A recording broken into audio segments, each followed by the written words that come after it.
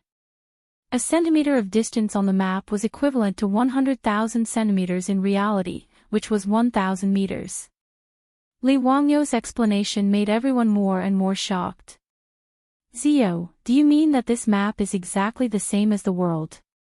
You can calculate the distance between two places from the map. How is this possible?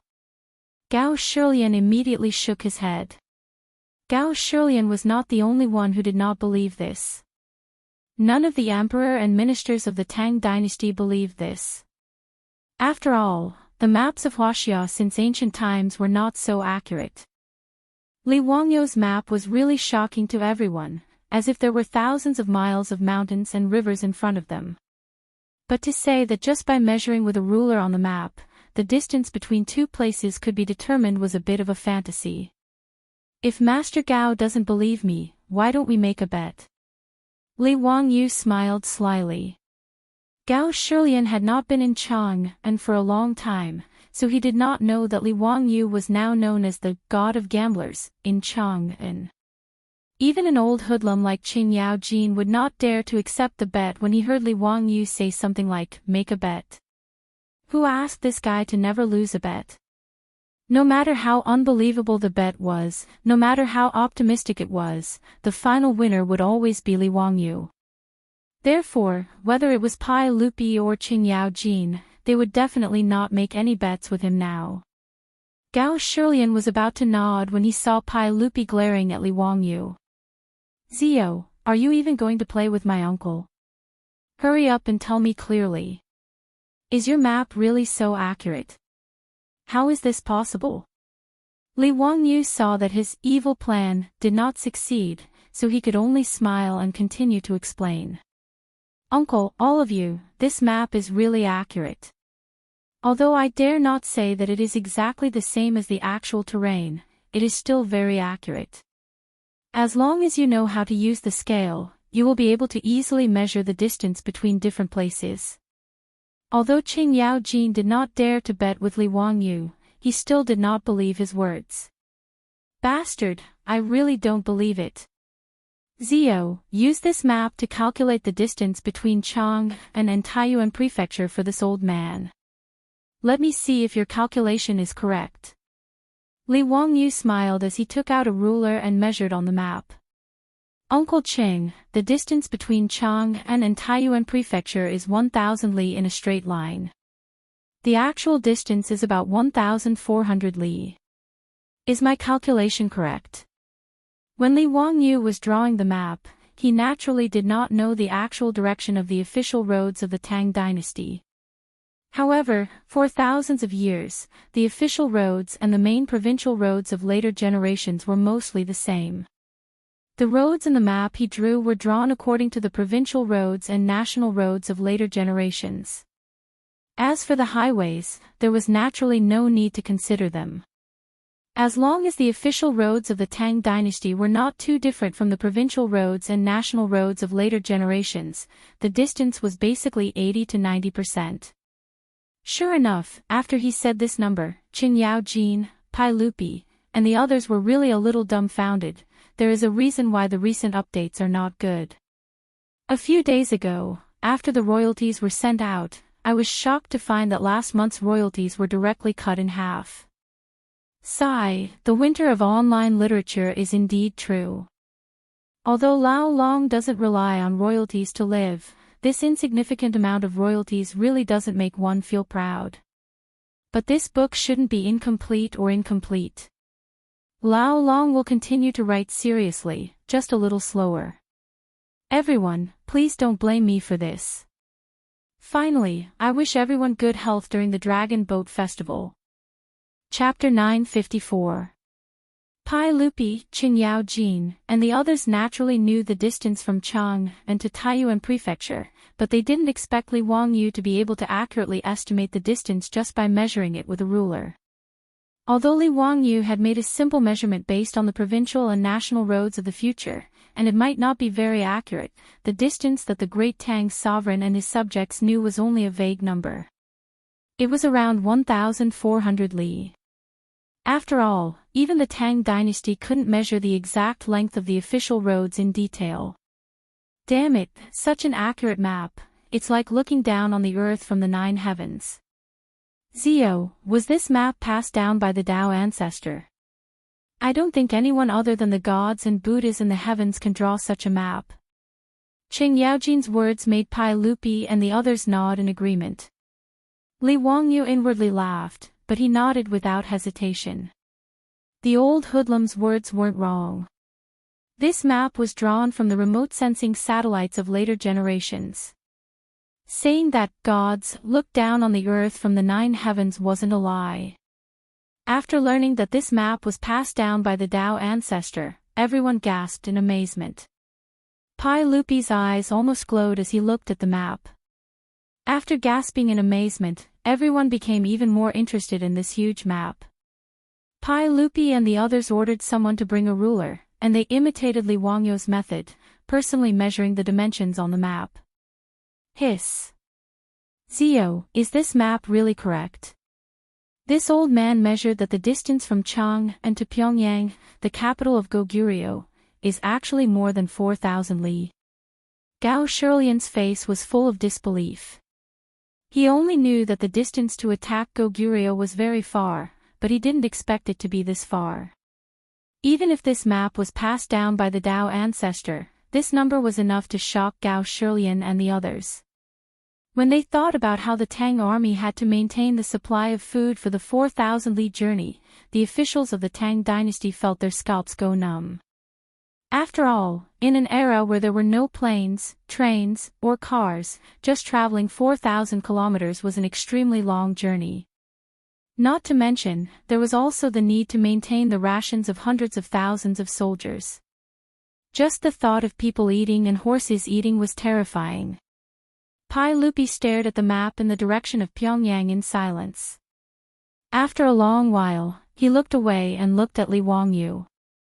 Zio, since you said that Goguryeo is nothing to fear, then in your opinion, what is the greatest threat to the Tang dynasty? Fang Xianling, Qin Yao Jin, and the others all looked at Li Wangyu, waiting for his answer. Li Wangyu walked up to the map and coughed softly. Uncle, gentlemen, you may not be aware of this, but there is only one opponent in the vicinity of the Tang dynasty that we need to be extra vigilant against, and that is, with Chang'an as the starting point. His finger kept moving westward until it reached the western part of Izhou.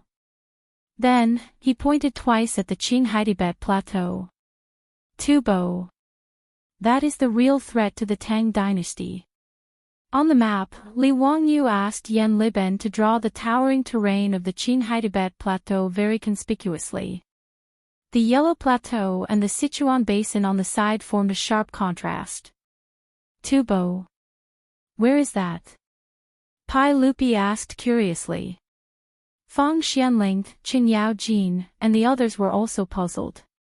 They did not understand what Li Wangyu meant. Obviously, they did not even know what Tubo was. Tubo was the first regime in the Qinghai-Tibet plateau that was clearly recorded in history, and Songtsen Gampo was the founder of Tubo. In history, the Tang dynasty did not know the existence of Tubo until the 9th year of Xingguan, when Li Jing led the army to attack Tuyuhun. Now that it was the 4th year of Xingguan, it was normal that the emperor and officials of the Tang dynasty did not know the existence of Tubo. Li Wangyu explained, Uncle, gentlemen, look. West of Izhou is the highest plateau in the world. Yes, Master called it the Qinghai-Tibet plateau. Qinghai-Tibet plateau. Zio, what is a plateau? Can you explain it to me in detail?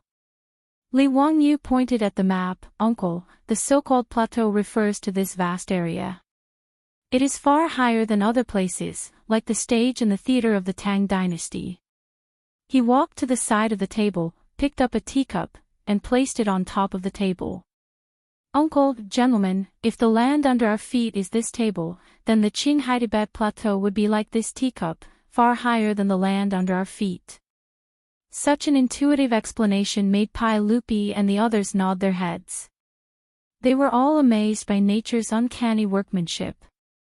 Li Wangyu continued to explain, the Qinghai-Tibet plateau, according to Master, has an average height of about 3,000 to 5,000 meters. If it is calculated by Huayan's Mount Hua, it is about 1.5 to 2 Mount Hua. His words immediately caused the emperor and officials of the Tang dynasty to exclaim. Zio, is there really such a high place in the world?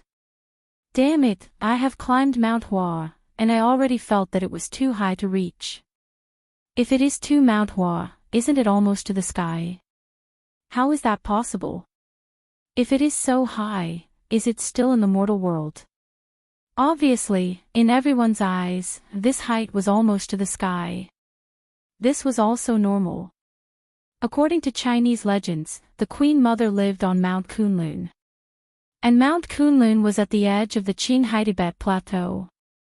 Therefore, in the eyes of the ancient people, it was not surprising that it was the place where immortals lived. Li Wangyu smiled. Master told me that he called the Qinghai Tibet Plateau the roof of the world, the highest place in the world. According to Master, the tallest mountain is as tall as 4 Huashan mountains, stacked on top of each other. He was not exaggerating. Mount Everest was more than 8,800 meters high. For Mount Hua stacked together was about the same height. But these words were like a fairy tale in everyone's ears. It was unbelievable, and it caused another round of exclamations. Fortunately, everyone was now convinced that Dao Zhu was really Li Wangyu's master. Therefore, although these words were hard to accept, no one doubted its authenticity. Zio, do you mean that the dynasty you called Tubo is on this plateau? Pai Lupi asked. Yes, that's right. Then what's so special about Tubo that it can become a thorn in the side of the Tang dynasty? Pai Lupi asked, puzzled. The reason why Li Wangyu introduced Tubo to the Tang dynasty so seriously was because in history, the only opponent that the great Tang dynasty could not deal with was Tubo. Even someone as strong as Pai Lupi could only marry a princess to maintain a temporary peace. In history, even the Chang and of the Tang dynasty was captured by Tubo twice. During the reign of Emperor Gaozong, Tubo captured the Tang dynasty's 18 prefectures in the western region, forcing the Tang dynasty to give up the 4 towns of Anxi. In the 3rd year of the Tang dynasty's reign, the famous general Shui Rengui suffered a defeat in the Battle of Dafei River. The Tang army was ambushed by Tubo and suffered heavy casualties. During the Anlushan rebellion, Tubo occupied Chang'an for half a month. Although they were later chased out of Chang'an by Guizi, most of the southwest border of the Tang dynasty was occupied by Tubo. It could be said that Tubo was almost invincible against the Tang dynasty because of the geographical advantage of the plateau. The Tang dynasty could not do anything about it. Li Wangyu naturally did not want such a thing to happen again. Therefore, he used today's opportunity to introduce Tubo to Pai Lupi and the others. Uncle, everyone, in my view, Tibet is a threat to Great Tang like a ferocious tiger by its side. Tubo is like a sharp blade on the back of the Tang dynasty. It can stab the Tang dynasty at any time. Pai Lupi frowned slightly when he heard this. Before he could reply, Qing Yaojin and Yuqi Jingda beside him shouted. How dare you? Do you think that the Tang dynasty is a pushover? What bullshit, Tufan. Could it be that they are stronger than the Turks? Zio, I don't believe your words. Don't worry, your majesty. If Tubo dares to offend the heavens, I will crush its balls. Li Wangyu smiled bitterly and shook his head. Uncle Qing, Uncle Yuqi, if Tubo is so easy to deal with, I wouldn't say that it's a thorn in the side of the Tang dynasty. Chapter 955. Qing Yaojin said with disdain, how hard can it be to deal with Tubo? Can they be stronger than the Turks? Zio, don't lie to me. Uncle Qing, in terms of fighting strength, Tubo is naturally weaker than the Turks, much less the cavalry of the Tang dynasty. Li Wangyu replied. Strictly speaking, Tubo's fighting strength was weaker than the Tang army. In history, the first war between Tubo and the Tang dynasty was in the autumn of the 12th year of Jingguan. After Tubo annexed Tuyuhun, the Battle of Songzhou broke out in Songzhou.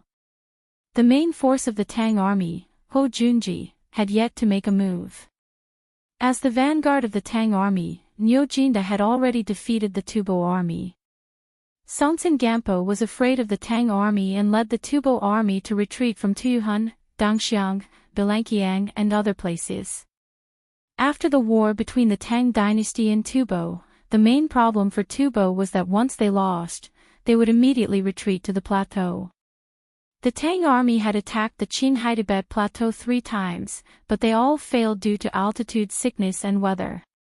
As a result, Tubo could attack the Tang dynasty, and if they lost, they could only retreat to the plateau. On the other hand, the Tang dynasty couldn't attack Tubo. In history, there was only 1,000 days of being a thief, but not 1,000 days of guarding against a thief. Thus, it was normal for the Tang dynasty to suffer losses from Tubo. Pai Lupi and the others naturally didn't understand this situation. Qing Yaojin asked in confusion, since that bullshit Tubo can't defeat the cavalry of the Tang dynasty, then why are you so worried? You said that Tubo is a threat to the Tang dynasty, are you playing with us? Li Wangyu was speechless. He could only point at the plateau on the map and explain, Uncle Qing, did you forget? I said before that the Qinghai Tibet plateau where Tubo is located has a height of 3,000 meters. Yes, so what? Qing Yaojin still didn't understand. Uncle Qing, do you know about miasma? The miasma that Li Wangyu mentioned was actually altitude sickness. As early as the Han Dynasty, China had already realized the existence of altitude sickness and called it miasma or miasma. Due to the humid and hot environment of the southern jungles, the poisonous gases produced by the decay of plants and animals were also known as miasma. Although the names were the same, in the mouth of the medical school, the diseases corresponding to the miasma in different regions were different. Qing Yaojin and the others were slightly taken aback. Zio, do you mean that there is miasma on the plateau? Li Wangyu nodded affirmatively. To be precise, it should be called altitude sickness. This is also the knowledge that Master taught me. Pai Lupi asked, Zio, tell me in detail. What does altitude sickness mean? Uncle, you've seen the Academy's hemispherical experiment that I did today. You should be able to understand what I said before. The air is not empty. Pai Lupi nodded, that's right. We now understand this point. I still remember that you said in the Taiji Palace that the air is mainly composed of oxygen and nitrogen, and oxygen is the source of our life. Li Wangyu admired Pai Lupi's good memory. Previously, he had explained it in front of the officials.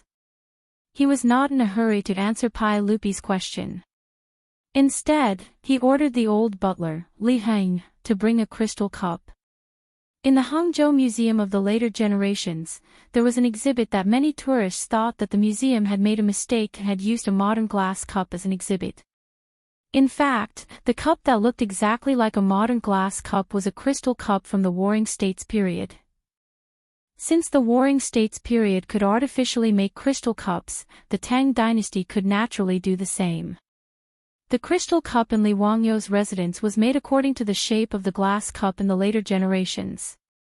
He took out a match, lit a candle, and placed it on the table. Then, he turned the transparent crystal cup upside down. Uncle, everyone, the oxygen in the air is the source of our life. This candle also needs oxygen to burn. If the oxygen in the cup is used up, the candle will go out by itself. Following Li Wangyu's words, the candle flame in the crystal cup flickered a few times and then went out by itself. This was a very simple combustion experiment, but Pai Lupi and the others couldn't help but widen their eyes in disbelief. Qing Yaojin couldn't wait to pick up the crystal cup, relight the candle, and turn the crystal cup upside down again. Dozens of seconds later, the candle quietly went out again. Damn it, there's actually such a thing. Qing Yaojin subconsciously opened his mouth and took a few deep breaths, afraid that he would die from lack of oxygen. He turned his head and looked at Li Wangyu, Zio, this oxygen is really magical. But what does this have to do with the altitude sickness you mentioned just now? Li Wangyu said with a smile, Uncle Qing, I'm afraid you don't know that the distribution of oxygen in the air is also different. The higher the altitude, the thinner the oxygen. When we reach an extremely high altitude, we can't even breathe with our mortal bodies, and we can lose our lives in a moment.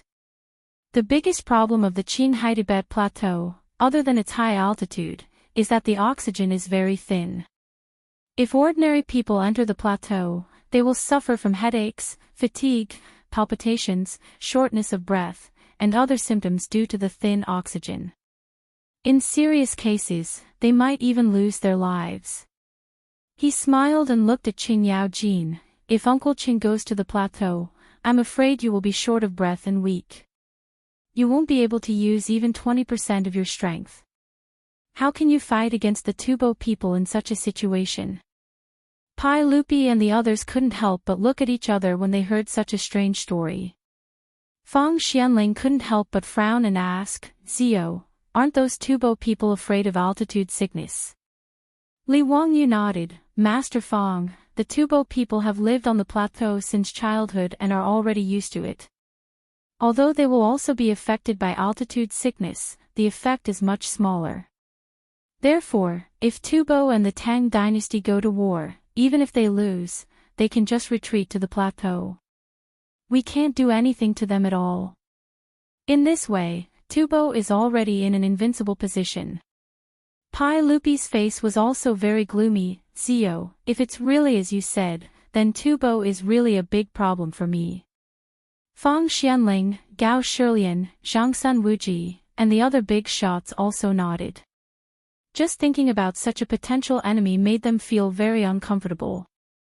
Relying on their geographical advantage, only Tubo could attack the Tang dynasty, but the Tang dynasty couldn't attack Tubo's hinterland. In this way, wouldn't the Tubo army come and go as they please?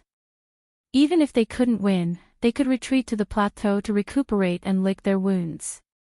The Tang dynasty was passively attacked, so they could only invest a lot of manpower and resources to defend the border. Looking at the map, Pai Lupi and the others felt their hearts tighten. Next to Tubo was Izhou, where the Tang dynasty was rich. Once Tubo attacked the Tang dynasty, the first to suffer would be Izhou. After all, Gao Shilian had been the governor of Izhou for many years, so he was naturally anxious when he saw such a situation. Your Majesty, if it's really as Zio said, we must guard against Tubo. That's right, how can we allow others to sleep beside our bed? If we don't get rid of Tubo, wouldn't our Tang dynasty be like a fishbone stuck in our throat? Your Majesty, this is no small matter. The few big shots couldn't help but feel a little anxious, so they all advised Pai Lupi. However, Qing Yaojin suddenly raised his head and laughed loudly, which attracted everyone's attention. They didn't understand why this old hoodlum went crazy again. Chapter 956. Qing Yaojin's laughter surprised Pai Lupi and the rest. Wahahaha, Your Majesty, everyone, why are you all racking your brains? Since Zio knows so much about Tibet, are you afraid that he doesn't have a way to deal with altitude sickness? Zio, don't keep us in suspense. Quickly tell us. Qing Yaojin's words stunned Pai Lupi and the rest. They then nodded in agreement. Since Li Wangyou's teacher was a Dao ancestor, there was nothing to worry about. Seeing that everyone was looking at him, Li Wangyu smiled and touched his nose. Uncle, everyone, actually there is no special medicine for altitude sickness. If the army wants to fight on the plateau, there is only one way, and that is to adapt. Although roseroot could prevent altitude sickness, for an army of hundreds of thousands, it was impossible to supply so much medicine. As such, the only solution was to build a training base on the plateau and let the Tang army slowly adapt to altitude sickness. Pai Lupi asked, Zio, tell us in detail how to adapt. Uncle, because of the geography of the plateau, the oxygen content in the air is low. This is something that even teacher can't change. Therefore, if the army wants to fight on the plateau, they can only slowly adapt to the climate.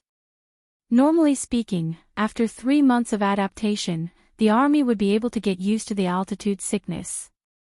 Although they will still have shortness of breath and heart palpitations during intense exercise, compared to the Tibetans, the difference won't be too big. Pai Lupi frowned again. Zio, I understand your method, but where can the Tang dynasty find a plateau for the soldiers to adapt to? Li Wangyu smiled and pointed at the map. Uncle, Tuyuhun is the best place to train the soldiers. Tuyuhun is located at the edge of the Tibetan plateau, and many areas are already part of the plateau. In the future, when Uncle sends the army to attack Tuyuhun and take it into your territory, you can train the soldiers here. In the future, it will be easy for you to kill your way into the Tibetan plateau from Tuyuhun. In history, after Tuyuhun was defeated by the Tang dynasty, it was taken advantage of by Tibet, which allowed Tibet to annex Tuyuhun. Li Wangyu was well aware of history, so he naturally wouldn't make such a mistake. Pai Lupi, Fang Xianling, and the other leaders immediately gathered in front of the map and carefully studied the terrain of Tuyuhun. They had already begun to think about how to annex this land. Li Wangyu continued, "Uncle, gentlemen, attacking the plateau, there are still two difficulties. One is the temperature, and the other is the difficulty in supplying the army. Zio, tell me in detail." "Uncle, everyone, have you heard of the saying, 'It's lonely at the top'?" Pai Lupi and the others looked at each other and shook their heads. Li Wangyu's question was, of course, nonsense. This question came from Su Dongpa's Shueidiogetu. Li Wangyu hadn't had the time to copy this poem, so Pai Lupi and the others naturally hadn't heard of it. "Uncle, all of you, have you ascended to a high place and looked into the distance? Do you feel cold at the top of the mountain?" "That's right, that's true." Everyone still didn't understand what Li Wangyu was trying to say. Actually, the higher the altitude, the colder it will be. Master said that if the altitude is 1,000 meters, it will be a lot colder. Li Wangyu said until here, but he didn't know how to explain. For every 1,000 meters above sea level, the temperature will drop by 6 degrees. The Qinghai Tibet Plateau was 3,000 to 5,000 meters above sea level, and the temperature was 10 to 20 degrees lower than Chang'an. However, since ancient times, China didn't have the concept of temperature. They only used cold, cool, warm, hot, and hot to express the difference in temperature. He wanted to introduce the temperature to everyone, but without a thermometer, it was too difficult to explain the temperature. And to make a thermometer, he needed glass. After thinking for a while, Li Wangyu still couldn't think of a way to express the temperature. He could only scratch his head and continue, "Let's put it this way. If it's summer in Chang'an, it will be like early spring on the plateau. If it's winter, the plateau will be abnormally cold, no different from the winter in Liaodong." "Oh. There's such a thing. If that's the case, then it will be troublesome." Pai Lupi and the others heard this and frowned again. They had been on the battlefield for a long time, so they naturally knew how troublesome it was for an army to fight in winter. Especially in the beginning of the Tang dynasty, where methods to resist the cold were relatively lacking. "Uncle, everyone, it's not difficult to solve the problem of resisting the cold. Just fill the clothes with cotton and make cotton-padded jackets." When Pai Lupi and the others heard this, they were once again dumbfounded. Gao Shilian couldn't help but shake his head. "Zio, are you muddled? Jackets are so expensive, how can the army afford them?" Pai Lupi and the others also nodded, feeling that Li Wangyu's words were truly ignorant and didn't know the cost of daily necessities. Everyone's reaction was naturally within Li Wangyu's expectations. In history, although cotton had appeared long ago, it wasn't popularized in China until the Ming dynasty. Even until the late Tang dynasty, cotton was still a rare flower in the gardens of many rich families in the north. Naturally, there was cotton in the beginning of the Tang dynasty, and it was even used as a tribute to the imperial court. However, because it was rare, it wasn't easy to weave, and the price of cotton was quite expensive. For example, when Su Chongqing first met Empress Zhongsun in a clothing store and recommended cotton clothes, the price wasn't something that ordinary people could afford. If the Tang dynasty wore cotton-padded jackets, it would be much cooler than wearing mink. As such, Pai Lupi and the others felt that Li Wangyu's words were unreliable. Li Wangyu laughed and walked in front of the map again. He pointed in the direction of the western region and said, "Uncle, although the Tang dynasty doesn't produce cotton, the western region is very suitable for cotton planting. As long as we take Gaochang, Chotzi, and the other countries into our pockets, we can promote cotton planting. After a few years, cotton won't be a rare thing anymore and can be used to supply the needs of the army. As long as the Tang army is equipped with enough cotton-padded jackets, whether Uncle wants to attack Liaodong or Tufan, the cold winter won't be a problem. This is why I dared to say that I can solve the problem of resisting the cold in winter. The more Li Wangyu spoke, the more excited he became. It felt like he was playing a strategy game in the future. Uncle, the strategy that I've set for the Tang dynasty is to take down the western region first. After taking down the countries in the western region, we'll use several years to manage the western region and plant cotton in large quantities. After that, we'll attack Tuyuhun and train the troops here to prepare for the attack. As for Goguryeo, there's even less to fear. As long as Uncle is willing, once we can equip the army with cotton-padded jackets, we can attack Liaodong at any time to avenge our China disciples. In addition, Uncle can send out spies to infiltrate Goguryeo, Tufan, and the other places. Understand the climate, geography, and cities of Tufan and the other places in detail. This will pave the way for the army to attack in the future. As for the problem of the army's supplies, I've also learned some methods to make military rations that can be eaten by the army. These rations can be preserved for a long time and are delicious. It's the most suitable to be used to satisfy hunger. Li Wangyu was so excited that he poured out everything that he knew and thought in his heart like pouring beans out of a bucket. When this long speech landed in the ears of Pai Lupi and the others, it was deafening.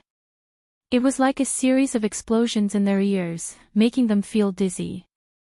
After a long while, Pai Lupi suddenly clapped his hands and laughed. Good. Good. Zio really has the ability to govern the country. This strategy is very much in line with my intentions. I'm really lucky to have Zio's help. Xianling, write an imperial edict. I'll give Li Wangyu the title of Duke of Fufeng. Chapter 957. Pai Lupi's words stunned everyone. Commandery Prince. Li Wangyu's face was filled with astonishment. Li Er, this stingy guy, was so generous. He was going to make him a prince. Could he be a bachelor in the future? Fang Xianling, Gao Shilian, and others looked at each other and were surprised. Fang Xianling and the others did not doubt it. With Li Wangyu's ability and achievements, it was not surprising that he was conferred the title of duke.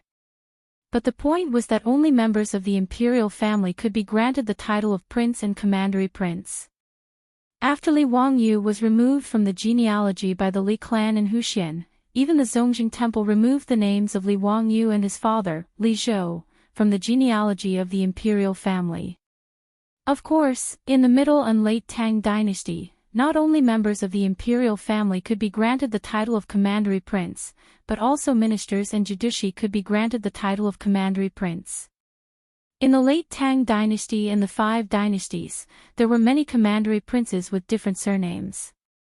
But now it was the beginning of the Tang dynasty. It was somewhat against the rules for non-members of the imperial family to be granted the title of commandery prince. As for Li Wangyu, there was a reason why Pai Lupi had not ordered the Zongjing temple to register him as a member of the imperial family. The main reason was that Li Er was still thinking about marrying his eldest daughter, Changel, to someone of a lower status. Therefore, even if Li Wangyu called him uncle, Pai Lupi did not order the Zongjing temple to restore Li Wangyu's status as a member of the imperial family. Fang Xianling was stunned and asked with a little hesitation, Your Majesty, should we inform the Zongjing temple to restore Zio and eunuch Li's status as members of the imperial family before granting the title? Pai Lupi was a little confused and did not seem to understand why Fang Xianling said so. Why should I restore Zio's status as a member of the imperial family when I grant him the title of founding commandery prince? Founding commandery prince. Everyone, including Li Wangyu, was dumbfounded. They looked at Pai Lupi speechlessly, trying to figure out what he was talking about. Fang Xianling was also at a loss. She could only take a deep breath and confirm with Pai Lupi, "Your Majesty, did you just say that Zio was conferred the title of Duke of Fufeng?" Pai Lupi was stunned when he heard this. He looked at the strange expressions of Li Wangyu and the others and suddenly clapped his hands. It was a slip of the tongue, a slip of the tongue. I want to confer Zio the title of Prefectural Duke of Fufeng, not Prefectural King. His words made Fang Xianling and the others slightly relieved, but Li Wangyu was so angry that he almost rolled his eyes. *CK, he was happy for nothing. He was just teasing him. Pai Lupi, aren't you embarrassed? Don't you know what it means to be a gentleman? How could it be called a slip of the tongue when he was directly promoted from Commandery Prince to Commandery Duke? Slip of the tongue, my ass. Fortunately, Li Wangyu didn't really care about the title of Duke. Otherwise, he would have been angered to death by Pai Lupi. Pai Lupi was so happy that he blurted out the wrong thing and mistook a prefectural duke for a prefectural king. Now that he realized it, even if Pai Lupi was thick-skinned, he couldn't help but blush. He quickly coughed and tried to make up for it. Zio has worked hard and made great contributions. He will be conferred the title of Prefectural Duke of Fufeng and 2,000 households. The title of Prefectural Duke of the Tang dynasty and 2,000 households was just an empty title. Normally, the number of Prefectural Duke titles didn't exceed 800 households. Because of the slip of the tongue, Pai Lupi wanted to make it up to Li Wangyu, so he decided to convert all the empty titles into real ones. Li Wangyu's Prefectural Duke title, Fufeng, was from the Fufeng Prefecture of the Han Dynasty and the Three Kingdoms period. The title of Prefectural Duke naturally had to be given in the name of the prefecture. It couldn't be given in the name of the county like before. As such, Li Wangyu couldn't continue using the Hu County title that he had used since the founding of the country. The titles of Duke and Prefectural Duke in the Tang Dynasty all used the names of the prefectures before the Tang Dynasty. Fufeng Prefecture was actually a part of the capital during the Han Dynasty, and Hu County was under its jurisdiction. Needless to say, Pai Lupi wanted to give Hu County to Li Wangyu as his land. Hu County was a middle county, and 2,000 households was pretty much all the people under it. Pai Lupi gave Li Wangyu 2,000 households. In other words, Hu County was now Li Wangyu's land. Yang Quan, the former county magistrate of Hu County, had been promoted. He replaced Chang'an County Magistrate Cui Zhua and was given the title of Chang'an County Magistrate by Pai Lupi. The county magistrate who took over his position had an easier time. He didn't have to do the most tedious work of collecting taxes. The taxes and labor of the people of Hu County would all belong to Li Wangyu. Of course, Li Wangyu didn't care about the taxes and labor of the people of Hu County. At the very least, after Dingzhou village became his land, he hadn't collected a single cent of taxes. For Li Wangyu, it was naturally a good thing that Pai Lupi gave him his title again. Not only did he get his title back, but he was also promoted, going from county magistrate to prefecture duke. At least he didn't have to feel like he had lost face. After all, his beautiful boss was a female marquis. If he was just a commoner, it wouldn't be nice. On the other hand, when the officials from the Ministry of Works found out about this, they would probably curse him in their hearts. The officials from the Ministry of Works would have to trouble them one more time to replace the county magistrate's gate with the prefecture duke's gate. Fang Xianling and the others all congratulated Li Wangyu. When Su Chongqing found out about this, she was quite indifferent. She was the same as Li Wangyu, she didn't care about her title as much. When the old butler Li Heng and the others found out that their Longjuan's title was back and that he was promoted to prefecture duke, they were so happy that their mouths almost reached their ears. Your Majesty, everyone, what a coincidence today. A Jian ox accidentally fell to its death in the manor. The old slave has already ordered people to report it to the county magistrate of Hu County. Is there any dish that your Majesty and everyone would like to eat? The old slave can go and prepare dinner. Li Wangyu's mouth couldn't help but twitch as he listened. This Li Heng was simply drawing legs on a snake. Who didn't know how the bull died? Did he even need to mention it? Wasn't he just burying his head in the sand? Everyone, including Pai Lupi, felt a bit uncomfortable with Li Heng's words. After all, not everyone was as thick-skinned as Qing Yao Jin. Cough, since that's the case, then everyone will have a sumptuous meal with me at Zio Manor. Li Heng, go and make the arrangements. Pai Lupi coughed lightly and sent Li Heng away. On the other hand, Qing Yao Jin didn't care about Phyrus and instructed the old butler Li Heng, don't forget the dish of stewed beef with potato. Also, marinate a dozen caddies of beef and cut it to go with the wine. Yes. The old slave understands. Li Heng smiled and bowed to Qing Yao Jin before going to prepare the meal. Li Wangyu was also speechless at Qing Yao Jin's shamelessness, but he was already used to it. Even Pai Lupi and the others pretended not to hear Qing Yao Jin's words. Empress Xiangxia and the others were naturally received by Su Chongqing, so there was no need for Li Wangyu to worry about it. After the meal was prepared, Li Wangyu invited Pai Lupi and the others to the dining hall to eat. Due to Li Wangyu's ingenious strategy today, Pai Lupi and the others were all in a good mood.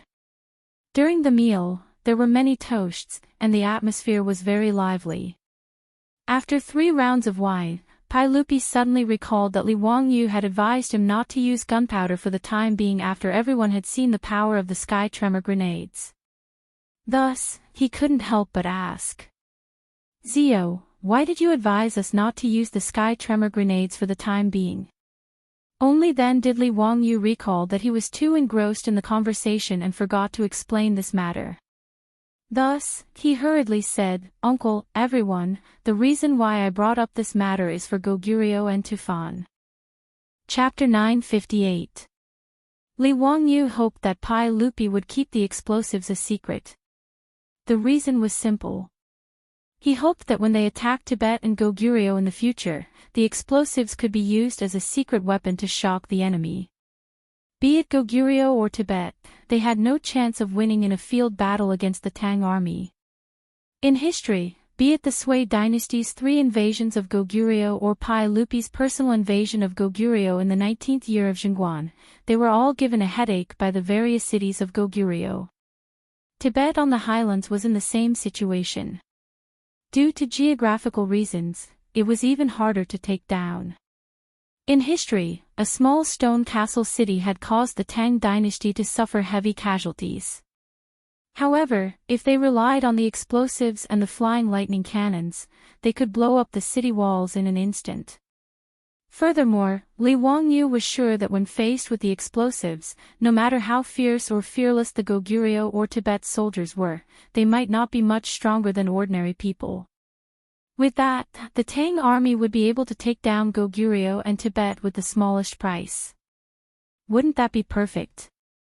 Furthermore, in history, the Tang dynasty had wars with Tuyuhun, East and West Turks, Gaochang, Kucha, Dongxiang, Hueha, Goguryeo, Tibet, Beach, Silla, Khitan, Greater and Lesser Balor, Nanzhao, and the like. However, in Li Wangyu's eyes, only Tibet and Goguryeo were worthy of the Tang dynasty using explosives. Hence, he decided to keep the explosives a secret for now. When they attacked Tibet and Goguryeo, they would strike like lightning. The reason that Li Wangyu gave was something that Pai Lupi and the rest agreed with. Gao Shilian, in particular, had personally witnessed the power of explosives against the enemy. Zhang Feiying, who could hold back 10,000 men, was instantly taken down by the Tang dynasty's troops because of a dozen sky tremors grenades. Naturally, such a godly weapon could not be used easily. The strategy that Li Wangyu gave was something that Pai Lupi and the rest agreed with. As everyone toasted each other, they decided to first take down the western regions and Tuyuhun before attacking Tubo and Goguryeo.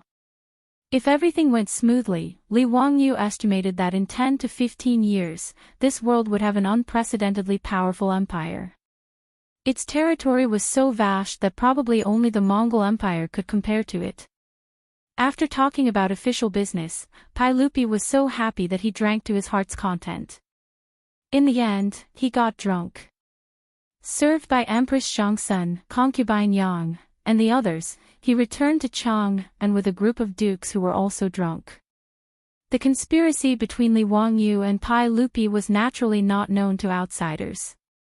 However, a hemispherical experiment of the academy set off a storm in Chang'an. There were thousands of people who witnessed the hemispherical experiment, including many officials and famous scholars. Through their mouths, the contents of the hemispherical experiment naturally spread to every corner of Chang'an city at the speed of light. Although the people did not understand the significance of the hemispherical experiment, they understood that the air was not empty and the pressure was quite great. Whether they understood the atmospheric pressure or not had nothing to do with the lives of the people.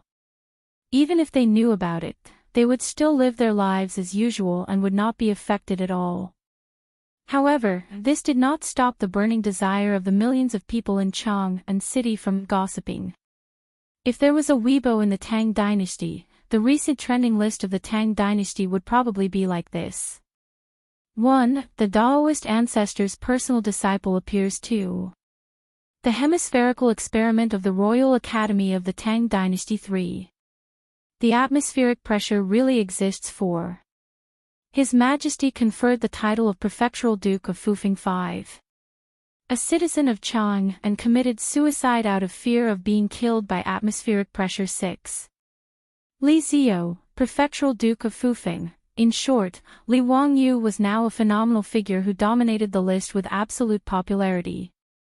Naturally, these disturbances had no effect on Li Wangyu, who was hiding in Dingzhou village and living a leisurely life. The only small trouble was that several Taoist masters, for various purposes, had knelt down in front of Li Wangyu in public and called him Grand Master. However, they had fooled the king of medicine, Sun Simiao. Sun Simiao's heart toward Taoism was quite firm. Otherwise, he would not have flatly refused when Pai Lupi wanted to confer him the title of nobility. Knowing that his neighbor was the core disciple of the Taoist master in the mortal world, the old Taoist immediately came to him and respectfully greeted Li Wangyu, calling him a Grand Master. This naturally caused Li Wangyu's face to turn red from embarrassment. After much persuasion and Su Changqing's persuasion, the old Daoist finally stopped. But even so, at least dozens of Taoist temples in Chang'an city, big and small, really worship Li Wangyu as their Grand Master. In the future, they would cause him a lot of trouble. Let's not talk about this for now. Another small trouble was Qing Chumo and his group of playboys. This group of gossipy men, taking the opportunity to congratulate Li Wangyu on his promotion to the Duke of the founding county, all came to Dingzhou village and pestered Li Wangyu, insisting that Li Wangyu teach them some knowledge that others did not understand. Li Wangyu naturally knew that this group of bastards were so diligent, of course, not because they loved learning. He was sure that this group of bastards wanted to learn something from him, so that when they went to the Ping Kong Square or the Hu People's wine shop to drink with prostitutes, they could brag and show off to those young ladies. Speaking of which, when he taught the playboys to mix vinegar and soda to produce carbon dioxide, it was an experiment that could show off. But even the most unreliable Qing Chumo knew that this matter could not be taken as a joke. Otherwise, if this spread out, it was hard to guarantee that the people of the Zhan religion would not associate it with the holy fire of the Zhan temple altar that extinguished itself for no reason. Although everyone was sure that even if Zhan religion Sabeo Milamon knew that they were the ones who did it, he would not say anything. After all, now in the Zhan temple of Liquan Square in Chang'an city, the purest holy fire of the sun was enshrined, so the Zhan religion did not suffer any losses. But this was related to the Zhan religion. If they could avoid this kind of trouble, why should they gamble? If any priest of the Zhan religion insisted on arguing with them, although they were not afraid, it would be very troublesome. Therefore, the playboys never told others about the glorious achievement that made them so proud. Even Fang Xianling and the others did not know about it. Li Wangyu rolled his eyes at the playboys' pestering. Then, he reluctantly taught this group of bastards a few small experiments. Li Wangyu even taught the foppish young masters how to make muddy water clear and how to turn a cup upside down. He even taught the foppish young masters the colorful rope that Wen Zai had used to fool the elders of the Li family in Hu County. It was not easy to send the playboys away. Every few days, it was Li Wangyu's time to teach the students of the academy. But this day, before Li Wangyu left for the academy, he saw Su Jingzong, who was sweating profusely, running into his mansion in a panic. "Duke, something happened." Chapter 959. Li Wangyu was taken aback by Su Jingzong's sudden reaction and couldn't help but feel nervous. The academy was filled with 6 or 7-year-olds. If something happened to them, it would be disastrous. Furthermore, there were princes and princesses like Li Qingqian and Li Tai, as well as many children of officials and nobles in the court. It would not be a small matter if they were injured. Therefore, Li Wangyu had repeatedly told the professors and teaching assistants of the academy that safety was their top priority. For the safety of the academy, the guards outside the academy were elite soldiers that Li Wangyu had asked Pai Lupi to transfer from the Jinwu guards to be responsible for the safety of the academy. "Su Jingzong, what happened?" Li Wangyu quickly asked. Su Jingzong wiped his sweat and showed an excited and troubled expression. "Duke, many people came to the academy today. I do not know how to settle them down, so I came to ask for your advice." When Li Wangyu heard him say this, his heart, which had been in his throat due to nervousness, finally calmed down. He glared at Su Jingzong in annoyance. Su Jingzong can make arrangements for these things. As long as they do not disturb the order of the academy, they can visit as they wish. Do you have to make such a fuss? The academy was not open to the public, but it depended on who it was. Because there were many children of officials and nobles in the court, there were many students in the academy. Su Jingzong naturally could not refuse these court colleagues. Therefore, even if Li Wangyu was unwilling, he could only turn a blind eye and allow the officials and nobles to visit the academy. Hearing that Su Jingzong had rushed to his residence to talk about this, Li Wangyu became more and more unhappy. He could not help but complain that Su Jingzong was an old bureaucrat and that his standards had dropped a lot recently. Hearing this, Su Jingzong kept shaking his head. No, you have misunderstood me. However, there are nearly 1,000 people who came to the academy today. They are all famous scholars in Chang'an, high monks of Confucianism, Buddhism and Taoism, as well as many court officials. That's why I'm worried about how to settle so many people.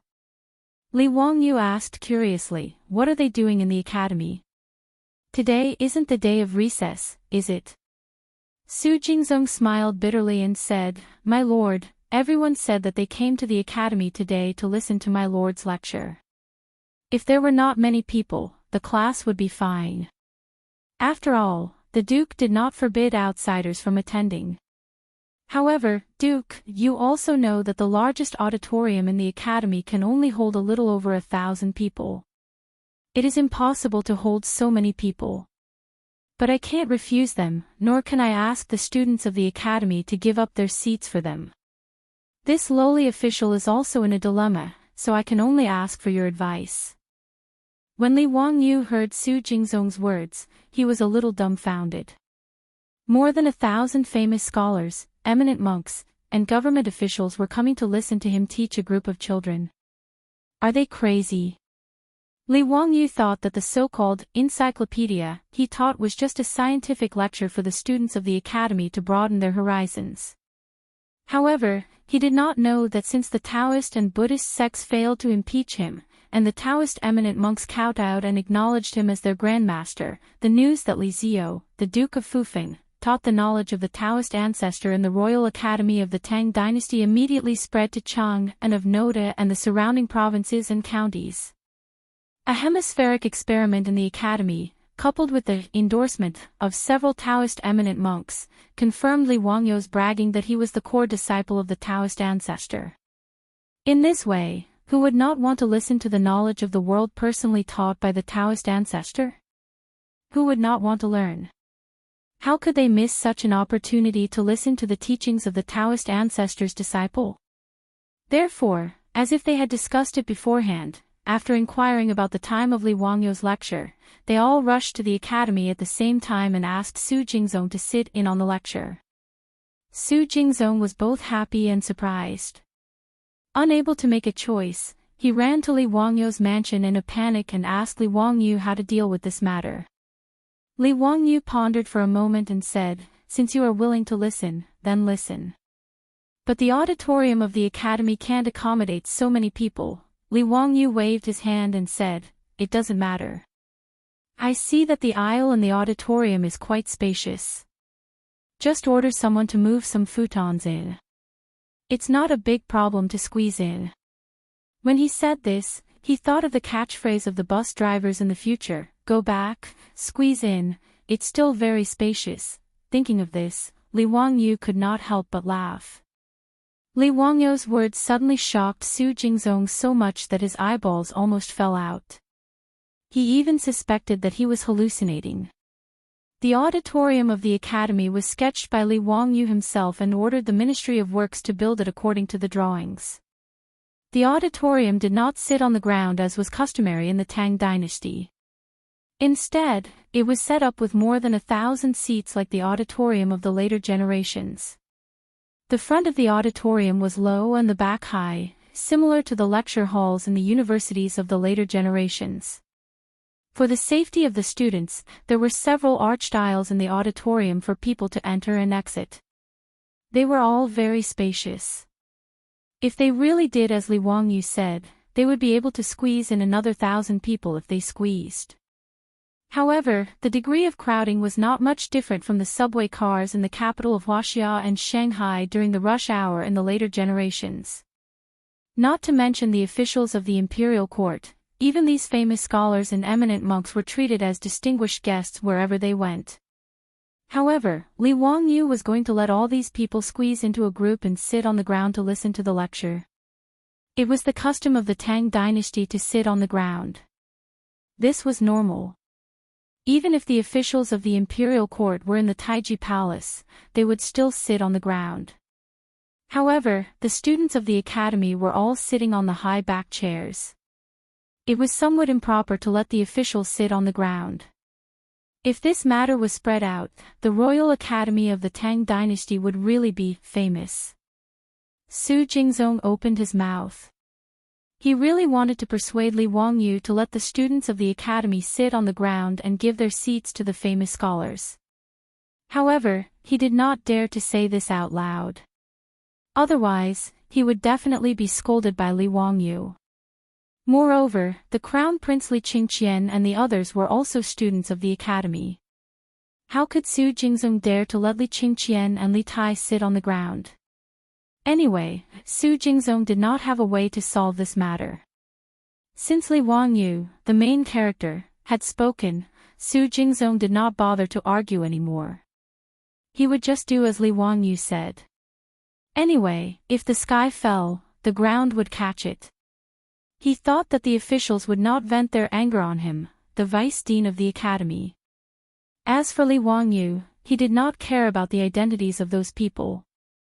It did not matter if they were famous scholars or eminent monks. Since they were going to listen to the lecture, they would have to follow his rules. After all, his lecture was for the teachers and students of the academy. Naturally, there was no reason for them to give up their seats. Su Jingzong followed Li Wangyu's instructions and went to make arrangements. Li Wangyu waited until it was almost time before he rode to the academy. However, when Li Wangyu stepped into the academy's auditorium, he was stunned by the scene in front of him. Chapter 960. Looking at the dense crowd in the academy's auditorium, Li Wangyu, the initiator, was somewhat surprised. He did not expect that after more than 2,000 people squeezed into the academy's auditorium, it would be like this. It was as crowded as the train station during the spring festival. The originally spacious walkway was now filled with a dense mass of people. Su Jingzong seriously carried out Li Wangyu's orders. Originally, Su Jingzong was worried that these famous scholars and eminent monks would fly into a rage when they found out that the academy had arranged for them to sit on the aisle floor and cause a lot of trouble. But what Su Jingzong did not expect was that more than 1,000 people did not object. They all obeyed the academy's arrangement and sat on the floor obediently without any complaints. In fact, Su Jingzong was completely overthinking. These people were more worried that they would annoy Li Wangyu and not be able to listen to the knowledge passed down by the Daoist ancestor. Therefore, for them, even if they were to sit on the floor and listen to the lecture, it would be sweet as syrup. But the academy's students were a little surprised to see so many strangers suddenly appear. Fortunately, the academy's students had seen the world. Especially the second-year students, who had been with the Crown Prince Li Qingqian and others day and night. All of them had developed a big heart. A few days ago, the Academy's students had seen His Majesty with their own eyes during the Academy's hemispheric experiment. Even the best of the Academy's students had been cordially received by Pai Lupi, the Dean of the Academy. Therefore, in the face of these famous scholars, eminent monks, and many officials in Chang'an, the Academy's students did not show any fear. But after all, the Academy's students were only 6 or 7 years old. Even if the Academy's professors and teaching assistants had been maintaining order, they could not help but whisper to each other, making the Academy's auditorium unusually noisy. When Li Wangyu appeared on the podium of the Academy's auditorium, the noisy auditorium suddenly quieted down. Everyone stood up respectfully and bowed to Li Wangyu. Even those famous scholars and eminent monks with white hair and beards stood up respectfully like the teachers and students of the academy. They bowed to Li Wangyu as a disciple, which made Li Wangyu feel a little uncomfortable. These great scholars, like the primary school students in the future, sat back on the futon on the floor very solemnly. They spread out pen and paper in front of them and listened carefully, ready to take notes at any time, which made Li Wangyu blush with shame. But to be honest, the feeling of being respected like this was actually quite satisfying. The man collected his thoughts, coughed lightly, and began today's lesson. The auditorium, which was filled with more than 2,000 people, suddenly became completely silent. Everyone was paying full attention and listening attentively. Students, in the previous lesson, we understood the composition of light. For this lesson, I'm going to teach you what temperature is, Li Wangyu said as he turned around and wrote the word temperature on the blackboard behind him. The reason why he was going to teach about temperature today was that a few days ago, he wanted to explain the temperature of the plateau to Pai Lupi, but he didn't know where to start. Since ancient times, the description of temperature in Wuxia was based on subjective words such as cold, cool, warm, hot, and scalding. It was too unscientific. He wanted to make a thermometer, but he couldn't cook without rice. Without glass, it was difficult to carve and polish a thermometer with crystals. Therefore, for Li Wangyu, a thermometer was just a resentment in his heart. Unexpectedly, the craftsman who he spent a lot of money to invite to bake glass brought great news a few days ago.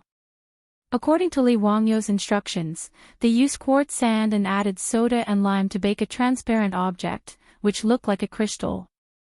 After the craftsmen presented their results, Li Wangyu and Su Chongqing were suddenly surprised. Glass. Li Wangyu dared to bet his head that if the fist-sized transparent irregular crystal in front of him wasn't glass, he would immediately bang his head against tofu and die. Su Chongqing's face was also filled with excitement. He held the piece of glass that wasn't beautiful and had many bubbles mixed in it as he carefully sized it up.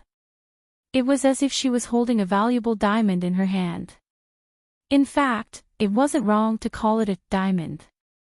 To be able to bake glass in the Tang dynasty, its value was even greater than that of a diamond mine. After Zhang Qian emptied the western regions, glassware produced by the Roman Empire began to be introduced to the Central Plains in large quantities. It was a luxury item that the nobles scrambled for. Glassware that was introduced to the Central Plains through the Silk Road could be exchanged for the same weight of gold. But in this era, whether it was the Persians or the Roman Empire, the glass produced wasn't very pure and transparent. In Li Wangyou's residence, there were also imported glassware that had been given as gifts. In his and Su Changqing's picky eyes, this glass was still far from the glass of later generations. At most, it was between glass and colored glaze. Glass was difficult to bake in ancient times, mainly because the melting point of sand was too high. With today's technology, it was extremely difficult to achieve a melting point of 1,600 degrees. But Li Wangyou knew that adding soda to the sand could lower the melting point to more than 800 degrees. However, the glass produced in this way was a one-off product and would dissolve in water. Therefore, lime had to be added to it. Only then would the glass produced be usable. Li Wangyou and Su Changqing had almost broken their heads and discussed with each other to dig out this knowledge from the various fragments of knowledge in their memories. Now that the craftsmen had really used this method to bake transparent and colorless glass, the two of them were naturally overjoyed.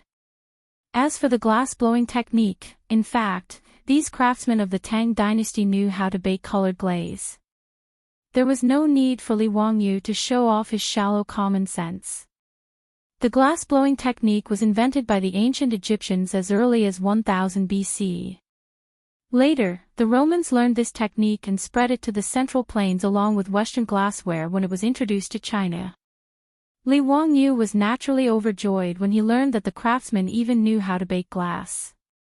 He immediately ordered the craftsmen to bake some glass tubes for him to make a thermometer. There was a round sphere below the glass tubes. Mercury was poured into the glass tubes, and then the mouth of the tubes was sealed with liquid glass. The thermometer was then completed. As for measuring the temperature, it wasn't difficult to mark the temperature on the thermometer. The boiling water was 100 degrees, and the mixture of ice and water was 0 degrees. The middle was equally divided into 100 equal parts. A thermometer that wasn't standard, but was enough to measure the approximate temperature was completed. It was also because of the thermometer that Li Wangyou temporarily changed his plan and prepared to popularize the concept of temperature in advance in the Tang dynasty. Everyone, we all know that water has cold and heat, and the weather has hot and cold. But have you ever thought about why we can only use words like warm, hot, and cold to describe cold and heat when there are measurement units for length and weight? Everything should have a limit. Therefore, the Tao ancestor measured the degree of cold and heat and called it temperature. Today, what I want to teach you is temperature. Li Wangyou's words fell into the ears of the students of the academy, but they didn't think much of it. After all, they were still young and had shallow knowledge. They didn't understand the mystery. However, the famous scholars, Confucian scholars, high monks, and officials who were listening on the side trembled and couldn't help but straighten their backs even more. Chapter 961. Both the Rites of Zhou and the Book of Rites had records of the system of measurement. When Qin Shi Huang unified the 6 states, he even used a single law to measure stones and feet, carriages on the same track, and books on the same language. Since ancient times, Chinese measurements included length, weight, volume, and so on. Now, Li Wangyou had mentioned a temperature that no one had ever heard of before. How could they not be excited? As for those Daoist and Buddhist monks, they were even more excited. This was the immortal Dharma passed down by the Daoist ancestor. Even though Buddhism and Taoism had different beliefs, it did not stop them from listening to the Daoist ancestors' teachings. After all, it was the Dharma of the heavens, and it was not much different from the Buddhist Dharma. After Li Wangyou attracted everyone's interest, he waved his hand downstairs. Immediately, some people brought up some items. Furnaces, ice cubes, water basins, and so on were not important. However, there was a huge thermometer among them that made everyone feel amazed. This thermometer was almost 1 meter tall. It was a teaching tool that Li Wangyou had asked the craftsmen to blow and blow for him. Although no one knew what a thermometer was, they could tell that it was expensive. Of course, this was nonsense. These auditing students were not blind. In the eyes of the crowd, such a huge, crystal-like rod was made of crystal. With a single glance, one could tell that it was definitely not an ordinary object. Some people suspected that it was a colored glass produced by the Great Qin Empire. However, they had never seen such a clear colored glass in the Great Qin Empire. Some people secretly guessed that it was made of transparent and colorless crystal. However, no one had ever seen such a huge crystal before. Moreover, it was unimaginable that a crystal could be carved into such a shape. Whether it was crystal or colored glass, they were all treasures that were more valuable than gold. Even the Daoist Gaozhen and the eminent monks of the Buddhist League were guessing in their hearts that the glittering rod-shaped object was a treasure that the Daoist ancestor had given to County Duke Fufeng. They even guessed that the temperature that Li Wangyu mentioned earlier might have something to do with this treasure. Li Wangyu did not keep them in suspense. Soon, he solved the mystery. Everything in the world can be measured. Naturally, cold and heat can be measured as well. This item was passed down by the Dao ancestor. It is specially used to measure cold and heat. It is called a thermometer. The thermometer that Li Wangyu fiddled with was actually the simplest glass tube thermometer. It used the principle of thermal expansion and contraction to realize the measurement of temperature. Of course, with his knowledge, he could only make such a thermometer. As for other thermometers such as needle thermometers, resistance thermometers, gas thermometers, and so on, unless there was a Tao ancestor showing his divinity, he could not even think about it. You may ask, why do we need to measure heat and cold? Why do we need to measure temperature? Simply put, temperature is life. Li Wangyu's words immediately caused an uproar among the crowd. Everyone began to write furiously, recording his every word and action. Ma Zhou and the others had also applied for leave today to attend their teacher's lecture. At this moment, not only were Ma Zhou, Yan Liben, and the others taking notes seriously, they were even pondering if they should record all of their teacher's words into a book, then engrave it into a book and disseminate it to the world. Li Wangyu's lecture on the scientific knowledge of temperature lasted for a full quarter of an hour. Only his words echoed in the auditorium, and the sound of people taking notes was heard. The temperature in his mouth naturally referred to the Celsius scale of temperature that the Wuxia people in the future were accustomed to. As for the Fahrenheit scale, Open scale, Levant scale, Rankine scale, and so on, Li Wangyu did not understand and was too lazy to think about it. In short, if he wanted to teach, he would teach himself to be used to it. Well, as I said just now, the human body temperature is about 36 degrees, boiling water is 100 degrees, and the mixture of ice and water is 0 degrees. You can measure the heat and cold of everything in the world. Next, let's do a few small experiments to measure the temperature of these objects, and see if it is the same as what I said. On the podium, Li Wangyu explained the concept of temperature and how to use the thermometer to the teachers and students of the academy, as well as a group of auditing students. Then he used the giant thermometer as a teaching aid to measure various objects in front of everyone, which made everyone very excited.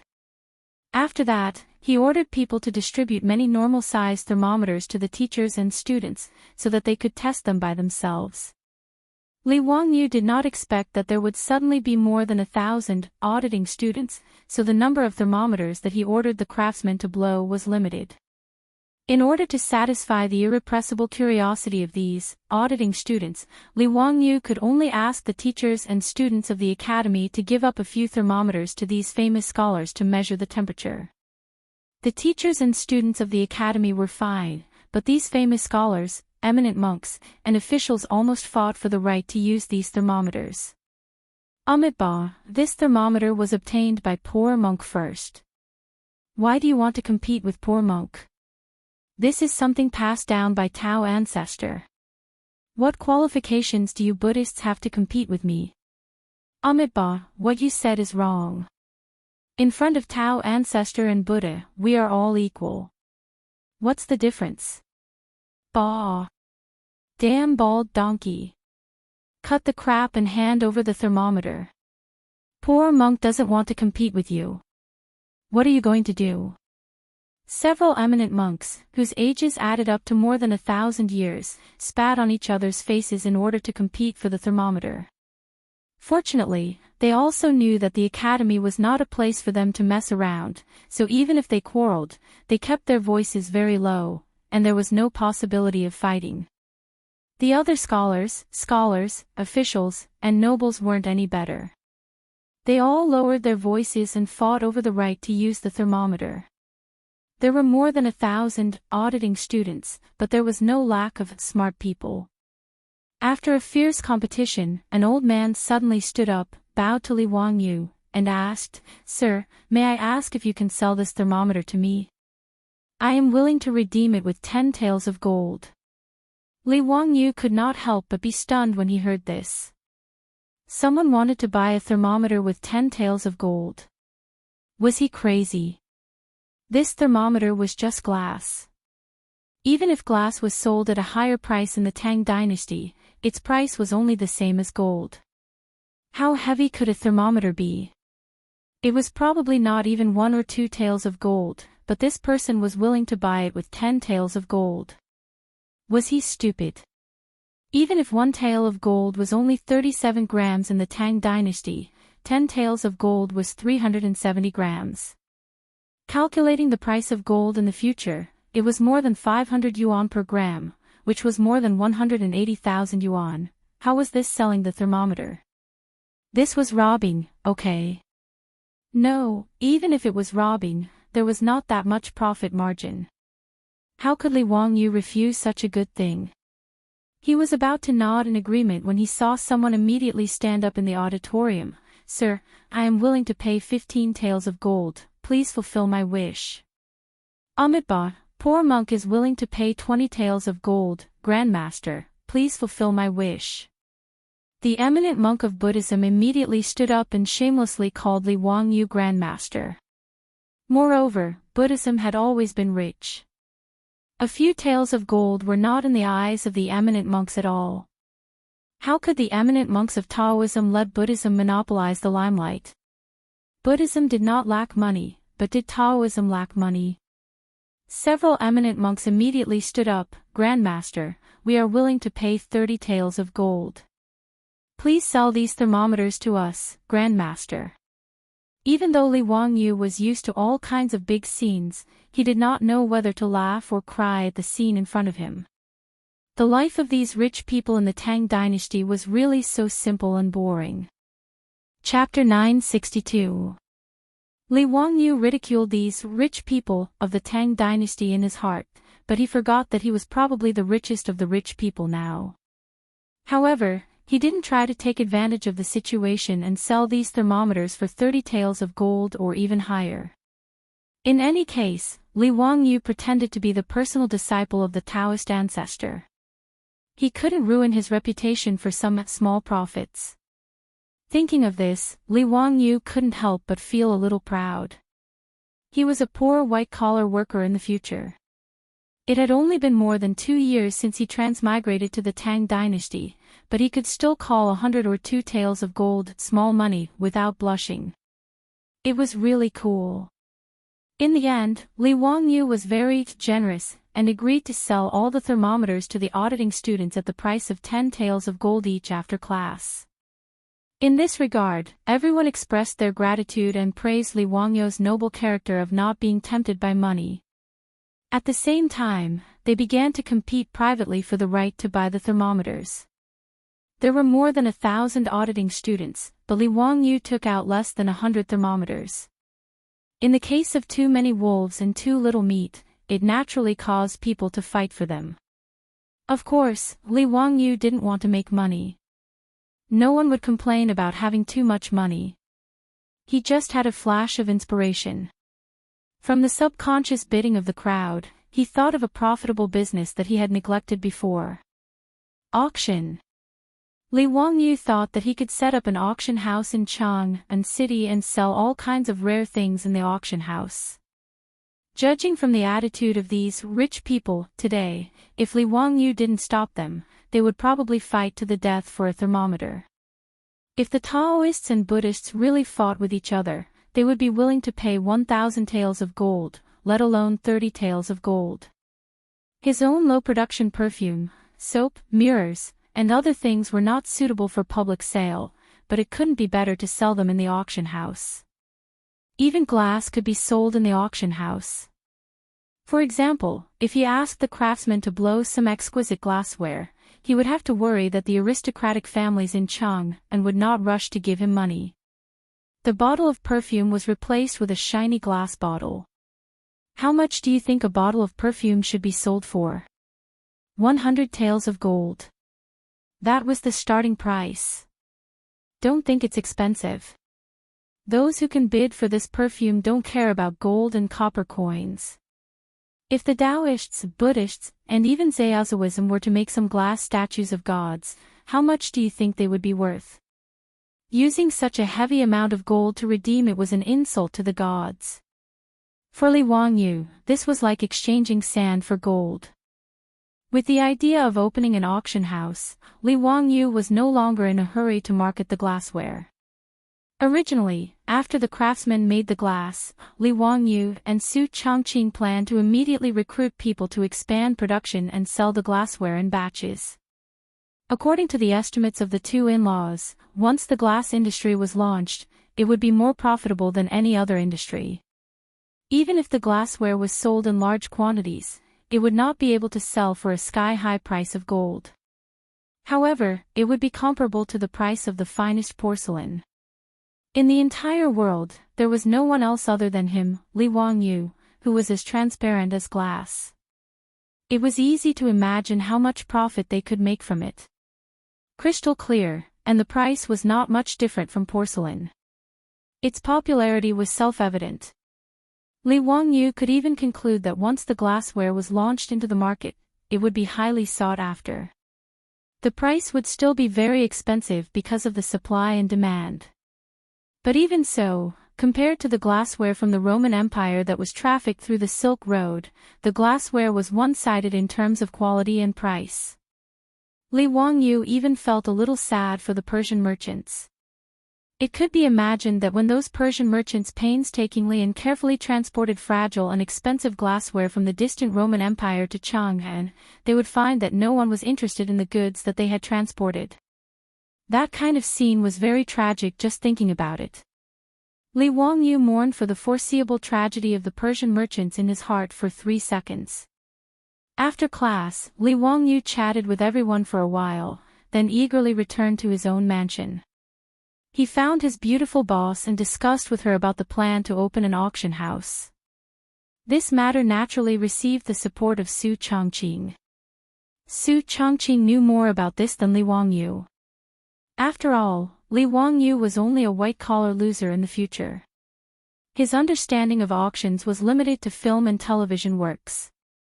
Su Chongqing, on the other hand, had personally participated in several auctions and was very familiar with the process of the auction. The two in-laws discussed and decided on the big scheme of cheating money. Time flew by, and a few months passed in a flash. At the end of the 4th year of the Xinguan era, on the first day of the Lunar New Year's Eve holiday, the gossipy people in Chang'an city found that there were many nobles on the streets today. Men rode horses and women rode luxuriously decorated 4-wheeled carriages. Under the protection of their own troops, they majestically headed to Chujiang Lake in the south of the city. The people guessed that some nobles were holding a banquet at Chujiang Lake. Naturally, they would not have guessed that the reason why so many officials and aristocratic families were alarmed was because of the opening of an auction house called Sotheby's today. The person who sent the invitation to so many nobles in Chang'an city was naturally Li Wangyu, the Duke of Fufeng. Only Li Wangyu could come up with such a strange name for Sotheby's. This guy directly copied the famous Sotheby's and Christie's auction houses in the future. He took 2 words from each and came up with such a strange name. Su Chongqing rolled his eyes at Li Wangyu's heaven-defying naming ability, but he was too lazy to care about this guy's bad taste and let him do as he pleased. None of the nobles in Chang'an city knew what an auction house was. Li Wangyu did not explain and only pretended to be mysterious. Even when the playboys and the old gangsters asked him about it, Li Wangyu just smiled and did not answer. He only told them that he would not let them down. Since the Duke of Fufeng had personally sent the invitation, these nobles naturally had to give face. In addition, they were curious, so early in the morning, all the families and manors received the invitation and set off to Chujiang Lake to find out what was going on. Li Wangyu's auction house was built in Chujiang Lake, a royal garden. It could be said that it was the only auction house in the world. The reason was needless to say. Of course, it was because Pai Lupi and Empress Xiangxia also owned 50% of this business. After Pai Lupi figured out what an auction house was, he expressed his support without hesitation. Pai Lupi, who had always been stingy, would not let go of such an opportunity to openly fleece the aristocratic families and rich merchants. Pai Lupi even ordered Mitua to clean up the royal treasury and get a lot of valuable things for today's auction. When the invited guests came to a corner of Chujiang Lake and saw the building called Sotheby's auction house with their own eyes, they were all shocked as if they had seen a ghost. Chapter 963. When the crowd of wealthy and respectable guests, under the guidance of the gentle and pleasant servant girls of the auction house, bypassed the lush trees within the crooked river pool and arrived in front of the auction house, everyone was shocked to the point of being speechless. The entire building was wrapped in a translucent, crystal-like material that emitted a dazzling golden light under the winter sun. Miracle. This is really a miracle. The Crystal Palace. Could this be the legendary Crystal Palace? Duke Fufeng is indeed the Daoist ancestor's direct disciple in the mortal world. Could this auction house be the immortal mansion that the Daoist ancestor bestowed upon Duke Fufeng? The guests that Li Wangyu invited were not only the noble families in Chang'an City, but also the famous merchants of the eastern and western cities, the Persian merchants, and the abbot of the Buddhist and Daoist sects. He had also sent out invitations and invited them over. When the Persian merchants saw the auction house, they knelt down without hesitation and kept kowtowing and praying toward the auction house. The other guests did not laugh at them because they were not much better than the Persian merchants.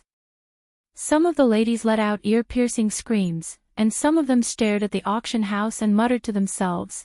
In the future, it was popular to build skyscrapers with large glass walls in major cities.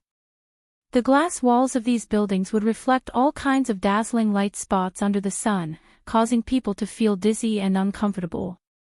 This was light pollution.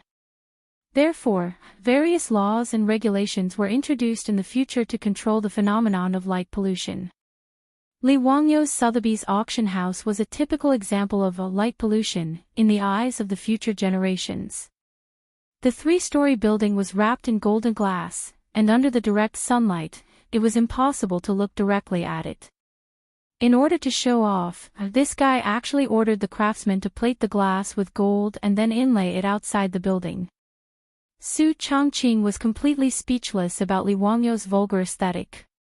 However, including Pai Lupi, Li Wangyu's vulgar aesthetic received unanimous praise and praise. Li Wangyu did not make this golden glass wall out of bad taste. Firstly, it was to advertise the glass, and secondly, it was to show the status of the auction house. In order to make the glass flat, Li Wangyu spent a lot of effort. In the future, it was not difficult to produce flat glass. But Li Wangyu was in the Tang dynasty. He couldn't let the craftsman roll the glass into flat plates with rolling pins, could he? Fortunately, Yan Liben, a top mechanical genius of the Tang dynasty, helped Li Wangyu figure out the production method of the flat glass. Using the hydraulic system to drive two huge copper cylinders, like squeezing noodles, the liquid glass was squeezed into flat plates and then cut into pieces. Although the yield rate was very low, Li Wangyu didn't care about the extra cost. After all, glass was a luxury item in this era. And the glass curtain wall that he had painstakingly built for the first time in the Tang dynasty shocked all the guests. It could be said that his efforts were not in vain. The maidservants of the auction house were not surprised by the reaction of the guests. After all, when they first saw the auction house, their performance was even worse. When the guests calmed down a little, the maidservants invited them to go in again. After being shocked by the appearance of the auction house, these rich and noble guests were very careful when they stepped into the auction house, for fear of missing out again. But when they stepped into the hall of the auction house, they couldn't help but gasp again. In the center of the hall, there was a huge crystal chandelier hanging. In order to show off, Li Wangyu ordered all the candles on the crystal chandelier to be lit even though it was broad daylight. Under the illumination of the lights, the crystal chandelier appeared even more indescribably luxurious and noble to the extreme. The Tangs had never seen a crystal chandelier before. Naturally, they were all shocked and speechless for a long time. The sparkling crystal chandelier made everyone's eyes turn red, and the sound of their breathing became a bit louder. Many noblewomen were so excited that they almost fainted. The production of the crystal chandelier was not complicated. Cut the glass into small pieces and then polish them. However, these transparent and sparkling glass pendants were nothing but shock in the eyes of the crowd. In the eyes of the Tangs, the crystal chandelier that Li Wangyu ordered the craftsmen to make was comparable to a divine object and priceless. In fact, when the auction house was completed and Li Wangyu invited Pai Lupi to inspect, even Pai Lupi, the emperor of the Tang dynasty, was so shocked that his eyes almost fell out. When he saw the crystal chandelier, he even almost ordered Mituo to take it down and transport it back to Taiji Palace. Fortunately, Pai Lupi, as the major shareholder, knew that the glass was just made of sand. Excluding the craftsman's salary, it was actually worthless. Pai Lupi knew that the crystal chandelier was worthless, but the guests did not know that. After the surprise, the guests' impression of the auction house became unattainable. Even the way they walked became a little tipsy. At this time, in the auction house's box, Li Wangyu was chatting with Pai Lupi, Empress Xianxia, concubine Yang, and the others, waiting for the auction to begin. Zio, I heard that you prepared a lot of good things for today's auction. You heartless man, why don't you send some to the palace? I'm worried about you for nothing. Empress Xianxia pretended to blame him and complained.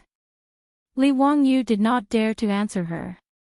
He could only show a sad look to express his innocence. What the hell? Which of the things produced in his house did not have in the palace? Of course, Li Wangyu also knew that Empress Xianxia was making fun of him. He could only change the topic. Aunt, half of my estate's business is owned by the palace.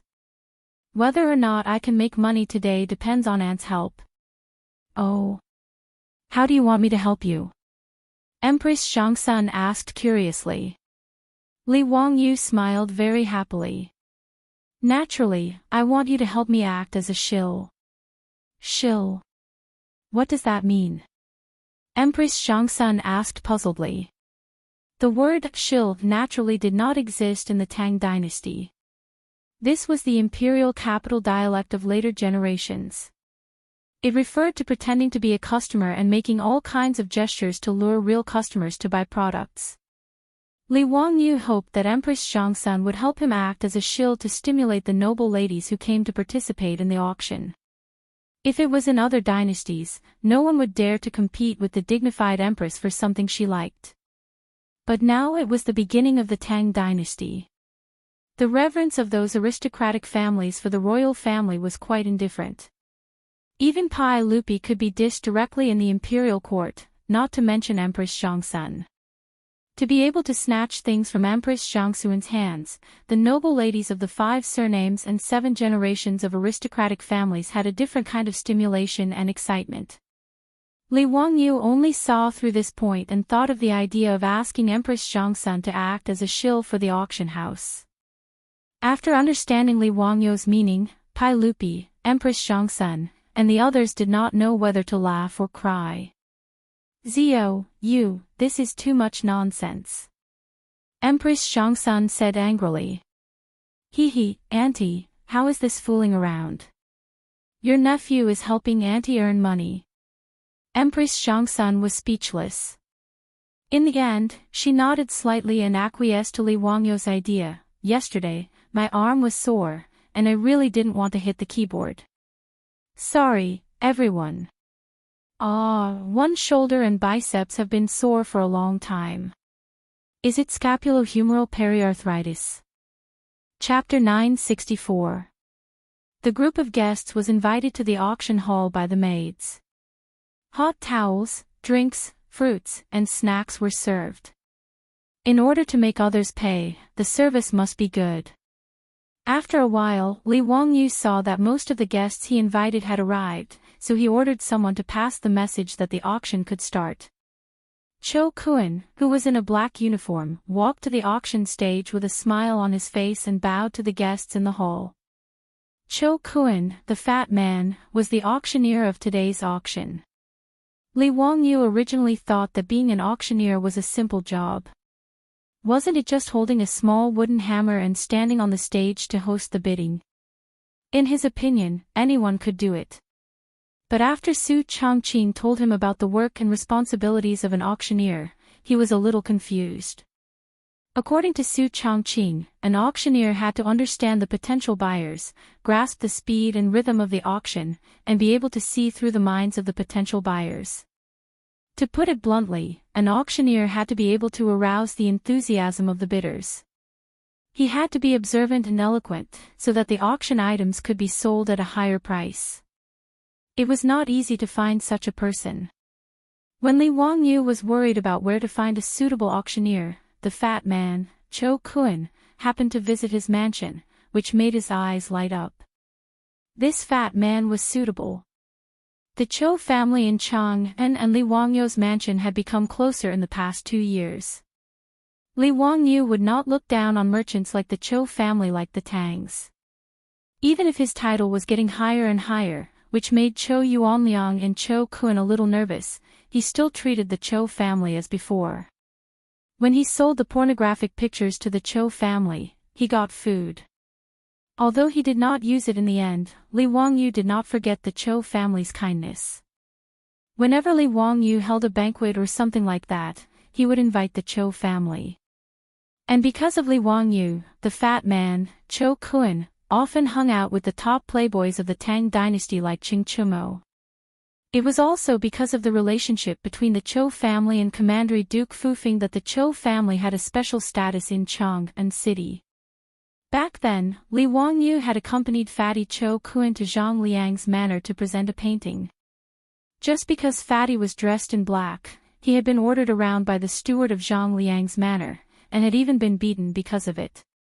Just how lowly was his status? Now, even though the Cho family was still a low-class merchant family and could only wear black clothes, Cho Yuanliang could drink and chat with those nobles and officials. When he went to those nobles' mansions, he could also be treated as a distinguished guest. All of this was naturally caused by the relationship between the Cho family and Li Wangyu. Because Cho Kun had been hanging out with the rich playboys for a long time, he was very familiar with the situation in Chang'an's various families, nobles, officials, and aristocratic families. Moreover, Fatty had been helping Li Wangyu to manage the business of selling cooked water for the past 2 years, and had become more mature and tactful. Among the rich merchants in the east and west of Chang'an City, he was considered to be outstanding. Therefore, when Li Wangyu saw Fatty Cho Kun appear, he immediately had an idea. He felt that letting Fatty Cho Kun manage the auction seemed to be reliable. After pondering for a while, Li Wangyu made the decision to let Cho Kun manage the auction. After pulling Fatty Cho over and explaining to him what an auction was, how to operate it, and how to make a profit, Fatty Cho's eyes began to shine. Although Cho Kun had never heard of an auction, he had a business mind. After listening to Li Wangyu's explanation, he immediately saw the value of an auction. If Li Wangyu let him manage the auction, then the Cho family in Chang'an City would really be rich. The customers of the auction were either rich or noble. If Cho Kun could manage the auction on behalf of Li Wangyu and build a good relationship with these people, the benefits were self-evident. It was even possible that his descendants would leave the business register and become officials. Zio, is what you said true? That auction, you really trust me and are willing to let me manage it? Of course it's true. Why would I lie to you? Li Wangyu knew the value of an auction, but he didn't mind helping Fatty Cho Kun. Fatty Cho was still not at ease. He showed a pitiful expression and pulled Li Wangyu's sleeve. Zio, don't play with me. You really want me to manage the auction? Get lost. Li Wangyu was disgusted by Fatty Chow's expression. He pushed his fat face to the side. If you look at me like that again, I'll go find someone else. Damn, this Fatty Cho is too disgusting. He's not a beauty, why is he acting cute? Cho Kun didn't dare to continue playing around. He seriously discussed the auction with Li Wangyu. It had to be said that Fatty Cho Kun was truly talented. In Sotheby's auction house, Li Wangyu was just a shopkeeper who didn't do anything. Other than moving his mouth, everything else was done by Fatty Cho Kun. Recruitment, training, various operations of the auction. Fatty Cho Kun had lost a lot of weight in the past few months, but his results were still remarkable. Li Wangyu and Su Chongqing had inspected the auction house and were very satisfied, so they set a time for the opening. Today was the day to verify the results of Fatty Cho Kun's months of hard work. My thanks to sirs for coming to Sotheby's auction. Sirs might not know, but what is an auction? What service can an auction provide to sirs? Today, this lowly one will be so bold as to explain to sirs. Fatty Cho Kun was also extremely eloquent. In just a few words, he had clearly explained the purpose of an auction. Simply put, an auction house was a middleman. It was entrusted by customers to auction goods, and the highest bidder would get the goods. The auction house would then receive a commission from the customers. In fact, the Tang people were not unfamiliar with middlemen. Middlemen were people who acted as matchmakers between buyers and sellers in order to receive a commission. Middlemen solicit buyers and sellers and negotiate prices. When the government negotiates with the merchants, middlemen will sometimes be sent out. That was what it meant. However, for the aristocratic families and officials of Chang'an City, if they needed to sell some valuable things, it was not suitable for them to look for middlemen. After all, they were all people of status. It would be too embarrassing for them to look for middlemen just to sell some things. And this auction house was a pretty good choice. Since it wouldn't hurt their reputation, and there were many people bidding, the price would be higher than that of middlemen. The guests couldn't help but whisper among themselves. They felt that the auction house was quite interesting. Sirs, today is the first auction of Sotheby's auction. All the auction items will be provided by Commandery Duke Fufeng and His Majesty. As for the specific items, forgive me for keeping you guessing. You will know when you see them later. Anyway, I won't let you down. Before Cho Kun could finish his words, Qing Yao Jin, the old man, became impatient.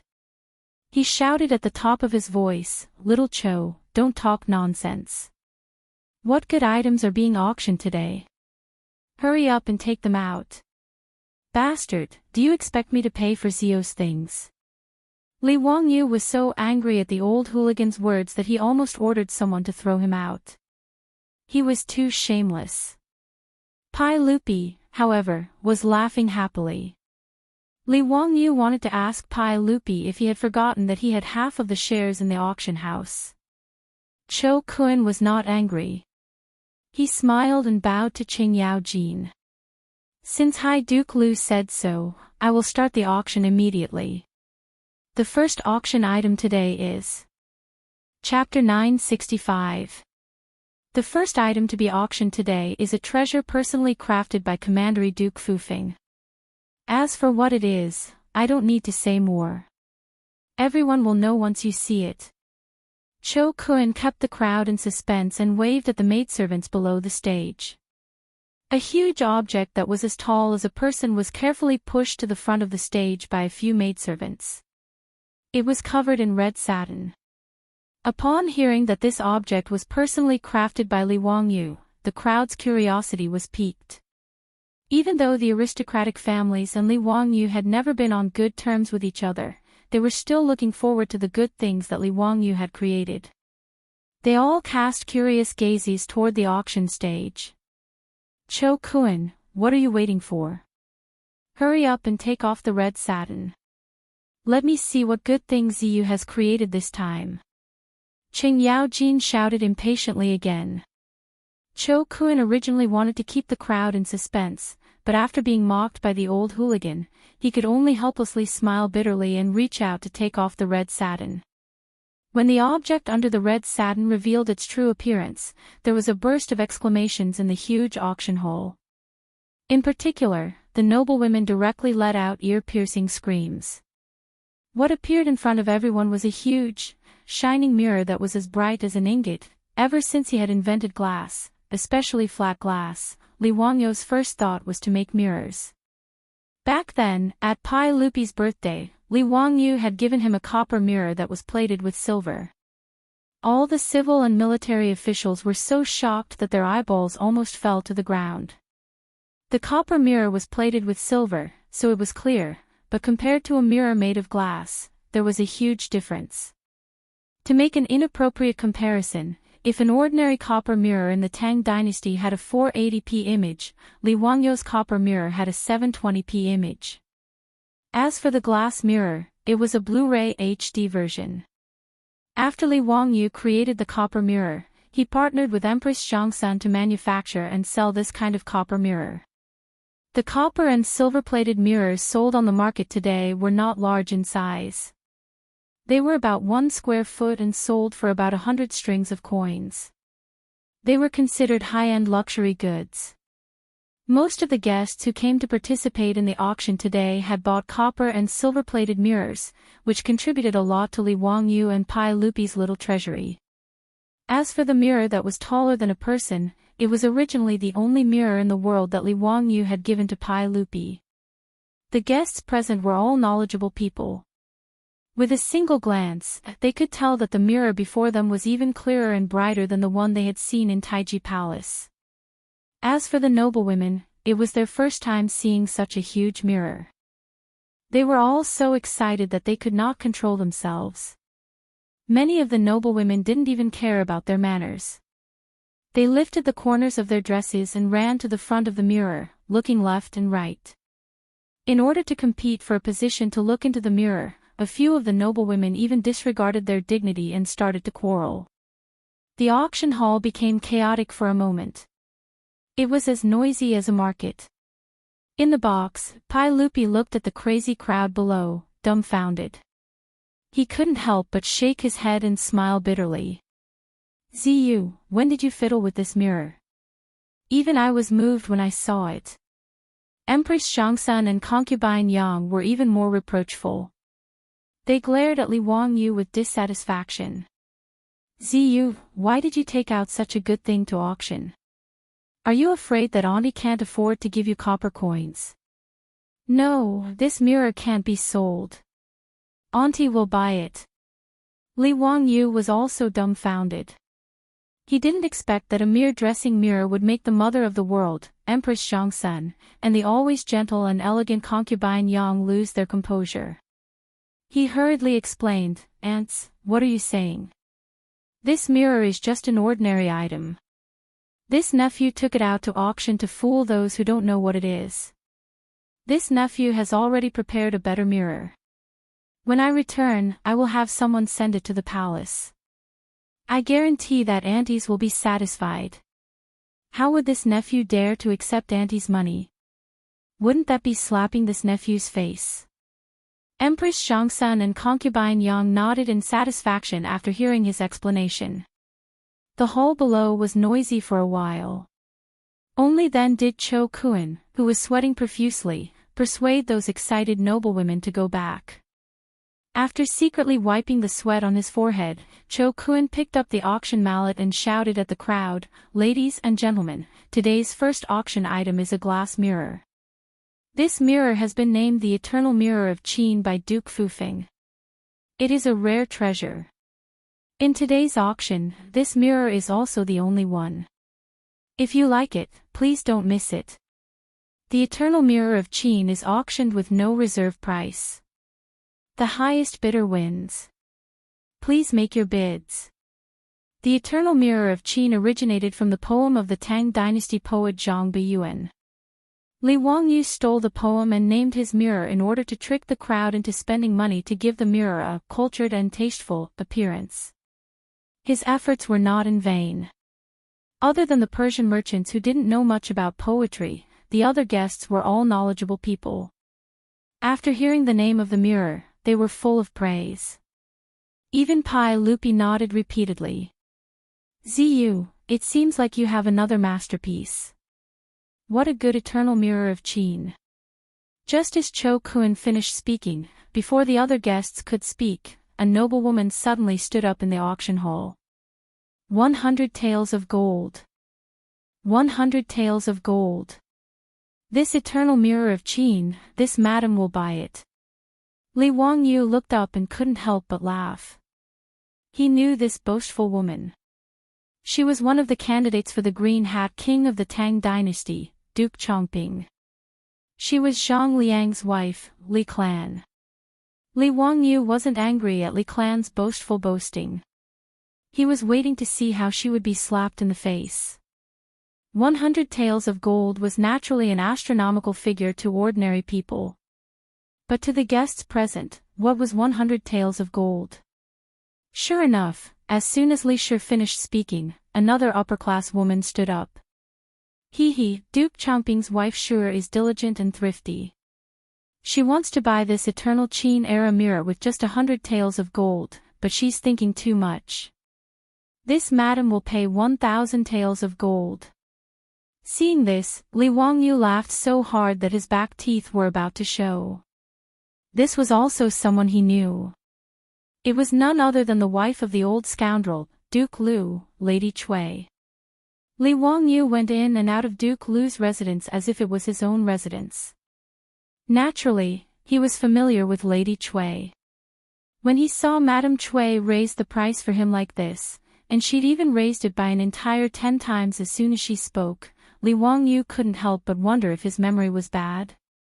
Could it be that he had asked Qing Yaojin to be his shill and he had forgotten? Lady Cui dissed Li Clan for 2 reasons. First, she really liked this mirror.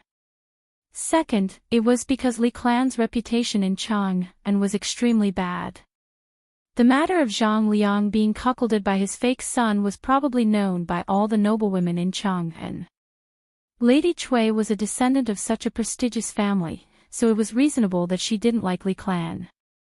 Li Clan also didn't expect that the moment he spoke, he would be ruthlessly slapped in the face. She wanted to retort, but her husband was only the founding duke while Qing Yaojin was the founding duke. Furthermore, Lady Cui was from the influential Cui family of Qinghe. How could she offend them? Therefore, after being mocked, Li Clan's expression froze. He didn't dare to continue speaking. He could only grit his teeth and silently endure.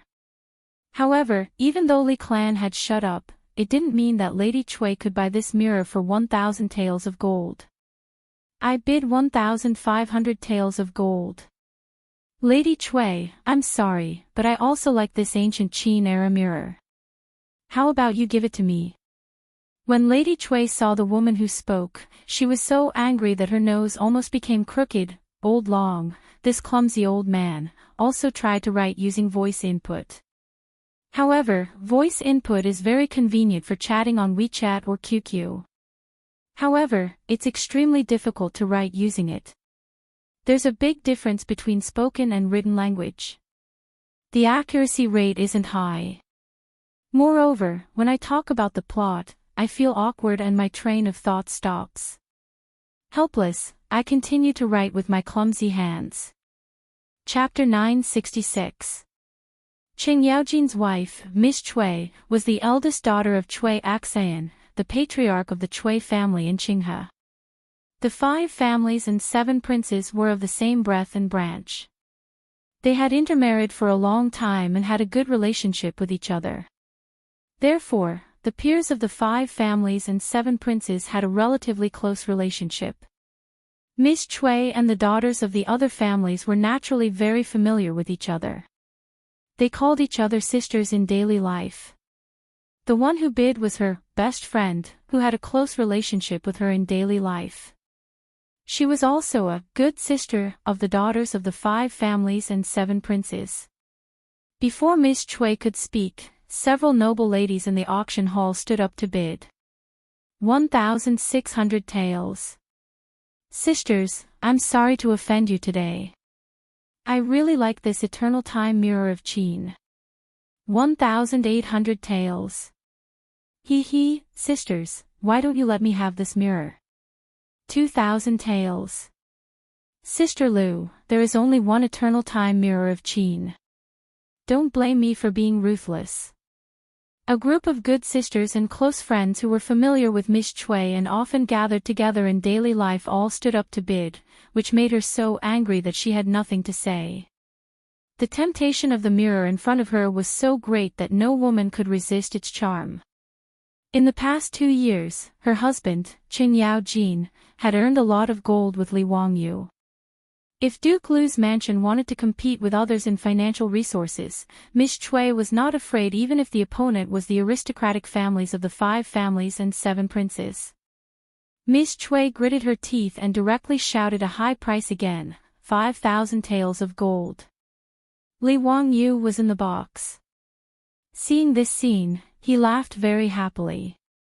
If the mirror was bought by the old rogue's wife, it would be good. After all, the old rogue had robbed a lot of things from his mansion in daily life. Today was a good day for revenge. He could make the old rogue bleed. The bidding for this eternal Qin-era mirror was almost monopolized by the madams of the various manors. The male masters of the various manors did not seem to care at all. They chatted and laughed with each other, allowing their madams to do as they pleased. In fact, including the old rogue, Qing Yaojin, everyone looked calm on the surface. In fact, they were secretly competing and cheering for their wives. Although the 5 clans and 7 hopes had lost tens of thousands of taels of gold in Xinghua Temple for no reason 2 years ago, it was not a serious loss for these aristocratic families with thousands of years of history.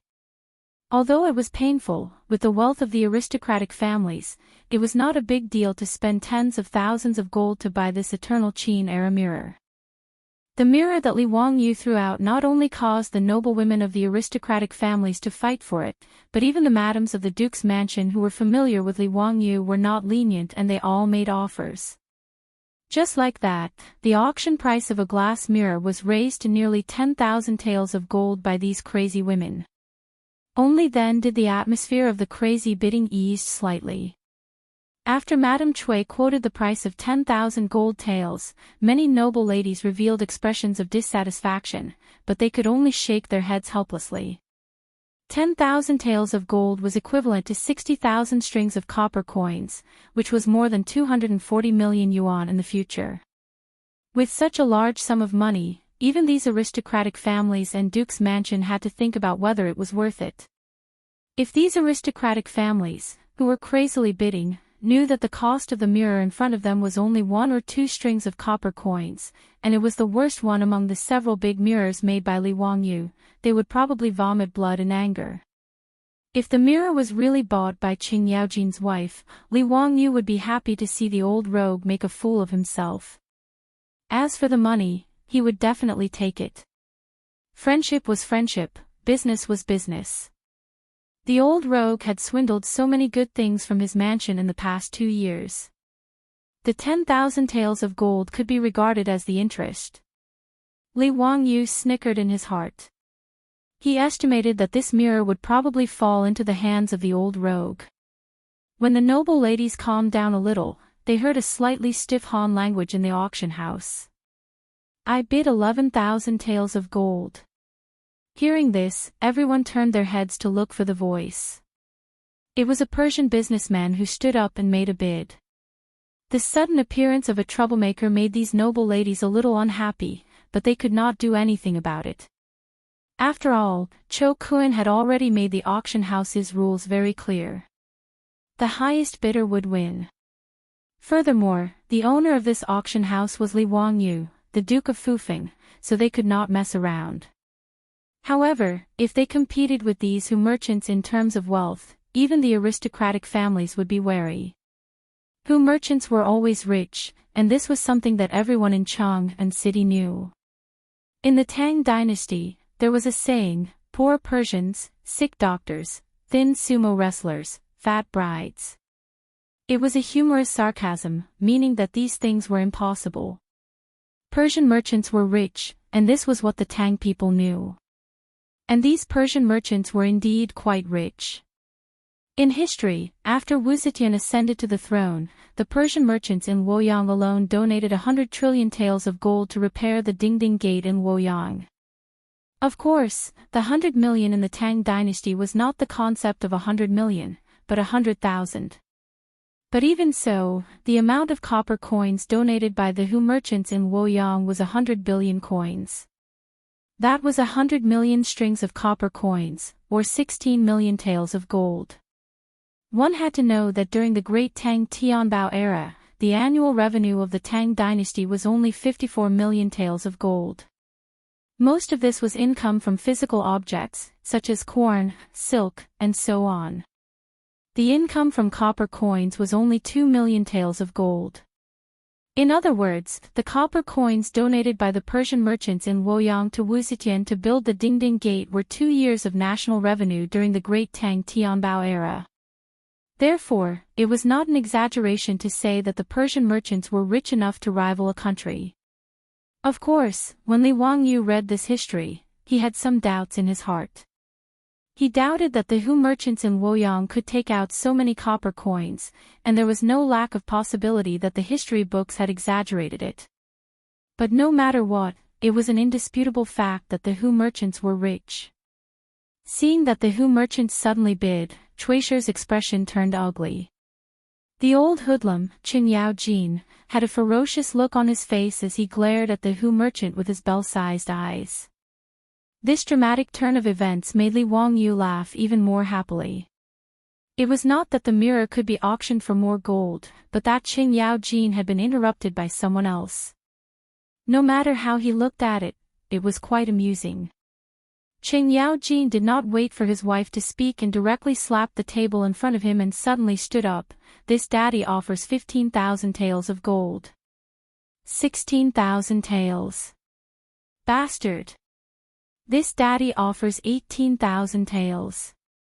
Qin Yaojin's eyes were about to spit fire. Although he was rich, using so much gold to buy a mirror was a bit crazy. The barbarian merchant, on the other hand, was completely unperturbed. He smiled and nodded towards Qin Yaojin as he spat out a few words, 20,000 taels of gold. Qin Yaojin opened his mouth, but in the end, he angrily sat back down and muttered, "Bastard, you really are a poor Persian. This daddy is not buying anymore.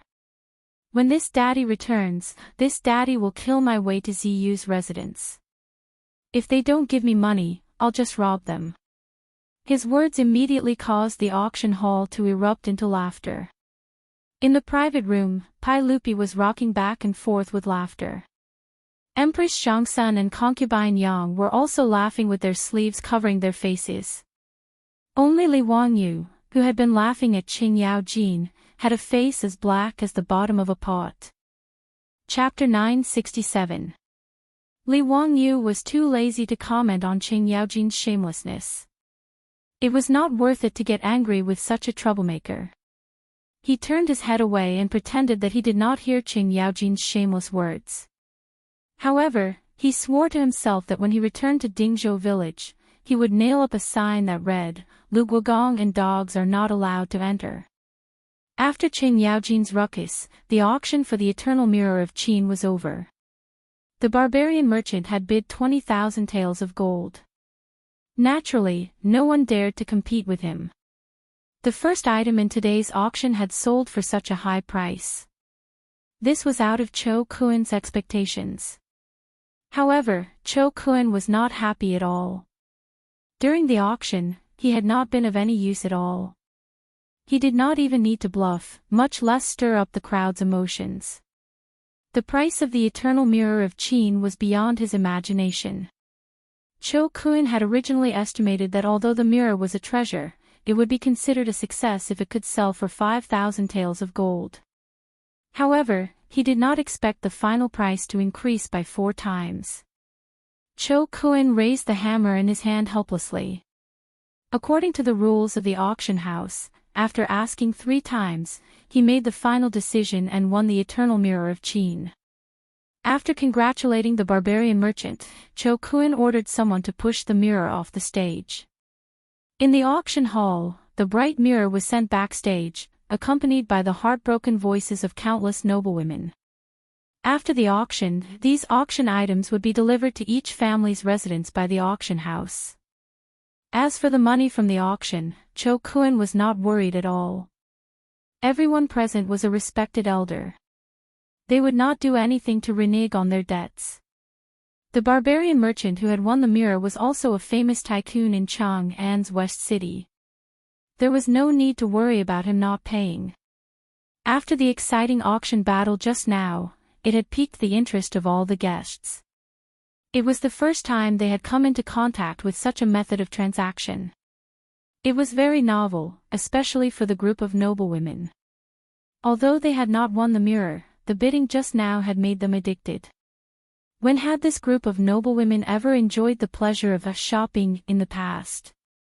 In addition to the excitement of the barbarian merchant throwing away 10,000 taels of gold, the rest of the auction proceeded smoothly.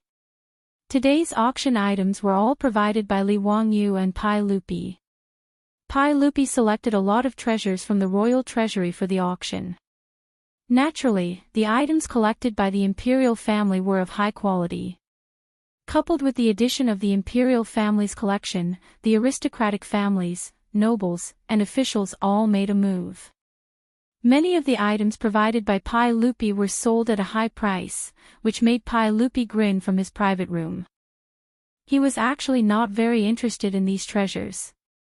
Instead of guarding these inanimate objects, it would be more practical to turn them into dazzling gold. Moreover, Pai Lupi's wild ambition had been greatly stimulated by Li Wangyu's map. That original map was hung in Li Er's bedroom. Every day, he would look at the map and study it carefully. He hated that he could not bring all the territories on the map under the rule of the Tang dynasty. However, to achieve this goal, in addition to the strategies proposed by Li Wangyu, the more important point was to have money and food. The problem of food, because of the appearance of potatoes, did not worry Pai Lupi too much. However, money was a very practical problem. The Tang dynasty had not been established for long, and the treasury could not be said to be very rich. In fact, not to mention the 4th year of the Kai Zhengguan, even during the Tianbao period, the annual tax income of the Tang dynasty's imperial court was only 2 million strings of copper coins. The copper coins and gold in the Tang dynasty's treasury were not enough to support Pai Lupi's vigorous ambition. Therefore, Pai Lupi also wanted to take out the useless but expensive treasures in the royal treasury to auction. Money is a man's courage. This saying was also true for Pai Lupi, the emperor of the Tang dynasty. More than a dozen auction items were sold in one breath, which made Cho Kun more and more excited. After bidding for the last item, Cho Kun took a sip of tea to moisten his sore throat and picked up the auction mallet again. Gentlemen, the next treasure is amazing. If you believe in Buddhism, don't miss it. Cho Kun waved to the maidservants under the stage again, motioning them to push the auction item forward. When a glass Buddha statue as big as a person was presented in front of everyone, the auction hall was once again in high spirits. Although most of the Tangs believed in Taoism, they did not reject Buddhism. In Chang'an, the number of Taoist temples and temples was not much different. Many people even believed in Taoism and Buddhism, and they would burn incense on both sides. Therefore, in the mansions of these aristocratic families and officials, most of them worshipped the statues of Tao ancestor, as well as Buddha. However, the Buddha statue in front of them was a little too shocking. It was transparent and the size was no different from that of an ordinary person.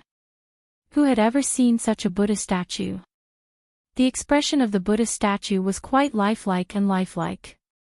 It was dignified and compassionate. The pure and flawless glass Buddha statue was untainted by even a speck of dust. Many Buddhist believers immediately knelt down and kowtowed. Since ancient times, there had been Buddha statues carved with crystal in Wuxia. Who had ever seen such a huge crystal Buddha statue? Not to mention that it was sculpted to such an extraordinary degree, and it revealed a pure and divine aura of the Buddhist sect from the inside out. Even in the future, the largest natural crystal Buddha statue was only 50 or 60 centimeters high. However, the Buddha statue that Li Wangyu ordered the craftsmen to make of glass was as tall as a person, which could be called huge. Several eminent monks of Buddhism who were invited to attend the auction today could not maintain their calm expressions at this moment. Several eminent monks of 70 years old immediately stood up, recited the name of Buddha, and bowed down to the glass Buddha statue. Amitabha. Gentlemen, this is the most precious treasure of Buddhism. Please do us a favor and give the Buddha statue to poor monk, okay? This penniless monk and the others will naturally be endlessly grateful and pray for all of you. Some eminent monks of Buddhism immediately spoke, hoping that the gentlemen attending the auction would not compete with them for the Buddha statue. Li Wangyu secretly curled his lips, thinking that these monks were really thick-skinned. The reason why he ordered the craftsmen to make this glass Buddha statue was that he wanted to get a layer of oil from Buddhism. If the aristocratic families and officials did not compete with Buddhism, wouldn't he be a blind man lighting a lamp in vain? However, Li Wangyu was not in a hurry. Firstly, he did not believe that these aristocratic families would give up this Buddha statue because of the words of a few eminent monks. Obviously, if this Buddha statue was brought back to their mansions, it would be the best treasure for the Tangs to guard their mansions. Secondly, Li Wangyu was also very black-bellied. Among the guests below, there were also actors he had arranged. If others were really willing to give up the glass Buddha statue, then Li Wangyu might have to ask the actors to do it. However, when Pai Lupi saw this Buddha statue, he snorted coldly and turned to look at Li Wangyu with dissatisfaction. Zio, why did you make the Buddha statue? Where is the statue of Tao Zu? Li Wangyu quickly explained with a smile, Uncle, Tao Zu is my master. How can I make his statue and send it to be auctioned for profit? Wouldn't my master send down the 9 heavens divine thunder and strike me to death? Hee, I have already finished making the statue of Tao Zu. After that, I ordered people to send it to the palace. Uncle, please choose a suitable Taoist temple and send it to receive the incense of thousands of people. His explanation made Pai Lupi nod with satisfaction. He continued to turn his head to watch the excitement below. In the auction hall, as Li Wangyu expected, the words of the Buddhist monk were immediately rebutted by others. Master, you are wrong. What is the difference whether the Buddha statue is enshrined in the Buddhist sect or in our mansions? Praying to Buddha is precious and pure. How can the Buddha statue be the only exception? Masters, you are thinking too much. Several Buddhist monks were refuted by these big shots. Even if they wanted to refute, they still had scruples about the status of these big shots. They looked at each other and chanted the name of Buddha again. They did not speak anymore, but their meaning was very clear. Since no one was willing to give in, then they would just bid. In terms of wealth, would they, the Buddhist sect, lose to these aristocratic families? Previously, the Eternal Mirror of Qin was only sold for 20,000 taels of gold. However, if they wanted to get this Buddha statue, what was 20,000 taels of gold? Chapter 968. It had to be said that the Buddhists were really rich. As soon as Cho Kun announced the start of the bidding, an eminent monk of the Buddhists stood up and called out a sky-high price without hesitation. 30,000 taels of gold. This price made the hearts of all the bigwigs race, although everyone knew that the glazed Buddha statue in front of them was definitely worth more than this. The Buddhists' momentum showed that they were determined to get it. Before anyone could say anything, Cho Kun smiled and bowed slightly to everyone on the auction stage. Everyone, I forgot to mention something just now. This Vairocana Buddha statue was made entirely of colored glass and weighed more than 20 stones. Even if we don't consider its preciousness, just the weight of this glazed glass alone is worth more than 40,000 taels of gold. The units of measurement in the Tang dynasty were more complicated, unlike the decimal system of later generations. 1 stone was equal to 4 jun, 1 jun was equal to 30 jin, and 1 jin was equal to 16 taels of gold. In other words, 1 stone was equal to 1,920 taels of gold. At the beginning of the Tang dynasty, the Roman glass that was trafficked through the Silk Road was worth the same amount of gold. The glass Buddha statue that Li Wangyu ordered the craftsman to make was about a ton. If it was calculated according to the weight of gold, it was really worth more than 40,000 taels of gold. Cho Kuan's words stunned all the guests. The several eminent monks of the Buddhists also looked at each other and silently calculated in their hearts. They were sure that the price they had just offered was really too low. In fact, the price of glass couldn't be calculated like Cho Kuan. The barbarian merchants traveled tens of thousands of miles through the Silk Road to transport fragile glassware to the Tang dynasty. The cost was very high, so the price was set to be the same as the weight of gold. No one would be so foolish as to travel thousands of miles to transport glassware that weighed more than a ton to the east. But no matter what, Cho Kuan's words made everyone recalculate in their hearts how much the glazed Buddha statue in front of them was worth. I bid 40,000 taels of gold. Before the eminent monks of the Buddhists finished their discussion, they heard the Persian merchant who had bid for the eternal Qin-era mirror stand up and bid again. The guests were even more dumbfounded. They didn't understand why the Persian merchant suddenly bid. The eminent monks of the Buddhists were even more furious. You barbarian, you're so unreasonable. You're a Zoroastrian, why are you bidding for our Buddhist treasure? What are your intentions? Was he trying to humiliate Buddha? If you can't give us a reason today, our Buddhist sect will definitely not let this matter rest. The barbarian merchant didn't expect that his bid would anger these Buddhist monks, so he hurriedly tried to explain himself. Masters, I have no intention of humiliating Buddha. It's just that I'm familiar with the king of the Gaochang kingdom, who has always been a believer of Buddhism. When His Majesty came to Chang, and this year, he entrusted Ol Wei to find an exquisite Buddha statue in the Tang dynasty and bring it back to Gaochang to worship. In my opinion, this Vairocana Buddha statue should be to the king's liking, which is why I bid for it. The Hu merchant's explanation left the Buddhist monk speechless. Finding the Buddha statue for Gaochang's monarch was a reasonable excuse. The Gaochang nation believed in Buddhism and these eminent Buddhist monks were well aware of this. Gaochang nation was located at the transportation hub of the western regions and was a rare Buddhist nation in the western regions. As the craftsmen of the Central Plains were highly skilled, it was normal for Gaochang's monarch to entrust these Persian merchants to find Buddha statues in the Central Plains. The Tang dynasty had indeed exported many Buddha statues to Gaochang. Be it bronze Buddha statues or jade Buddha statues, they were all very popular in Gaochang. This was why this Hu merchant had bid for the Vairocana Buddha statue after seeing it. Knowing that they had misunderstood this Hu merchant, the eminent monks felt even more stifled. They naturally weren't afraid of competing with the aristocratic families and nobles in terms of wealth. However, competing with these Hu merchants who were so poor that they only had money left, even Buddhists felt a little apprehensive. However, that Hu merchants' words were reasonable. Even if they were displeased, they couldn't stop the Hu merchant from bidding. For a moment, the eminent monks' faces turned even uglier. Not only did the eminent monks' faces turn ugly, but the guests who were interested in bidding for the Buddha statue were also extremely frustrated. With the Hu merchant's wealth, this extremely rare Vairocana Buddha statue would most likely be won by him again. Just as everyone was in a dilemma, they heard Li Wangyu's voice from the box, which attracted everyone's attention.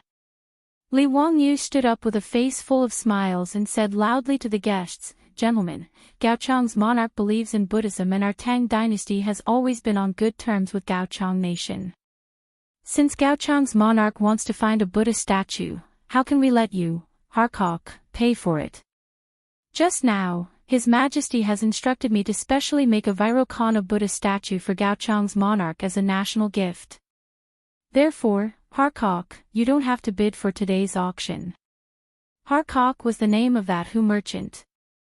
This person was quite famous in Chang'an's West City, so Li Wangyu also knew him. Hearing Li Wangyu's words, everyone heaved a sigh of relief.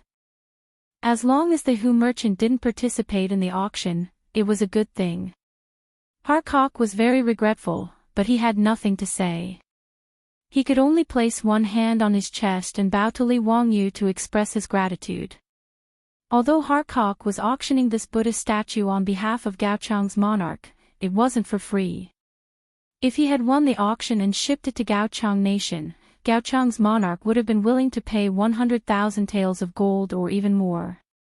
With such a large amount of expected profits flying out of thin air, one could imagine the regret in Harkok's heart. In the box, Pai Lupi was very surprised after hearing Li Wangyu's words. What did he mean by ordering Li Wangyu to specially make a Buddha statue for Gaochang's monarch? How could there be such a thing? Wasn't this a fake imperial edict right in front of his face? However, since Li Wangyu had said so in front of everyone, Pai Lupi knew that his nephew must have his reasons, even though he didn't understand. Therefore, Pai Lupi, who had been called a fake imperial edict, didn't say a word and didn't refute. Instead, he waited for Li Wangyu's explanation. After Li Wangyu spoke up to stop the Hu merchant from continuing to bid, the auction below could continue. He turned his head and bowed slightly to Pai Lupi. After making an apologetic expression, he smiled and said, "Uncle, please forgive me. Just now, this nephew didn't ask for your permission and acted on my own accord. Using your name, I propose to gift Gaochang's monarch a Buddha statue." Sigh. Don't worry about it. Zio, why don't you tell me why you did this? Pai Lupi waved his hand. Uncle, this nephew is making preparations for Uncle's conquest of the western regions. Oh. Tell me about it in detail. Li Er's interest was piqued and he quickly asked. Li Wangyu didn't keep him in suspense and explained, "Uncle, with the military strength of the Tang dynasty, it's easy to destroy the western regions.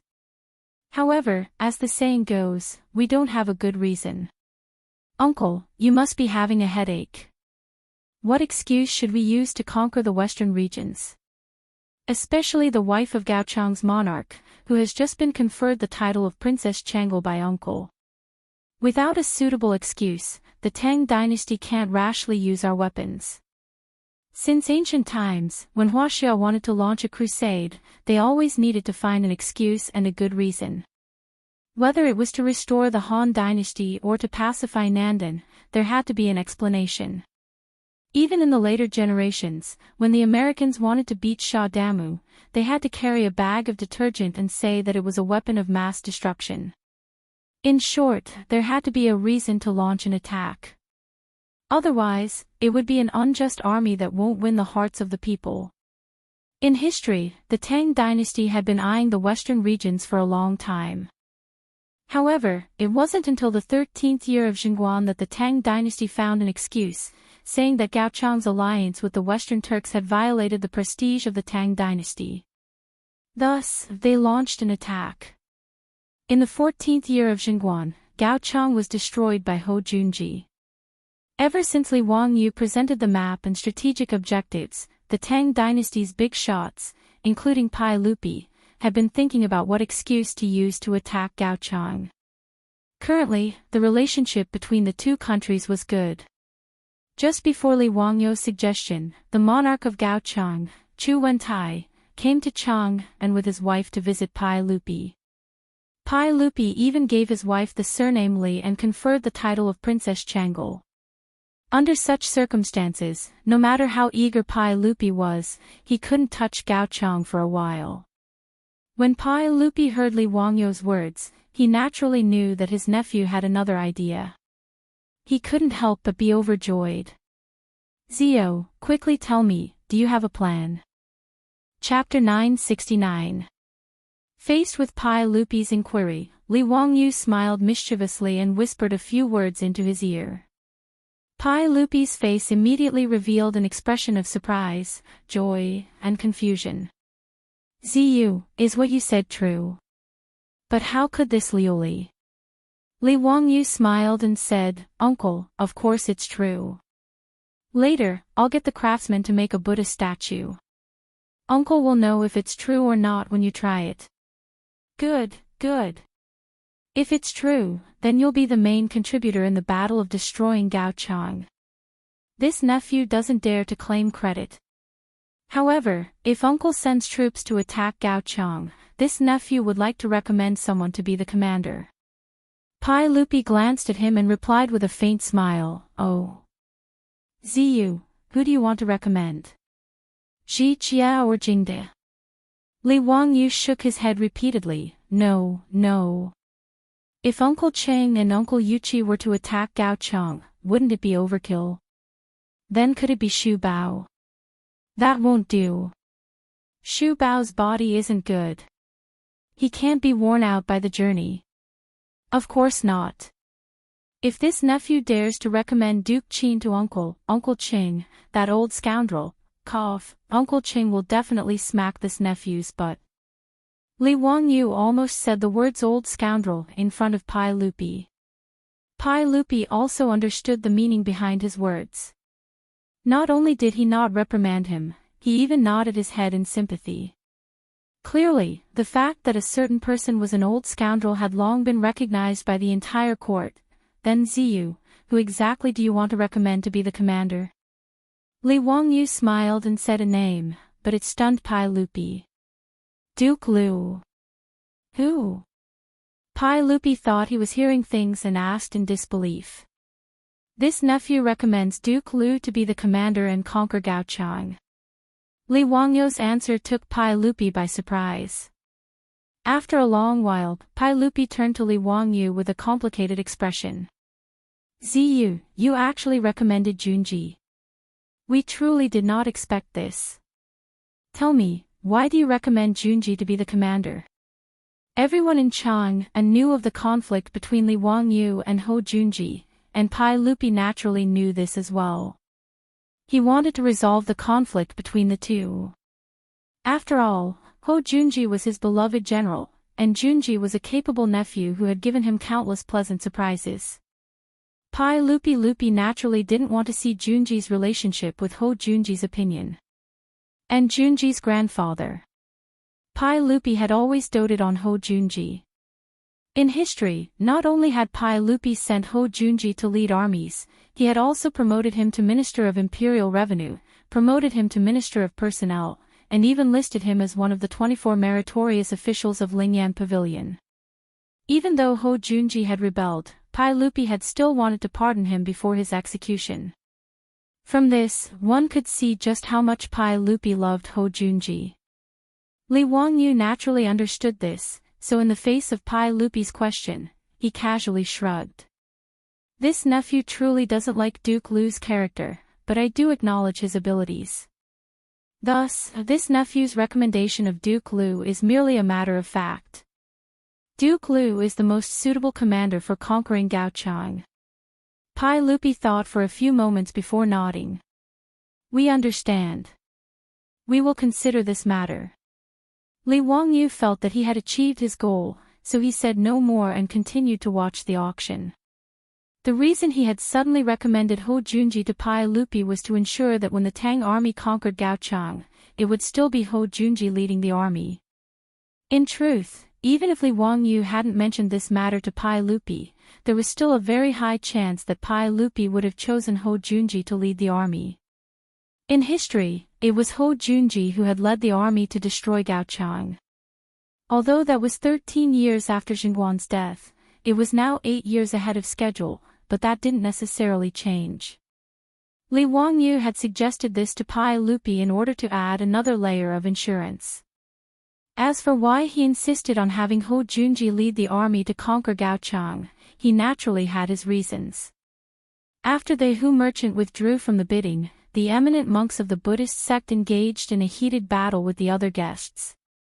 In the end, the Buddhist sect won, bidding 68,000 taels of gold to buy the Vairocana Buddha. Li Wangyu was naturally satisfied with this result. Only a fool would be dissatisfied. After all, the cost of a ton of glass, including the wages of the craftsmen, only amounted to a few hundred strings of coins. Half a month of baking time had been exchanged for 68,000 taels of gold. Even robbing people wouldn't be able to do this. But not even Li Wangyu had expected that the most profitable item in today's auction would not be the Buddha, but the perfume. Speaking of which, these perfume were not being managed by Li Wangyu, but by his beautiful superior and her army of women. Su Chongqing had collected 12 different kinds of flowers and made 12 different types of perfume. Moreover, the perfume's manufacturing process had been improved by the army of women, making the perfume even stronger and last longer. It was very close to the perfumes of the modern era. The rather business-minded Su Chongqing had ordered the craftsmen to meticulously carve and blow the perfume bottles into 12 different shapes, naming them the 12 flower deities. Because Su Chongqing, an elite woman in the modern era, was used to using Dior's perfume, she actually did the same as Li Wangyu and unceremoniously named their perfume the Dior's 12 flower deities perfume.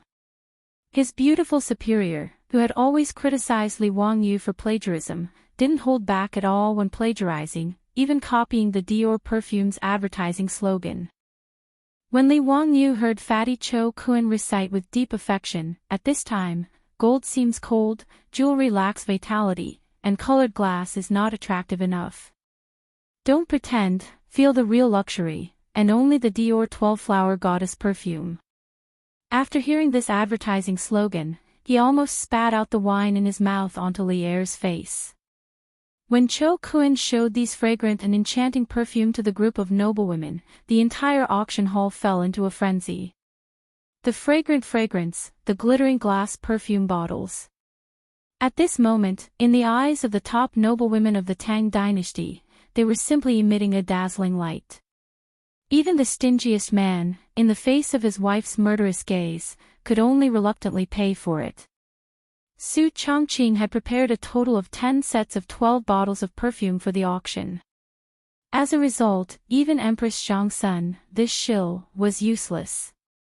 The price of each set of perfume was raised to about 30,000 taels of gold by these crazy noblewomen.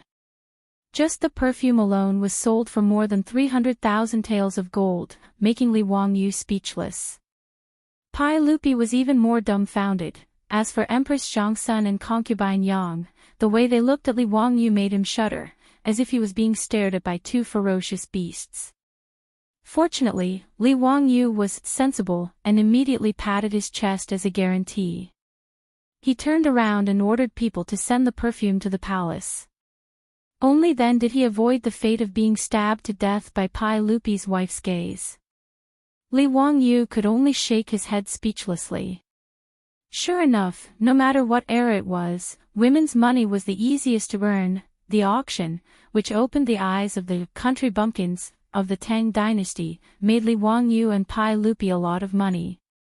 In fact, the amount of money they earned didn't have any special meaning to Li Wangyu. No matter how much money they had, it was just a number. What he enjoyed was the pleasure of easily making money from the country bumpkins of the Tang dynasty. To borrow a famous saying from Father Ma, "I'm really not interested in money, but I'm interested in spending money." Chapter 970. In the 6th month of the 5th year of Xinguan's reign, Gaochang City was bustling with activity. Countless people poured out of the city gates, singing and dancing as they welcomed the diplomatic group from the Tang dynasty. The king of Gaochang, Chu Wentai, led a group of civil and military officials 30 miles out of the city to welcome the Tang dynasty's diplomatic group. The reason why everyone in Gaochang came out in full force to welcome the Tang dynasty's diplomatic group was that the Tang dynasty's emperor, the great and upright Pai Lupi, had gifted the glazed Buddha statue to Gaochang. It would arrive with the diplomatic group today. Gaochang City, the capital of Gaochang, was located in Turpan City in the future. It was more than 5,000 miles away from Chang and city. With the current traffic situation of the Tang dynasty, it would take more than a month to complete the 5,000 miles journey on horseback. If it were a caravan transporting goods, it would take at least 3 months to complete the journey. It was not easy to transport a glass Buddha statue that weighed more than a ton and traveled more than 5,000 miles. The Tang dynasty spent a lot of effort to transport this Buddha statue. First, it was transported to Dunhuang County by four-wheeled carriages, and then to Gaochang by camel caravans. However, no camel could carry a 1-ton Buddha statue. Therefore, a specialized craftsman made a kind of bracket to connect the 4 camels. The Buddha statue was placed on the bracket and carried by the 4 camels. Under the careful care of countless people, it took more than a month to cross the Gobi Desert and transport the Buddha statue from Dunhuang County to Gaochang City through Hami. As a Buddhist country, all the civil and military officials, including Chu Wentai, and the people of Gaochang were extremely excited when they learned that the Tang dynasty had gifted them this national gift. What kind of treasure was a glass Buddha statue that weighed more than a ton? Even though Gaochang City was far from Chang and city, there were still caravans coming in and out every day, bringing all kinds of news from Chang and city. Half a year ago, the shocking auction in Chang and city was the most talked about event of these caravans. Half a year ago, a similar Vairocana Buddha statue was bought by a Buddhist sect in Chang and for 68,000 taels of gold. The Buddha statue was bought by the Buddhist sect, but it became a problem as to which temple would worship this glass Buddha statue. Several eminent monks of the Buddhist sect argued and finally decided that the 10 temples in Chang and city would take turns to worship the statue. Each temple would worship the statue for 3 months. The Great Mercy Temple was the luckiest and got the first chance to worship the Buddha statue. In order to show this glass Buddha statue to its believers, the Great Buddha statue was placed on the square in front of the Great Hall. The base of the Buddha statue was built with white marble, and the colorful glazed Buddha statue was placed on top of it. Because it was an open-air environment, the glass Buddha statue emitted a dazzling radiance under the sunlight every day. It was exceptionally sacred. Because of the statue was the Buddha statue was the Buddha statue was the Buddha statue of the great Buddhist sect. Countless believers flocked to the Great Mercy Temple just to see the Buddha statue. There were even all kinds of miracles and rumors. Some said that the Buddha statue showed up and healed the sick after praying. Some said that the Buddha statue shone colorful light and bathed the believers in the Buddha's light. In short, all kinds of rumors about the glass Buddha statue in Chang and city had been the talk of the town for the past half a year. It made the people of Gaochang restless. After several months of travel, the Vairocana Buddha statue that the great Tang Emperor had given to Gaochang as a national gift was finally going to arrive in Gaochang City. How could the entire court of Gaochang not be excited? Therefore, the king of Gaochang, Chu Wentai, had already led the civil and military officials 30 miles out of the city to wait for the arrival of the Buddha statue. When the figures of the great Tang diplomatic mission finally appeared on the official road under the expectant gazes of the people of Gaochang, the surrounding citizens couldn't help but burst into cheers. The musicians played cheerful music and the dancers started singing and dancing. It was a scene of jubilation. It was even livelier than the biggest festival in Gaochang. The Buddha statue that was firmly fixed on the back of a hunchback was wrapped in thick straw and other things. The king of Gaochang, Chu Wentai, and the others who came to greet them felt a little regretful. After a series of complicated ceremonies, the Tang dynasty delegation and the emperor of Gaochang set off for Gaochang city again. After learning from the successful experience of the Great Mercy Temple, the ruler of Gaochang, Chu Wentai, didn't hesitate. He ordered people to build an open-air Buddha platform in the largest temple in the city, preparing to use it to consecrate the Buddha statue. In order to show his sincerity, the king of Gaochang, Chu Wentai, even ordered people to make the Buddha platform out of pure gold. Just the gold alone cost nearly 20 tons, which was about 800,000 taels of gold. Gao Changguo was located in the center of the Silk Road in the western region. It was an indispensable transportation hub and a commercial hub for the east-west traffic. Therefore, it was very rich. Even though the Tang dynasty delegation was well aware of this, they were still shocked speechless when they saw the Buddha platform made of gold. After arriving at the temple, the Vairocana Buddha statue was slowly and carefully lifted up by a group of craftsmen and placed firmly on the golden Buddha platform. When the Buddha statue was placed properly and the straw and other things that were used to protect it were removed, its true appearance was revealed. Everyone present was immediately stunned. Under the dazzling sunlight, the sparkling and translucent Buddha statue and the dazzling golden Buddha platform complemented each other. It was so solemn and compassionate that it was almost impossible to look directly at it. The abbot of the temple immediately chanted the name of Buddha silently and led all the monks in the temple to kneel down. He loudly recited the profound scriptures. The solemn atmosphere of Buddhism made everyone present immediately kneel down and kowtow to the Buddha statue and pray.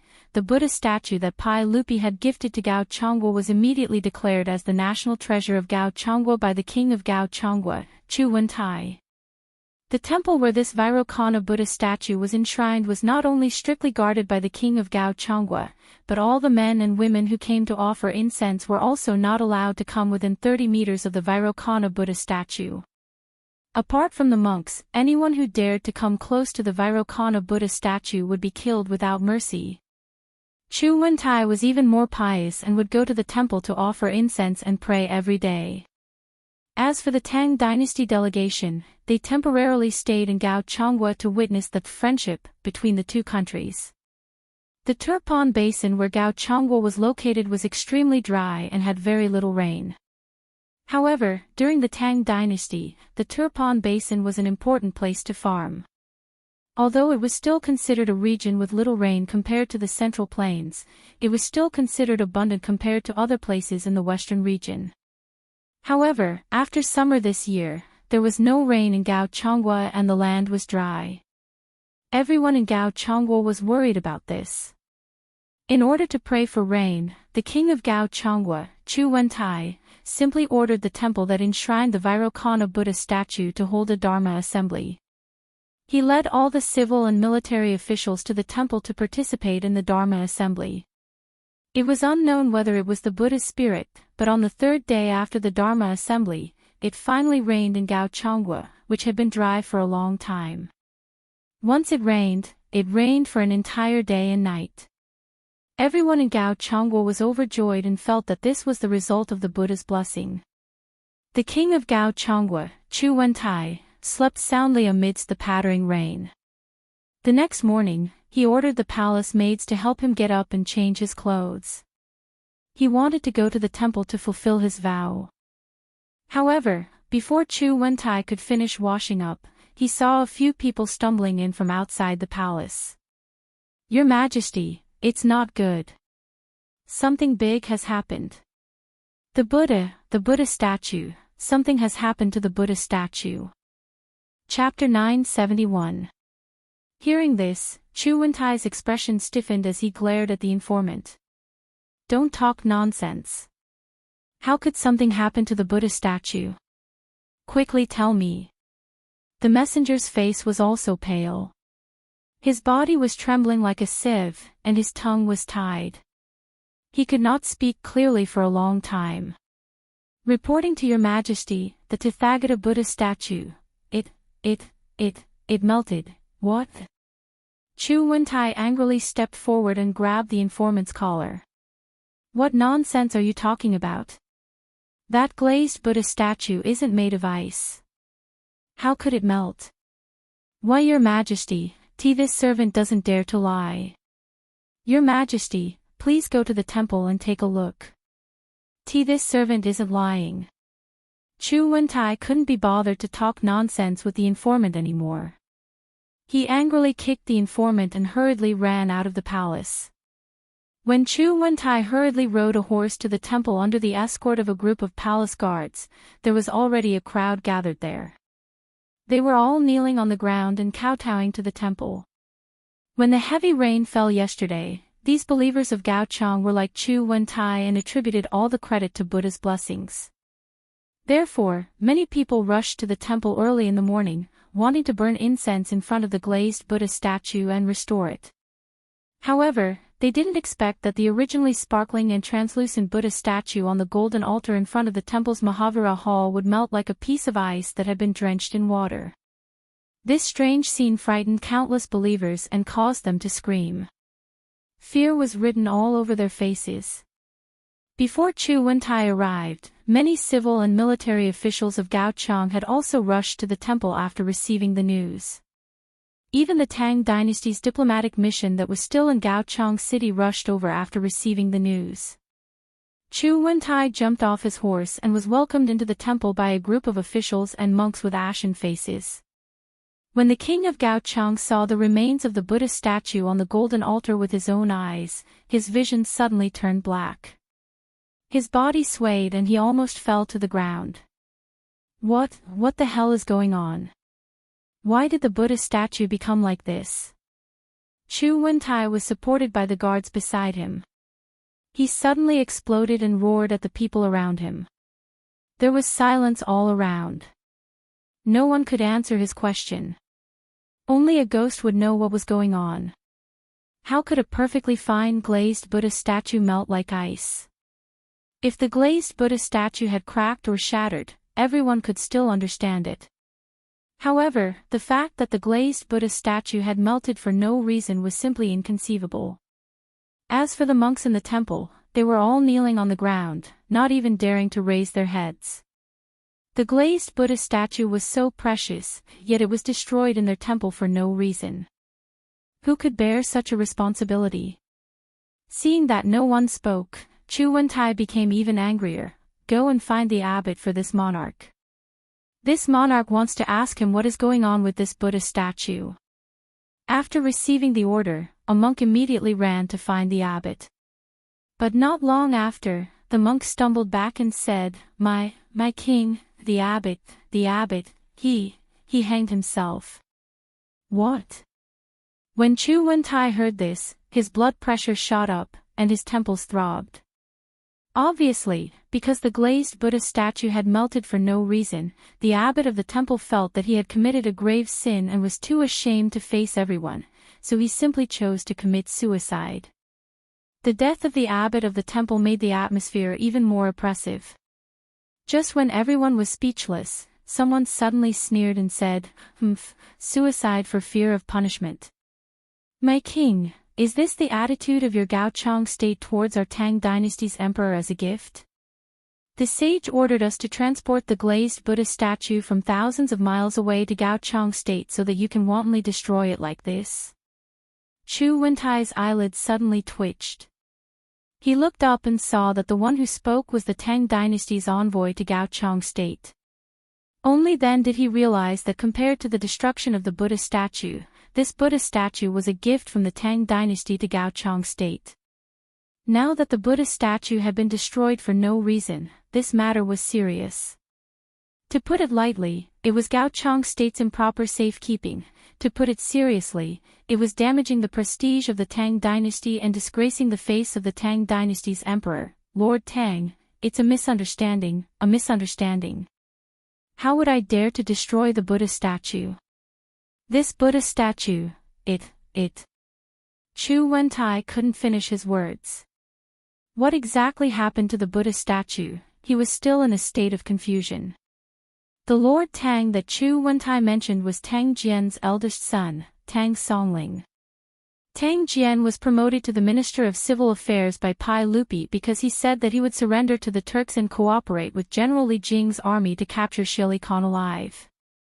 However, his eldest son, Tang Songling, had inherited Tang Jian's legacy of being a diplomat and was now an assistant minister in the Ministry of Rights. He was the envoy to Gaochang state this time.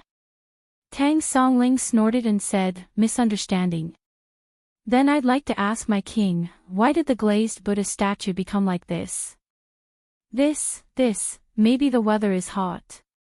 Chu Wentai couldn't finish his words. How would he know why the Buddha statue became like this? No matter how hot the weather was, the glazed Buddha statue wouldn't melt. Even if it was caused by the heat, the glazed Buddha statue had been exposed to the sun every day and hadn't melted. Moreover, it had rained for an entire day and night yesterday. It was even less likely that it had melted because of the heat. Thinking of the rain, Chu Wentai couldn't help but look up at the Buddha statue that was already in a terrible state. He couldn't help but have an absurd thought. Could it have been melted by the rain?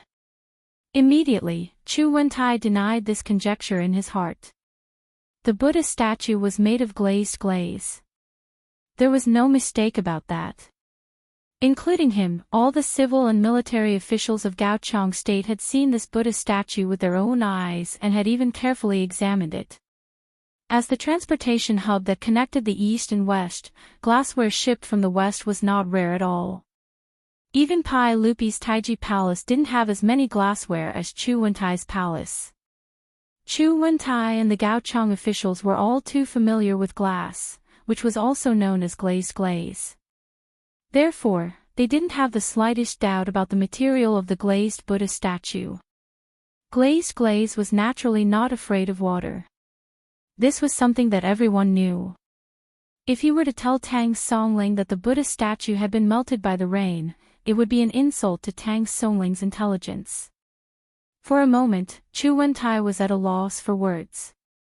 Seeing that Chu Wentai was at a loss for words, Tang Songling sneered again. Good, good. Since Gaochang State treats my Tang dynasty like this, then I won't keep you company. Men, take down the Buddha statue and take it away. The diplomatic mission will depart today and return to Chang'an. My Tang dynasty won't let this matter rest. If Gaochang State can't give me an explanation, then don't blame my Tang dynasty. Don't say that I didn't warn you. Farewell, Your Majesty. After Tang Songling finished speaking, he turned around and left, not giving Gaochang any chance to explain. The craftsmen of the Tang dynasty who came with the diplomatic mission immediately ran up to the golden Buddha altar and began to dismantle the melted and damaged Buddha statue. Chu Wentai opened his mouth. He wanted to stop them, but he couldn't say a word. The glazed Buddha statue had been damaged in the temple of Gaochang State, so it was reasonable for the Tang dynasty's diplomatic mission to be furious. What reason did he have to stop them? Chu Wentai let out a long sigh, shook his head, and summoned the officials back to the palace. Today's matter would obviously cause a lot of trouble in the future. He needed to have a good discussion with the civil and military officials on how to calm the anger of the Tang dynasty. However, Chu Wentai would never have thought that his preposterous guess was actually the truth. Chapter 972. Half a year ago, Li Wangyu moved closer to Pai Lupi's ear in the private room of Sotheby Chu River Lake and whispered, "Uncle, I just thought that since the Tang dynasty lacks an excuse to attack Gaochang, this Buddha statue in front of us is an opportunity. The reason why I asked Uncle to gift Gaochang a glazed Buddha statue as a national gift is because I want to do something about it. After the Buddha statue is sent to Gaochang, I have a way to make the glazed Buddha statue dissolve on its own. At that time, the Tang dynasty can use Gaochang as an excuse for destroying the national gift and insulting the prestige of the Tang dynasty to send troops to attack Gaochang. Moreover, Gaochang is a Buddhist country. If the glazed Buddha statue melts for no reason, it will be a great blow to Gaochang. This will be more beneficial for the Tang army to quickly attack Gaochang." Pai Lupi was surprised and happy. "Zio, are you serious? But how can this glazed Buddha statue dissolve on its own?" Li Wangyu shrugged his shoulders casually to express his affirmation. Glass was difficult to fire in ancient times mainly because the melting point of sand was too high. It was too difficult to reach the melting point of 1,600 degrees Celsius. After all, the melting point of copper was only about 1,000 degrees Celsius. Therefore, when firing glass, it was necessary to add baking soda, which was also alkali, into the quartz sand. In this way, the melting point could be lowered to more than 800 degrees Celsius. However, there was a disadvantage to firing glass in this way, which was that the glass would dissolve with water. Therefore, when firing glass, it was necessary to add lime and use the reaction between limestone and silicic acid to obtain calcium silicate. In fact, Li Wangyu had already forgotten all of this high school chemistry knowledge and had returned it all to his teacher. He only had a vague impression that he seemed to have read a similar article somewhere. However, this was indeed the case. When Li Wangyu ordered the craftsman to fire the glass used for the experiment and continuously sprinkle it with water, the glass really began to melt like ice cubes. After confirming that Li Wangyu's plan was indeed feasible, Pai Lupi was naturally overjoyed. He immediately followed Li Wangyu's plan and began a series of plans. The glazed Buddha statue that was painstakingly transported to Gaochang was a Buddha statue that was afraid of water. Gaochang's climate was dry, so it was naturally fine without rain.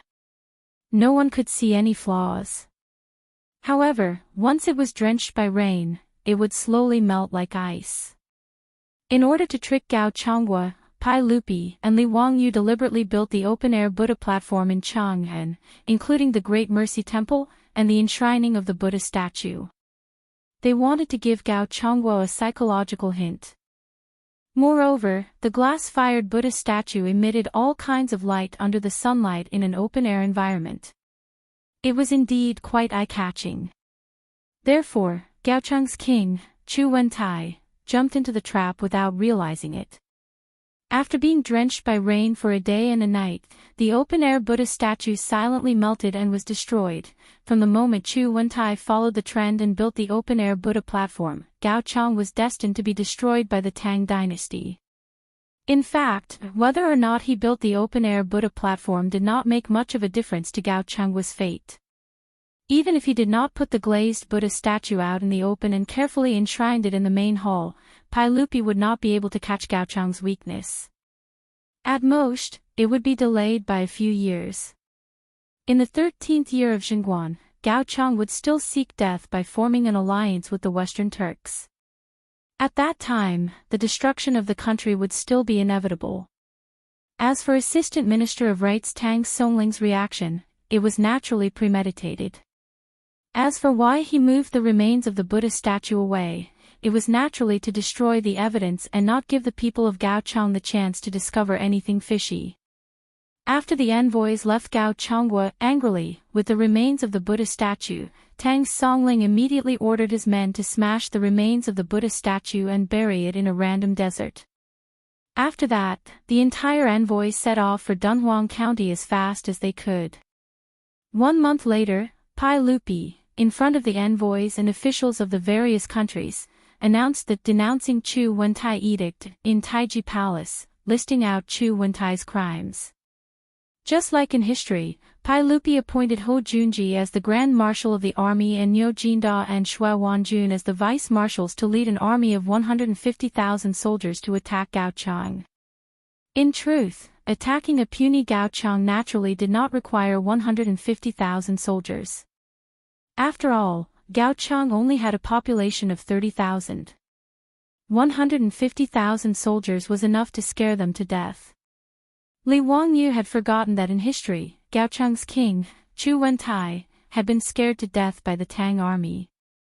Pai Lupi's goal in dispatching an army of 150,000 soldiers was naturally not just Gaochang.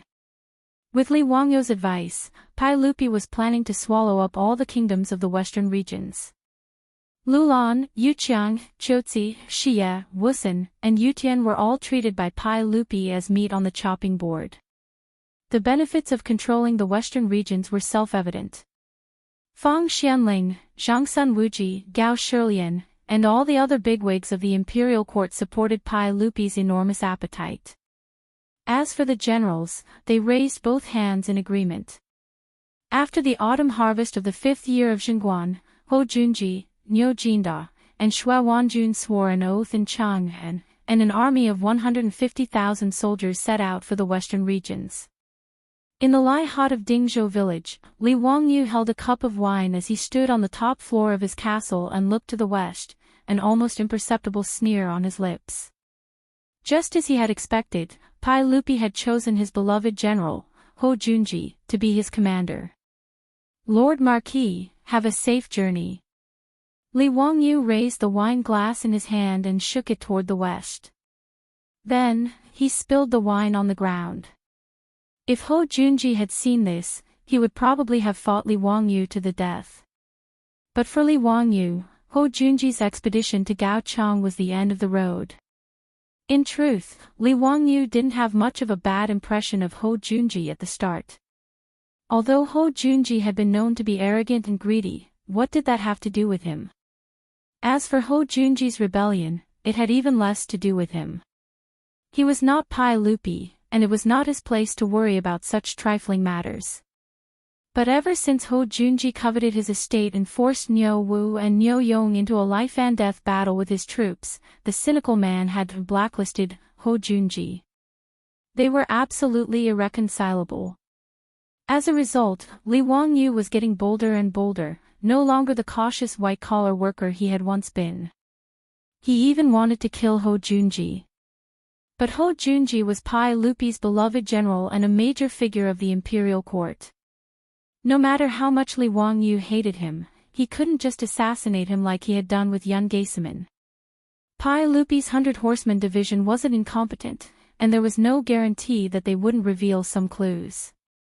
If Pai Lupi learned that he, Li Wangyu, had assassinated a duke of the court for a personal grudge, no matter how much Pai Lupi trusted and doted on him, Li Wangyu would have a hard time. Thus, even though Li Wangyu hated Ho Junji to the core, there was nothing he could do.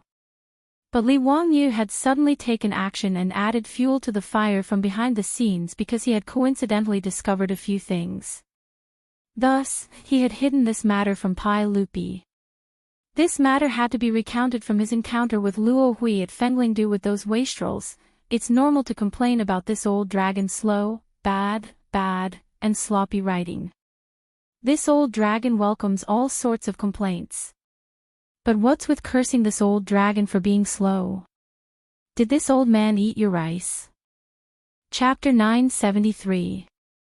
Back at Fenglingdu, when Li Wangyu and the other wastrels discovered Luo Hui's whereabouts, he had left behind a few capable soldiers in the residence and ordered them to monitor Luo Hui's every move. However, Li Wangyu had rushed to Shuzhou for disaster relief, and for the matter of Su Changqing's knighthood, he had run away. After spending several months away, he had completely forgotten about Luo Hui. When he returned to Chang'an and took care of Du Ruhui's funeral, Niu had reported this matter to him, and only then did Li Wangyu remember. Niu Wu, is Luo Hui still at Fenglingdu? Li Wangyu asked curiously. When Niu Wu reported this matter to him, more than half a year had passed since he had met Luo Hui at Fenglingdu. Niu Wu smiled. Lang Jun, the soldiers in the residence have sent back several messages, but Lang Jun was already in Shu at that time, so you naturally don't know that he has already left Fenglingdu. Lang Jun, guess where Luo Hui has run off to? How could Li Wangyu guess? Naturally, he could only shake his head.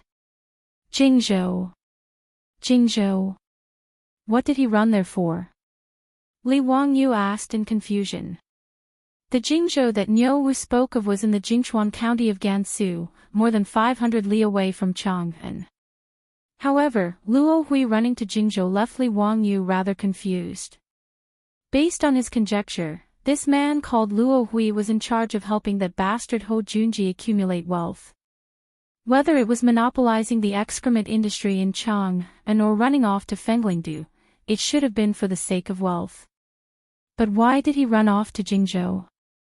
Jingzhou's location was rather important. It was equivalent to the northern gate of Chang'an, and it was an important pass to defend against the Turks. However, Jingzhou could not be considered rich. Running to such a place, where could one earn money?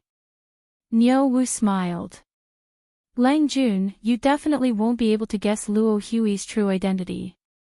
Oh. Let's hear it. From Niu Wu's words, it was clear that his soldiers had made a major discovery while tracking this person. This had piqued Li Wangyu's interest. Niu Wu kept him in suspense. Instead of answering, he asked, Lang Jun, do you know the king of Yen?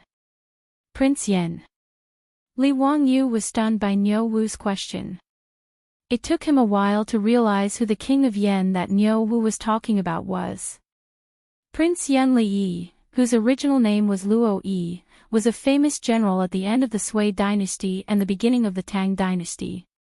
This person was ferocious and cunning, and he was familiar with military affairs. At the end of the Sui dynasty, he repeatedly performed meritorious deeds in battle, and was appointed as a general by Huban. In the third year of Wude, Luo Yi pledged allegiance to the Tang dynasty and was granted the surname Li by Li Yuan. He was inducted into the imperial family and was given the title of Prince of Yen. After Li Yi returned to the Tang Empire, he made friends with Crown Prince Li Jianchao and offended Pai Lupi because of this. After the incident at the Black Tortoise Gate, Pai Lupi ascended the throne. In order to appease Li Yi, he even acknowledged Li Yi as the head of ceremonies and officials of the three prefectures. In the end, this guy was narrow-minded. He felt that he had offended Pai Lupi and was afraid that Pai Lupi would seek revenge, so he decided to rebel. However, Li Yi was not a rebel material. His subordinates had already rebelled before the Tang army arrived. Li Yi fled in panic and tried to escape to the Tujue. But he was killed by his subordinates on the way. His head was sent back to Chang'an and displayed to the public. His original surname was Luo. Luo Yi's brother Luo Shou, who was the governor of Lizhou, was also killed because of this. Li Wangyu recalled the history he had read in the history books. He suddenly raised his eyebrows and asked, could it be that Luo Hui is related to Luo Yi? Luo Yi, Luo Hui. Since Niu Wu asked, Li Wangyu could vaguely guess the relationship between the two. Niu Wu smiled and nodded, you are right. The brothers of the central prefecture secretly reported that they accidentally found out that Luo Hui was actually the son of the Prince of Yen who had been killed long ago. Li Wangyu, on the other hand, was shocked by the news. What? Is this true? How did the central prefectures know about such a secret? It was a coincidence that they found out about this. They had been watching Luo Hui in Fenglingdu for several months but did not find anything. Just as they were feeling depressed, Luo Hui secretly left Fenglingdu. They followed behind him and followed him all the way to Jingzhou. Li Wangyu recalled that because of Luo Yi's fame, Li Yuan had ordered him to guard Jingzhou to scare the Tujue people. If that was the case, then it made sense for Luo Hui to run to Jingzhou. Maybe Luo Yi had left some legacy in Jingzhou. As his son, it was normal for Luo Hui to run to Jingzhou. Li Wangyu did not interrupt and waited for Niu Wu to reveal the answer. Lang Jun, you definitely did not expect that Luo Hui was a filial son. After he ran to Jingzhou, he went to pay respects to his father. The Prince of Yan's rebellion failed and fled to the Wuxi relay station in Ningzhou near Jingzhou. He was killed by his subordinates. This Luo Hui ran to the Wuxi relay station to pay respects to the Prince of Yan. Only then did the brothers discover his true identity. Are you sure? Could there have been a mistake? Li Wangyu worriedly asked as this matter was of great importance. Niu Wu nodded. The troops and the residents saw it clearly.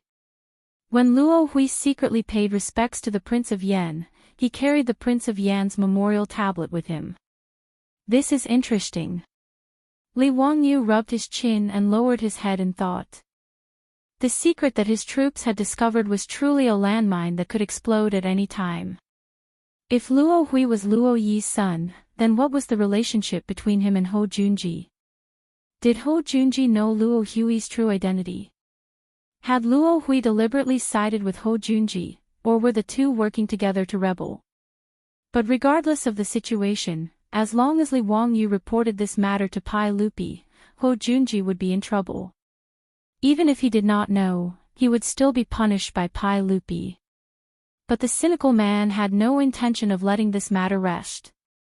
Since he wanted to trap Hou Junji, he naturally wanted to trap him to death. He was in no rush to report this matter to Pai Lupi. Instead, he sent several dozen troops to Jingzhou to keep a close eye on Luo Hui so that he could figure out what he was up to. Fortunately, Jingzhou was not very far from Chang'an. It was a 500-some li journey, and if one changed horses at the relay stations, it would only take one day. Although Li Wangyu had lost his noble title, Su Chongqing had still been conferred the title of Marquis.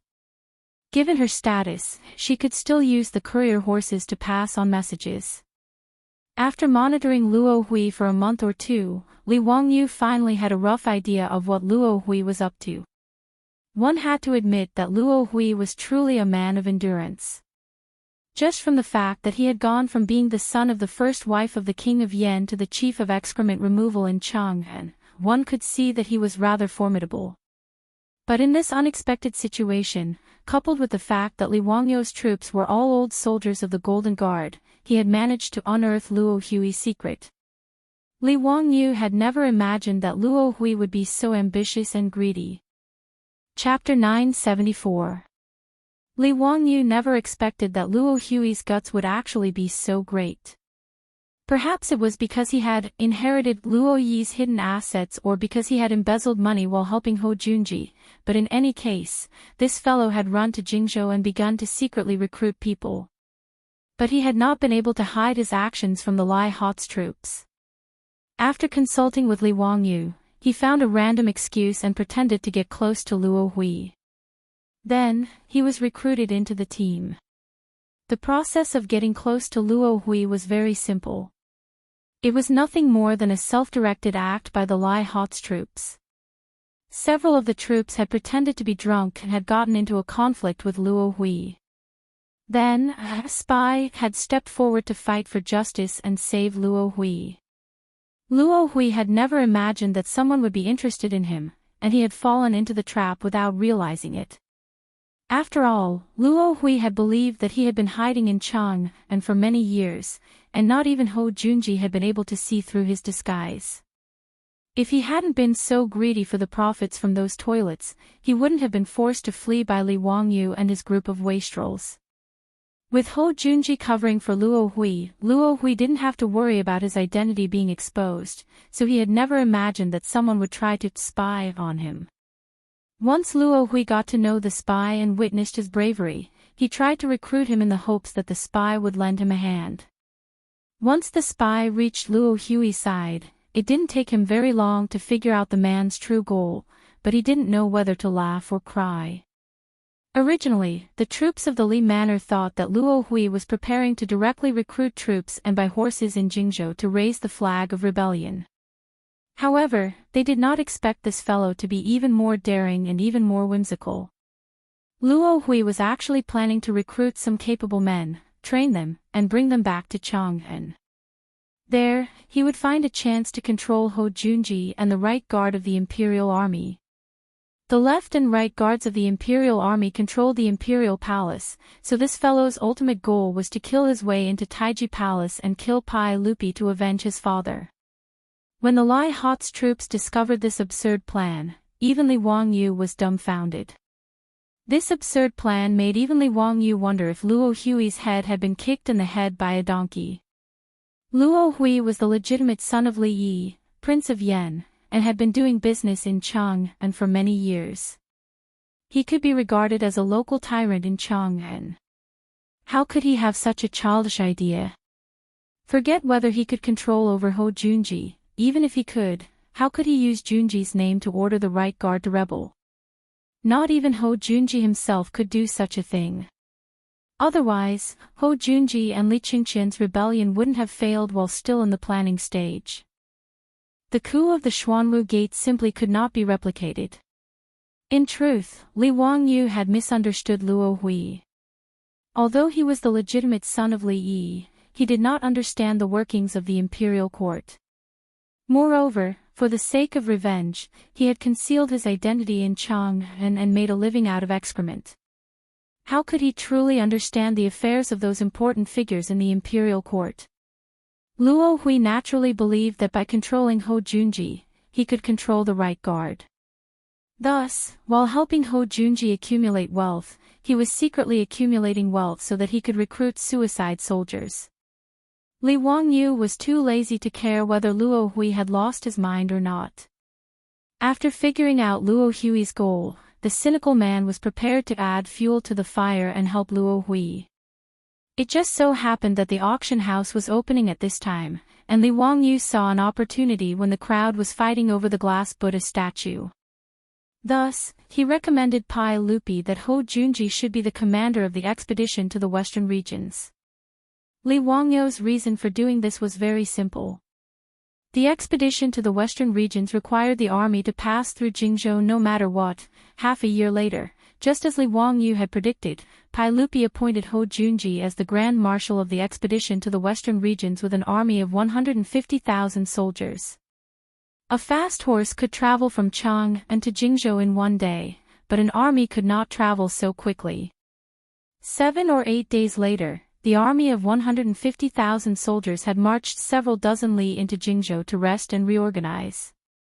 Once the army set up camp in Jingzhou, Ho Junji took a seat in his tent when a subordinate came to report that Luo Hui had requested an audience. Ho Junji couldn't help but frown, not understanding why Luo Hui would appear here. He still believed that Luo Hui was at Fenglingdu, gathering wealth for him. But Ho Junji didn't care, and he had his subordinate bring Luo Hui into the tent. The moment Luo Hui entered the tent, he respectfully bowed to Ho Junji and said, "This lowly one pays respects to the Duke." Ho Junji curiously asked, "No need for formalities. Luo Hui, what are you doing here in Jingzhou instead of Fenglingdu?" Luo Hui looked around, seemingly wanting to say something, but hesitated. Ho Junji could tell from the expression on his face that he had something to say to him in private, so he waved his hand, indicating that everyone in the tent should withdraw. "Okay, you can speak now. Do you have something important to discuss with this Duke?" Now that Ho Junji was the only one left in the tent, Luo Hui's submissive expression instantly vanished. "Your Highness, this one has come to seek you out for a small matter. I hope that your Highness can fulfill it." Ho Junji was no fool, and when he saw the change in Luo Hui's tone, he immediately sensed that something was wrong and placed a hand on the barrier saber at his waist. "Speak. What do you need from this Duke?" "Ha, a small matter. I just want to ask your Highness to lend me an army of 150,000 soldiers." "What?"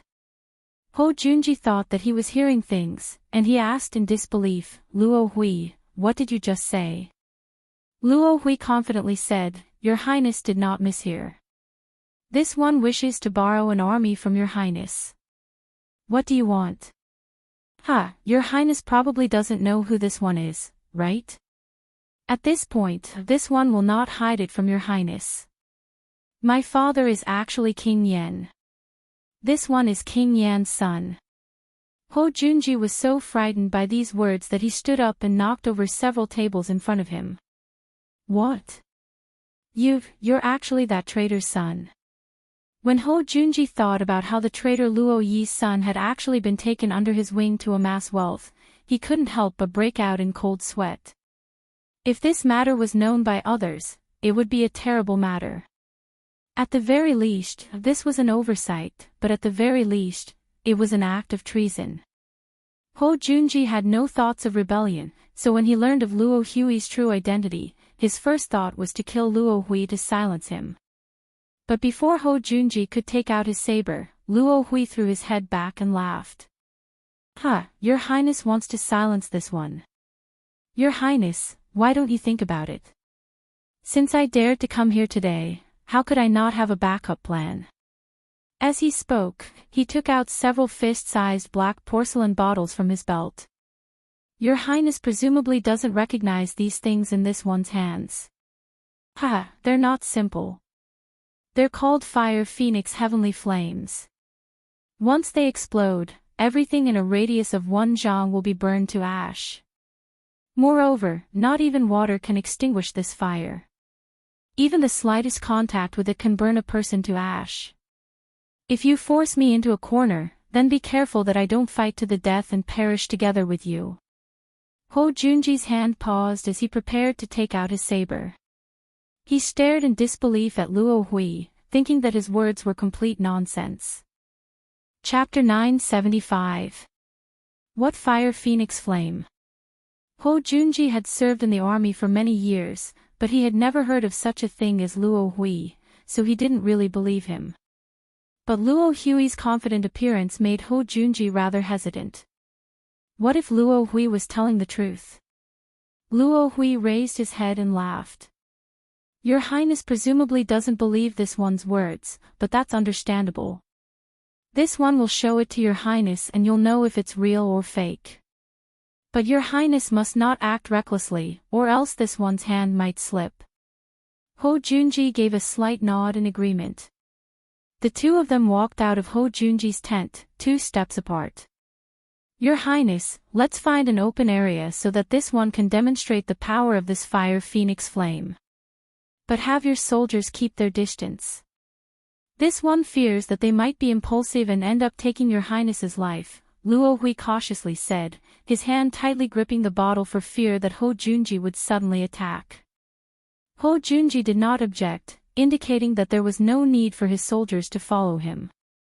He led Luo Hui to an open area in the camp and then had the Imperial Army soldiers disperse. Luo Hui took out a black bottle and waved it at Ho Junji. Your Highness, watch carefully. This fire phoenix flame is a rare killing weapon. After Luo Hui finished speaking, she waved her hand and threw the porcelain bottle toward the center of the open space. Boom! An explosion sound was heard. The porcelain bottle exploded the moment it landed on the ground. Countless black viscous liquid splashed out. Soon after, it started to burn violently. The flames burned with such ferocity that even Ho Junji and the others couldn't help but take a few steps back. His brow creased as he ordered the Imperial Army soldiers to extinguish the flames. In ancient times, the first thing an army needed to guard against when setting up camp was fire, so the camp was filled with wooden buckets and bags of water. But to Ho Junji's surprise, in a situation where there was no wood to fuel the fire, it was not extinguished by the soldiers' efforts to extinguish it. On the contrary, as more and more water was poured over the fire, it began to burn even more fiercely. What is this thing? Ho Junji couldn't help but look at the unremarkable black porcelain bottles in Luo Hui's hands. Luo Hui was very satisfied with the scene in front of him. Although he had seen it before, he still felt a lingering fear in the face of such scorching flames. He gestured to Ho Junji and said, Lord Duke, why don't we return to the main tent and have a chat? You don't have to worry about the fire here. It will extinguish itself after a while. Ho Junji finally realized the threat he faced. If Luo Hui threw that fire phoenix heavenly flame at him, not even someone as skilled as Ho Junji would be able to dodge this strange flame. Ho Junji couldn't help but worry, but he could only silently nod and return to the tent with Luo Hui. Luo Hui didn't dare to take a single step away from Ho Junji. Success would depend entirely on whether he could use the item in his hand to control Ho Junji. Upon entering the tent, Ho Junji expressionlessly said, Luo Hui, if you throw out that fire phoenix heavenly flame, given the distance between the two of us, even you will be burned to death, right? Luo Hui threw his head back and laughed. Lord Duke, ever since my father was killed and my uncle executed, this one's family has been ruined. This one's worthless life is nothing, so why should I fear death? Do you really think that by controlling this duke, you can command this army of 150,000 soldiers? Luo Hui, you're too naive. Ho Junji had a rough idea of what Luo Hui was up to. Whether this matter succeeds or not is not up to Lord Duke to worry about. If Lord Duke doesn't want to die, then obediently follow my orders. Luo Hui continued, Lord Duke, in truth, you and I are both grasshoppers on the same rope. If my identity is exposed, does Lord Duke think that you can remain unscathed? Although this one will undoubtedly die, how much stronger can Lord Duke be than this one? If Lord Duke is willing to cooperate with this one and lead an army of 150,000 soldiers back to Chang'an, once Li Shimin is killed, this one will naturally treat Lord Duke well.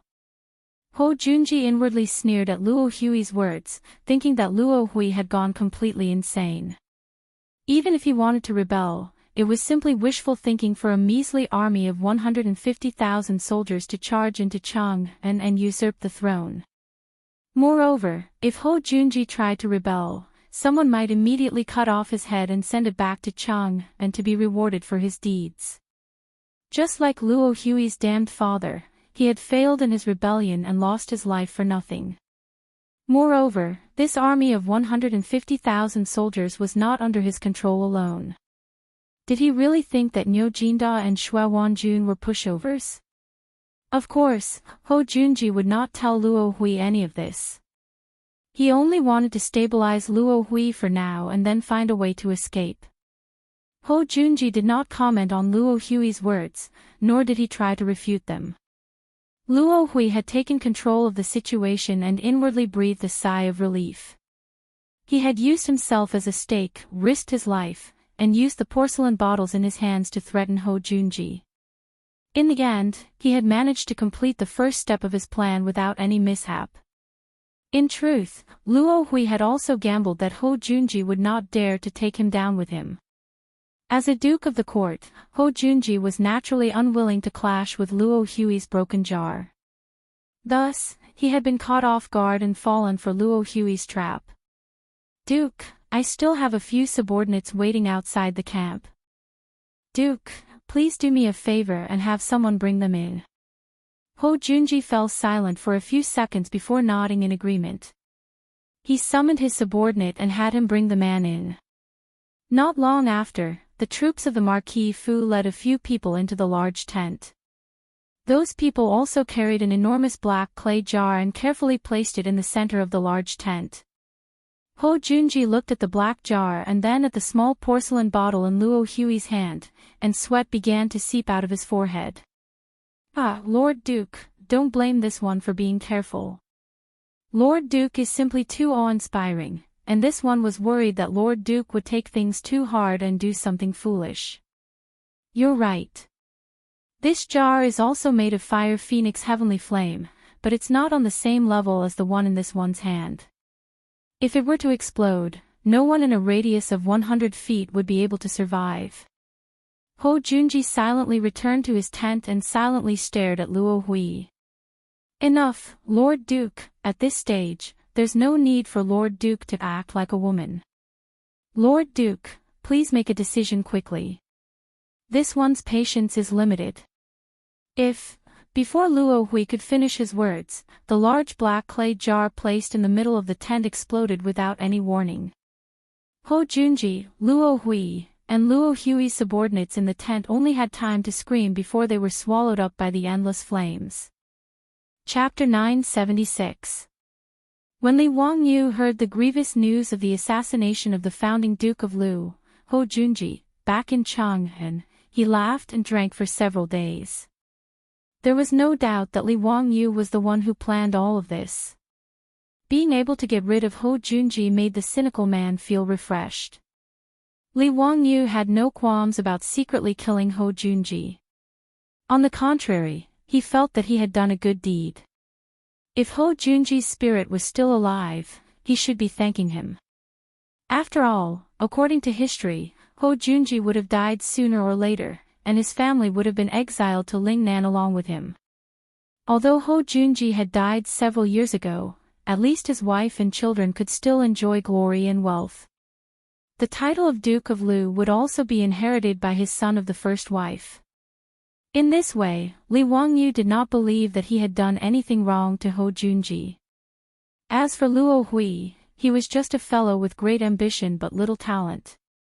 In history, Luo Hui was just a wealthy citizen of Chang, and who dug out dung for a living. In all likelihood, he had never been able to cause much of a stir in his life. Since Luo Hui had tried to rebel, he would be buried together with Hou Junji in a sea of fire. The thing that had killed Hou Junji and Luo Hui was actually very simple. It was a mixture of oil, white phosphorus, and sugar to create a homemade, incendiary bomb. Oil was something that China had existed since ancient times. Gao Nu had water that could be ignited. This was a passage recorded in the Book of Han. Gao Nu lived in the vicinity of Xianxia in the future. Using oil for illumination was something that had already been done in the northern and southern dynasties. Thus, it was far too easy for Li Wangyu to get some oil. This homemade, incendiary bomb was simple to make, but its power was astonishing. That Chinibyu name, Fire Phoenix Heavenly Flame, had come from Li Wangyu's wicked taste. In a situation where the Tang did not know how to extinguish it, it was not at all excessive to call it a heavenly flame. As for the person who provided the incendiary bomb to Luo Hui and gave Luo Hui such a bad idea, it was naturally the work of that spy. When Li Wangyu learned of Luo Hui's goal, he took advantage of the situation and secretly helped him kidnap Hou Junji, allowing the wicked Son of Heaven to control the 150,000 soldiers on the western expedition. Then, he would return to Chang'an and kill his way into Chang'an at lightning speed. It was such an unreliable plan, but after the spy presented it to Luo Hui actually regarded it as a treasure. After he demonstrated the power of the incendiary bomb to Luo Hui as a spy, Luo Hui became even more confident. She felt that it was only a matter of time before she could kill her way into Chang'an City's Taiji Palace. How could this fellow have thought that the Fire Phoenix Heavenly Flame, which he regarded as a divine weapon, was actually a time bomb that could take his life? The jar that Luo Hui's subordinates had moved into Hou Junji's tent was a time bomb. One had to realize that the world's first time bomb was only created nearly 1,000 years later. In 1584 AD, the Spanish weapon designer Jambeli, in order to take revenge on the Spaniards, placed explosives on 2 siege ships and set them to explode at a time, thus creating the first time bomb. Luo Hui could never have imagined that his capable and loyal subordinate would give him such a pleasant surprise. Thus, before the tragic Luo Hui could continue his beautiful dream, he was sent to the Western Paradise by that massive incendiary bomb and reunited with his father, Luo Yi. As for Hou Junji, this famous figure of Xinguan and one of the 24 meritorious officials of Lingyan Pavilion, he also set the end of his life in the autumn of the 5th year of Xinguan. The spy in Lai Hot and the other subordinates who had cooperated with him were each rewarded with 1,000 taels of gold by Li Wangyu. These old veterans naturally understood the stakes involved. They and Li Wangyu were bound together for good or ill. No matter what, it was impossible for them to betray their master. Naturally, Li Wangyu did not have to worry about the news being leaked. In truth, using gunpowder as a time bomb would have been a little safer. But if gunpowder was used, Pai Lupi didn't even need to guess to know who the mastermind was. He had gone to great lengths to create this incendiary bomb so that he could wash away any suspicions. Li Wangyu had believed that his plan had been flawless and that no one would notice. But he had never expected that shady Death Marquis Junji would lift a rock and smash it on his own foot, creating such a huge problem for himself. The Duke of Lu, Hou Junji, had led an army on an expedition, but he had been assassinated on the road, and his body had been burned to ash without even being found. This matter had naturally caused an earthquake in the imperial court. In his fury, Pai Lupi had sent Mi Tuo to Jingzhou to lead the 100 Cavalry Department to investigate the matter. Putting aside how Mi Tuo had led the 100 Cavalry Division to investigate, the 150,000 soldiers of the Western Expedition had been forced to remain in Jingzhou because of Hou Junji's death. They had to wait for Li Er to appoint a new Grand Marshal before they could set out again. The generals and dukes of the court had originally envied Hou Junji for being able to lead an army on an expedition. The old hoodlums Qing Yao Jin and Yuqi Jingde had even cursed Hou Junji countless times in their residences, feeling that His Majesty was far too protective of Hou Junji. After all of them knew that leading an army of 150,000 on the Western expedition against Gao Chang was simply taking advantage of the situation. With the combat effectiveness of the Tang army, to put it bluntly, even if a pig sat in the position of general manager, it would make no difference for the Tang army to conquer the countries in the western region. If nothing had happened to Hou Junji and Pai Lupi wanted to replace him midway, these old hoodlums would have snatched the job. But the loss of their commander before the army had even entered the battlefield was an extremely inauspicious matter in the eyes of the Tang. Those dukes and generals who had been rubbing their hands in glee immediately quieted down. Even the old hoodlum Qing Yao Jin and the others were unwilling to touch this hot potato. The experts of Chang and even began to earnestly divine the fortunes of the Western Expedition Army, saying that it was inauspicious. There were even people who wrote petitions requesting Pai Lupi to withdraw the army. Pai Lupi, who was determined to conquer the western regions, would not listen to such pleas. Pai Lupi, who had already been furious over the death of his favorite general, saw that no one was volunteering, and he even began to consider personally leading the expedition. Fortunately, Fang Xianling, Gao Shilian, and Zhangsun Wuji managed to dissuade Pai Lupi and dispel the idea of personally leading the expedition to the western regions. But as a result, the question of who to choose as the commander was now a problem. During the morning assembly, Pai Lupi began to discuss this matter with the officials. A person stepped out from the ranks of the officials and said, "Your Majesty, this old subject has someone to recommend as the Grand Marshal of the Western Expedition Army." The one who stepped out was Grand Chamberlain Wang Ying. "Official Wang, who do you want to recommend? Let's hear it." Pai Lupi did not think too much about it and indicated for Wang Ying to continue. However, the old man's next words almost caused the eyes of the officials and Li Air in the Taiji Palace to pop out. "This old subject recommends the prefectural Duke of Fufeng, Li Zio, as the Grand Marshal of the Western Regions."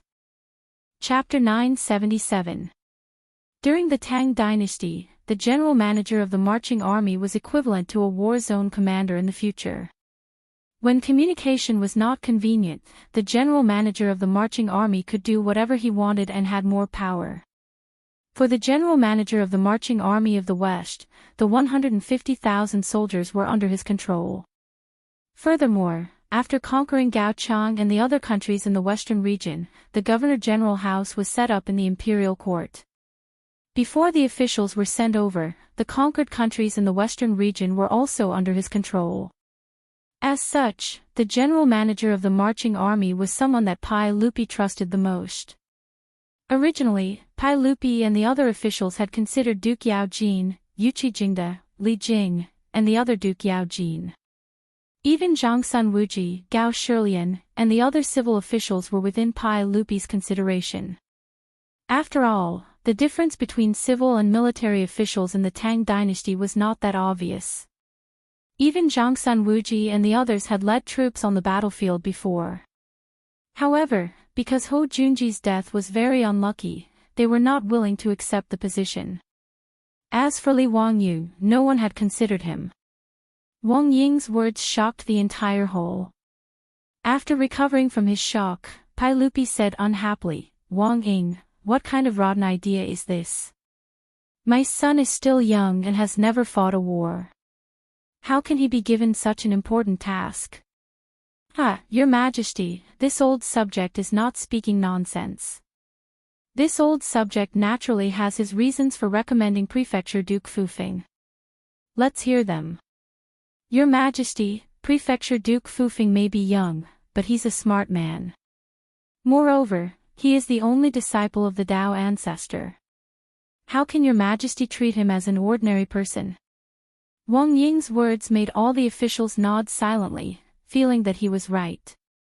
If Li Air did not mention it, who in the court would see Li Wangyu as a young man who had not yet reached the age of 20?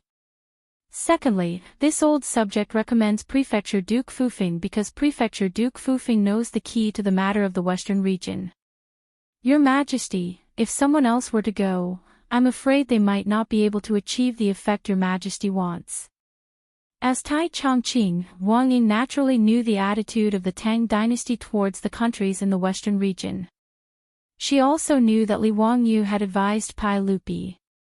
Therefore, his words moved Pai Lupi. Wang Ying continued, as for your majesty's concern that prefectural Duke Fufing has no experience in battle formations, that's a small matter. With the help of the Langyi County Duke and the left garrison general, presumably those countries in the western region are nothing but clay chickens and pottery dogs in front of our Tang dynasty's iron cavalry. Why should your majesty worry about this? After he finished speaking, the Taiji palace fell silent. There were actually two reasons why Wang Ying, the old man, would suddenly stand up and recommend Li Wangyu to be the general manager of the marching army. One was to discuss Li Wangyu. After all, Ho Junji had been assassinated for no reason. In the eyes of the Tang, this matter was extremely unlucky and inauspicious. Letting Li Wangyu do something that no one else was willing to do was naturally not a bad thing for the great clans. The second reason was that the great clans had suffered far too much at the hands of Li Wangyu in recent years. If they could send him to the western region and let him stay there for a few years, the great clans would feel much more relaxed. This was why Wang Ying had suddenly stood up and recommended Li Wangyu today. But although Wang Ying had his own selfish motives, his words were not without reason. Pai Lupi, Fang Xianling, Zhang Sun Wuji, and the others exchanged glances. They could all see the agreement in each other's eyes. In terms of understanding of the situation in the western region, who could compare to Li Wangyu? Conquering the western region was easy, but making the western region continuously provide blood to the Tang dynasty required a great deal of effort. In history, although the Tang dynasty had destroyed the kingdoms of the western regions and brought them under the jurisdiction of the Anxi Protectorate, it had not obtained many tangible benefits. On the other hand, because the western regions were too remote and covered in deserts, when the Anlushan rebellion began, the western regions were immediately cut off from Chang'an. The lonely Anxi army of the western regions had held out for 53 years, but it was still abandoned by Chang'an. Protector General Wuxia had led a group of white-haired soldiers to fight to the last soldier in the western regions. The entire army had died heroically for the country.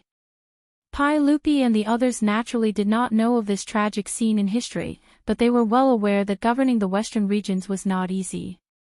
At the very least, the officials of the imperial court were not confident that they could turn the western regions into the back garden of the Tang dynasty, as Li Wangyu had described. But although Pai Lupi was tempted, he did not immediately make up his mind. We understand what beloved official Wang is thinking. We will discuss this matter with Zio and see what he thinks. Today's matter will end here. Court dismissed. Pai Lupi was not in the mood to continue with the court session. After hastily announcing the dismissal of the court session, he immediately ordered an eunuch to rush to Dingzhou village and summon Li Wangyu into the Taiji palace. Li Wangyu was completely confused. When he was brought into the Suite du Hall, he still did not understand what was going on. He felt a little guilty, afraid that the Pai Lupi had found out about what he had done in Jingzhou and wanted to settle the score with him today. But when he entered the Sweet Nectar Hall, he snuck a glance and saw that although Pai Lupi's face was dark and his mood was not good, he did not seem to be furious. This allowed Li Wangyu to relax, thinking that the incident in Jingzhou should not have happened. Zio, we summoned you here because we have a matter to discuss with you. Pai Lupi pointed at the sofa in the hall, indicating that Li Wangyu should sit down and talk. Ever since Li Wangyu had created this type of furniture, Pai Lupi and the other officials had become very fond of it. Things like sofas had also slowly become popular in Chang'an. But sofas required a large amount of cotton, so they were still considered a luxury item that the common people would not be able to see. Li Wangyu was rather confused as he waited for Pai Lupi to continue.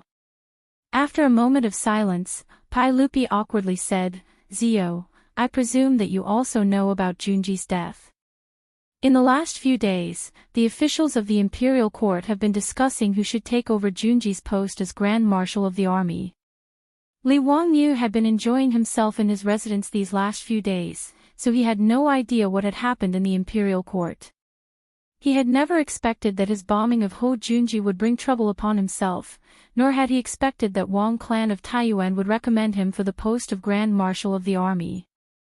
Thus, Li Wangyu didn't care about Pai Lupi's words. He simply took them that Pai Lupi was in a bad mood and had come to complain to him. He lazily leaned back on the sofa, pretending to be listening attentively, but in reality, he wasn't paying attention to Pai Lupi's words. Li Wangyu was still pondering in his heart whether or not he should look for those silk pants to have some fun after leaving the Taiji Palace.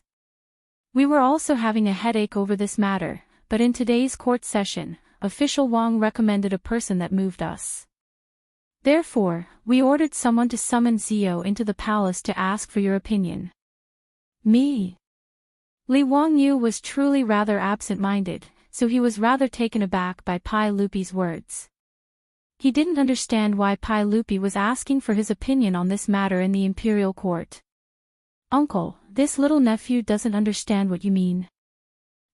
In today's court session, official Wang recommended you to us for the post of Grand Marshal of the Western Expedition Army.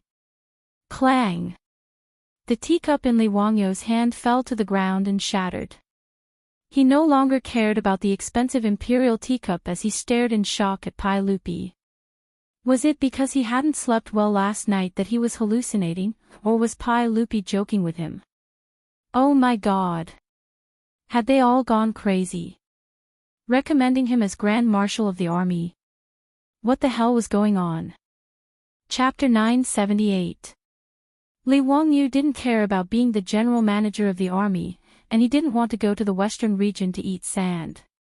He was so tired that it was crazy to ask him to abandon his beautiful wife and concubines at home and run thousands of miles away to suffer. Li Wangyu immediately shook his head like a rattledrum. Uncle, please don't joke with me.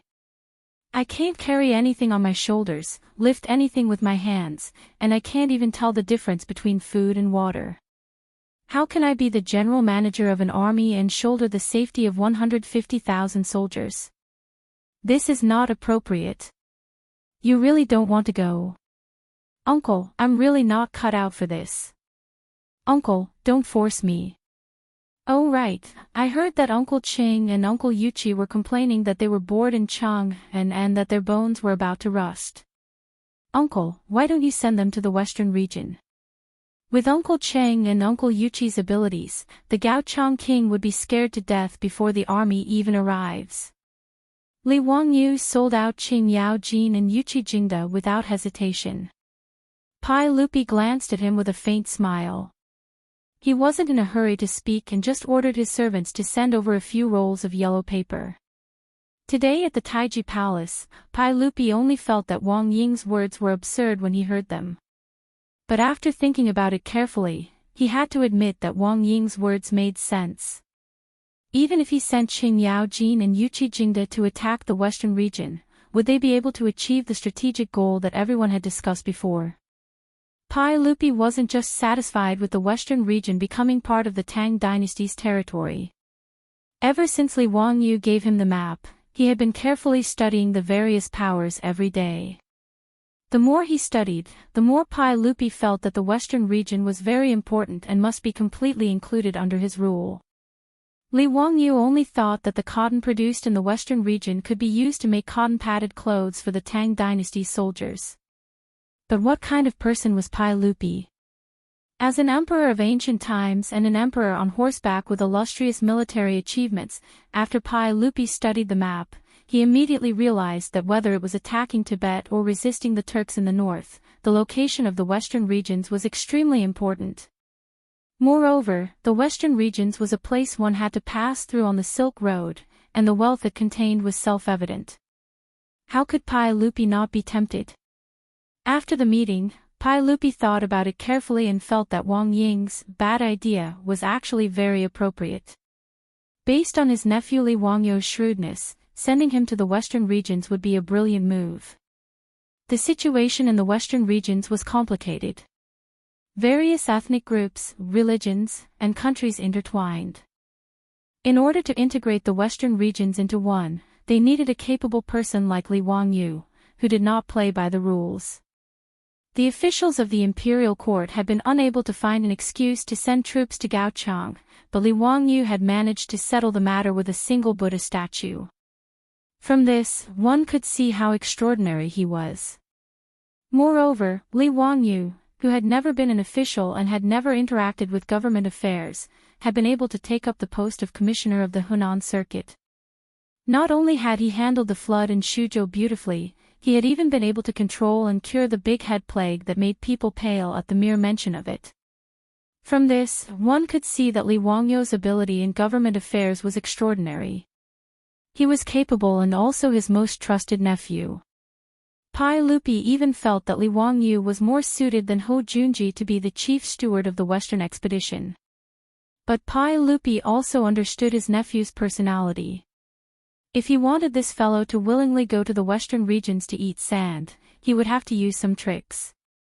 Pai Lupi had naturally expected Li Wangyu's refusal, and he had already made preparations.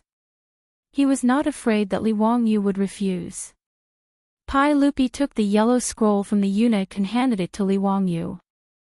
"Zio, since you're not willing to go, then forget it. We naturally won't force you. Right, take a look at this imperial edict. We have just finished drafting it and have yet to give it to the Palace Secretariat and the Palace Secretariat for their seal. I wonder if this imperial edict is to your liking." An imperial edict without the seal of the Palace Secretariat and the Palace Secretariat was naturally useless, even if this imperial edict had been personally written by Pai Lupi. Li Wangyu suspiciously took the imperial edict, but when he opened it, he was pleasantly surprised. On the draft of the imperial edict, it was written that Pai Lupi had conferred the title of Princess Yanling to Su Chongqing and had appointed her to be married to Li Wangyu, the Duke of Fufeng. The marriage between Li Wangyu and Su Chongqing had almost become his sore point. Although with the feelings between the two of them, there was not much difference whether they were married or not. But they were now living in the Tang dynasty and not the modern era. It was hard to say whether a man and a woman living together without knowing what was going on. Even the foppish young masters and those old ruffians would often tease Li Wangyu about the relationship between Su Chongqing and Li Wangyu, making him feel very awkward. However, it was not that Li Wangyu was unwilling to marry Su Chongqing, but it was because the two in-laws, Pai Lupi and Empress Zhongsun, stood between the two of them. In this regard, Li Wangyu was full of resentment. He did not understand why he could not make the decision about his own marriage. Now it was the 5th year of Zhengguan. It had been more than 3 years since he and Su Chongqing had transmigrated to the Tang dynasty. Su Chongqing was different from him. Her body had transmigrated to the Tang dynasty, but now she was almost 30 years old. In the modern era, a woman in her 30s could still be called an elder sister and ride the wind and waves. But in the Tang dynasty, many women in their 30s had become grandmothers, even if Su Chongqing did not say it. In fact, Li Wangyu could feel the dissatisfaction in the heart of the person sleeping next to him. Because of this, Li Wangyu secretly pondered. If Pai Lupi and Empress Zhongsun did not relent in the next 1 or 2 years, perhaps he and Su Chongqing would have to elope. Now, the draft of the imperial edict in his hand clearly stated that Pai Lupi had conferred Su Chongqing the title of princess and had also granted her marriage to Li Wangyu. How could he not be overjoyed? "Uncle, is this true? Don't deceive your nephew." Li Wangyu's hand, which was holding the imperial edict, was trembling slightly. Pai Lupi nodded and then shook his head. He replied noncommittally, It's just that I have no time to take care of this matter right now. Zio, you also know that as long as the position of General Manager of the Western Expedition Army is not confirmed, I will not be able to eat or sleep in peace. How can I be in the mood to take care of these trivial matters? This matter is also not urgent. Since I have written this imperial edict, I will naturally hand it over to the Hall of Secretaries and Minxia provinces for verification. Zio, you do not need to worry. When Li Wangyu heard this, his nose was about to become crooked from anger. Wasn't this a blatant threat? Pai Lupi was clearly using his marriage with Su Chongqing to threaten him. If he was not willing to take the position of General Manager of the Western Expedition Army, Pai Lupi would not issue this imperial edict. For a moment, Li Wangyu hesitated. The balance in his heart began to sway back and forth. Should he succumb to the threats and temptations of the evil forces, or should he resist the evil forces to the end? Without waiting for Li Wangyu to make a decision, Pai Lupi threw another imperial edict at him. That's right, there is also an imperial edict. The whole of secretaries and Minxia provinces have already verified it. Since CEO is here, you can go and announce this imperial edict on my behalf. Li Wangyu received the imperial edict and opened it to read. He was so angry that he almost threw the imperial edict back at Pai Lupi's face. As the emperor of the Tang dynasty, could he not have a bit of face? Chapter 979. The second imperial edict that Pai Lupi gave to Li Wangyu was an imperial edict to promote him. Logically speaking, this should be a good thing, but the key point was that the names on the imperial edict made Li Wangyu immediately understand Pai Lupi's purpose. Qing Chimo, rank 4 General of Loyal Marshal, transferred to the Western Expedition Army. Qing Chuliang, rank 4 General of Yiwei, transferred to the Western Expedition Army. Qing Chubi, rank 4 General of Mingwei, transferred to the Western Expedition Army. Du He, rank 4 Official Physician, transferred to the Western Expedition Army. Wei Shuyu, Yuchi Baolin, Yuchi Baoqi, Chai Lingwu, none of the playboys ran away, all of them were on this imperial edict. Except for Du Mo, who was the eldest son of Du Ruhui, who was conferred the title of Duke of Lai by Pai Lupi, and Niu Jingping, who was unable to go to war because of his foot injury. Li Wangyu's playboy brothers were all stuffed into the Western Expedition Army by Pai Lupi. After Li Wangyu finished reading the imperial edict, he was dumbfounded. There were only 2 words in his mind. Total annihilation. Pai Lupi's move was too vicious. Stuffing all of Li Wangyu's playboys into the Western Expedition Army, how could Li Wangyu not go? This was simply a kidnapping. And the hostages were this group of playboys from the Tang dynasty. Thinking of this, Li Wangyu glared at Pai Lupi angrily. He really wanted to ask him, how did he come up with such a wicked idea? Pai Lupi was very satisfied with Li Wangyu's reaction and couldn't help but smile. Fortunately, Li Wangyu didn't copy Journey to the West. Otherwise, Pai Lupi would definitely sigh and say, no matter how capable you are, you can't escape from my grasp. Stuffing this group of playboys into the Western Expedition Army, Pai Lupi had already communicated with Fang Xianling, Qing Yaojin, and the others, and obtained the unanimous agreement of all the big shots. Li Wangyu didn't want to go to the western regions to eat sand, but it didn't mean that these big shots thought the same. His legitimate son would follow the Western Punitive Expedition Army to hone himself and gild himself. Fang Xianling, Qing Yaojin, and the others had long been annoyed by the fact that these second-generation officials of the Tang Empire were now hiding in Chang and waiting for death. Now that Li Er had actually proposed to send them to the western regions, how could Qing Yaojin and the rest still be unwilling? Each and every one of them was smiling so widely that their teeth were almost showing. The only ones who were kept in the dark were Li Wangyu and those foppish young masters. Li Lupi could resist Li Lupi's Tang dynasty. Pai Lupi gave the order and their lord nodded. In any case, they couldn't avoid going to the western regions to eat sand. Li Wangyu could even imagine how mournful the silk pants would be when they learned of this shocking news.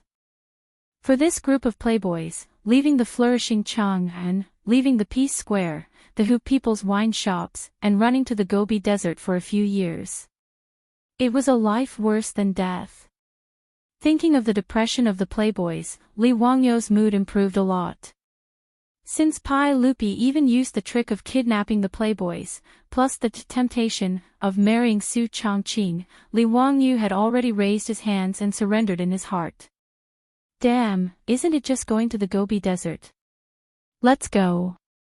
It's just a trip at public expense. It's no big deal. However, even if Li Wangyu had decided to compromise, he wasn't ready to raise his hands and surrender. Even a dead fish has to jump 3 times. He had to take this opportunity to fight for some benefits for himself. Uncle is indeed wise.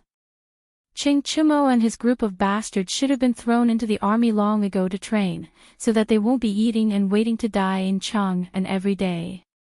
Li Wangyu had an empathetic expression and almost applauded. Pai Lupi glanced at him. Is that so? Does Xiao think so too? Yes, Uncle is wise. Well, that's good. I was worried that you wouldn't be willing to part with them. Since that's the case, Xiao, you can go out of the palace and announce the order to Ching Chumo and his group. Tell them to hurry to the Western Expedition Army in Jingzhou. Pai Lupi had already seen through Li Wangyu's idea. He didn't accept it and directly wanted to drive him out of the palace. This made Li Wangyu's balls hurt. Pai Lupi didn't play by the rules, so how could he negotiate? If he went to announce the order to the playboys, Ching Chumo and his group would definitely know the reason why they were thrown to the western regions to eat sand. If Li Wangyu also went to the western regions, everyone would share the burden and it wouldn't be a big deal. As the saying goes, don't worry about scarcity, but worry about inequality. The playboys were implicated by Li Wangyu and were driven to the western regions to eat sand by Pai Lupi and his lord. If Li Wangyu, the main culprit, was still in Chang'an. Thinking of how Ching Chumo and his group would fly into a rage and fight him to the death, Li Wangyu couldn't help but shiver. The consequences were too terrible. Pai Lupi knew this and threw all the playboys into the Western Expedition Army. Li Wangyu saw that Pai Lupi wasn't willing to accept it, so he had no choice but to surrender. He said dejectedly, Uncle, I'll be the general manager of the marching army, but I also have a condition. Before I leave, I want to marry Chongqing first. A trip to the western regions would take at least 1 or 2 years. Li Wangyu didn't want to wait until he came back to get married. A long night was fraught with dreams. He didn't want Empress Xiangxia and Pai Lupi to come up with any more trouble. Pai Lupi didn't even think about the condition proposed by Li Wangyu and nodded in agreement. Okay. He reached out and took an imperial edict from the chamberlain and handed it to Li Wangyu. Opening it, he saw that the content was the same as the previous imperial edict. The difference was that this imperial edict had the seals of the Secretariat and the Minxia provinces, as well as the signatures of the prime ministers of the Secretariat and the Minxia provinces. In other words, Li Wangyu had been played by Pai Lupi again. Li Wangyu wanted to cry, but he had no tears. Today, he had been completely controlled by Pai Lupi. He didn't have any room to struggle. Now that things had come to this, Li Wangyu didn't want to say anything more. The imperial edict that he had been looking forward to suddenly didn't smell good in his hands. Xiao, go back and make some preparations. I've had someone calculate that 3 days from now will be an auspicious day for you to marry Princess Yunling. However, I have another request that you must agree to. Li Wangyu didn't want to struggle. Uncle, just say it. When you return from the western regions, Changle should be 15 years old. At that time, you must also marry Changle as your wife. I promise you that both Changle and Princess Yunling will be your official wife. Are you willing? This. Li Wangyu didn't expect that Pai Lupi was actually waiting for him here. For a moment, he couldn't help but hesitate. However, when he looked up and saw Pai Lupi's expression that said, if you don't agree, don't even think about walking out of the palace today. Li Wangyu didn't hesitate anymore. He directly nodded and agreed. Anyway, when there were too many lice, they wouldn't bite. When there were too many debts, there was no need to worry. So be it if he married Changle. After a few years, when Changle turned 15 years old, his psychological guilt wouldn't be so strong. In fact, Li Wangyu also knew that Pai Lupi's request to let him marry 2 wives would inevitably lead to a lot of trouble. Since ancient times, Wuxia had a system of 1 husband and 1 wife and many concubines. The so-called 3 wives and 4 concubines actually included, other than the official wife, the so-called extraterritorial wife, side wife, concubine wife, and so on. They all belonged to the category of concubines. Pai Lupi had specially allowed him to marry Su Chongqing and Chang'el as his official wives. This was an exception and breaking the ancestral law. When he married Chang'el, there would probably be many old masters jumping out to make irresponsible remarks. In any case, that was a matter of a few years later. Li Wangyu couldn't be bothered to worry about it now. Seeing Li Wangyu happily nod and agree, Pai Lupi couldn't help but stroke his beard and laugh. Ha, good, good.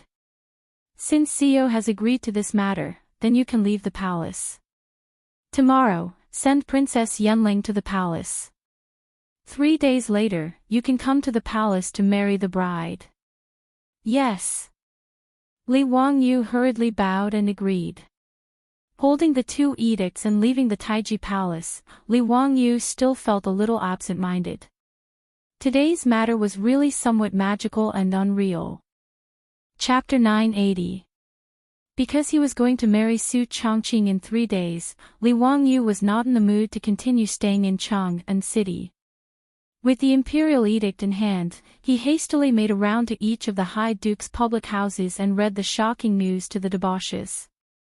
He did not even have the mood to laugh at the debauches as he directly brought Niu Wu and the others back to Dingzhou village. After receiving this sudden good news from the heavens, both the Li residents and the entire Dingzhou village were in a state of chaos. His Lang Jun was finally going to get married, causing the old housekeeper Li Heng to burst into tears. He immediately ordered people to prepare all kinds of offerings and insisted on dragging Li Wangyu to Li Zhou's grave to pay his respects. Li Wangyu could not persuade the excited old housekeeper and could only follow Li Heng to Li Zhou's grave to announce his marriage to Li Zhou. As for one of the parties involved in the wedding, the beautiful boss Su Chongqing, when she heard about this, she blushed and pulled Afro and Perrin back to her boudoir. Not long after, the palace sent many eunuchs and palace maids again to deliver the Zhai robes. Eunuchs and palace maids were the treatment that Su Chongqing deserved after being conferred the title of commandery princess. They would be responsible for serving Su Chongqing, the commandery princess. The Zhai robes were the highest grade of formal attire for women in Huaxia since ancient times. The robes were made of green material and decorated with 9 lines of 5-colored Zhai patterns on a green background. The collar was decorated with Zhai patterns, and the knee cover was the same color as the lower garment. This was Su Chongqing's formal attire after being conferred the title of commandery princess by Pai Lupi. It was also the wedding attire that she would be wearing 3 days later. Because Pai Lupi had conferred Su Chongqing the title of princess of Yanling commandery, Li Wangyu's marriage was said to be a surrender. The surrender of a princess meant that the princess was getting married. In fact, with the etiquette and customs of the Tang dynasty, this wedding would be quite long and tedious. Registering a princess, accepting a gift, asking for her name, Naji, Naojing, asking for a date, welcoming in person, being in the same cell, meeting an aunt, giving a gift to an aunt, getting married, giving a gift to an aunt, giving a gift to an aunt, giving a gift to an aunt. It could be said that this marriage could not be completed without more than half a year of torment. However, Pai Lupi was now in a hurry to urge Li Wangyu to rush to Jingzhou to take over the Western Expedition Army, so that the kingdoms of the western regions could be incorporated into his territory as soon as possible. How could he have the leisure to do so many formalities? Therefore, everything was simple and fast, and the wedding was set for 3 days later. Li Wangyu originally wanted to see his woman's dainty appearance in the Zhai robe. He went to knock on the door of Su Chongqing's boudoir, but he was refused entry. No matter how he shouted, the door did not open. Afro and Perrin's charming laughter could be heard from inside. Lang Jun, leave quickly. As a man, how can you barge into the princess's boudoir before the wedding? Li Wangyu rolled his eyes speechlessly. Damn it, the two of them had already clapped and rolled in the sheets for love. Now, it was just a matter of spending 9 yuan to get a red booklet. Was it necessary? In fact, how could he understand Su Chongqing's thoughts, but he also understood what pre-wedding phobia was. Over the past 3 years, although Su Chongqing had interacted with her day and night, and the relationship between the two of them was negative, it was still different from marriage. Even though Su Chongqing was a professional woman in the future and was extremely independent, she was still unable to avoid convention. Marriage was a major event in life, so she still felt incomparably nervous. The news came so suddenly that she was not mentally prepared at all. Under such circumstances, even someone as strong as Su Chongqing felt embarrassed and was unwilling to show her face in front of Li Wangyu. Li Wangyu was also helpless when Su Chongqing refused to open the door. In fact, apart from wanting to see how stunning Su Chongqing looked in the Zhai robe, more importantly, he wanted to discuss with Su Chongqing about his trip to the western regions. In the end, Su Chongqing, who had always been calm and composed, actually hid like a little girl after hearing the news of the wedding 3 days later. He didn't know at all that Li Wangyu was going to the western regions to eat sand. Fortunately, this matter was not urgent. Pai Lupi had already told him that he and the other playboys could set off from Chang'an and rush to Jingzhou within half a month. As for the matter of going to the western regions, he would slowly discuss it with his beautiful boss after the wedding. Early the next morning, Su Chongqing was taken to Chang'an City by someone from the palace. In Taiji Palace, Pai Lupi officially conferred Su Chongqing as Princess Yunling in front of hundreds of officials and officials. He also betrothed her to Li Wangyu, prefectural Duke of Fufeng, officially announcing this matter to the world. After the conferment, Su Chongqing was directly sent to live in the harem by Empress Zhongsun. They only had to wait for the wedding 2 days later, when Li Wangyu would come to marry the new bride. During these 2 days, the prefectural Duke of Fufeng's mansion, Dingzhou village, and even the county government of Hu County were all busy. The old housekeeper, Li Heng, commanded the hundreds of servant girls in the mansion, and all of them got busy. Cleaning the mansion, decorating it with colored silk, decorating it with lanterns and streamers.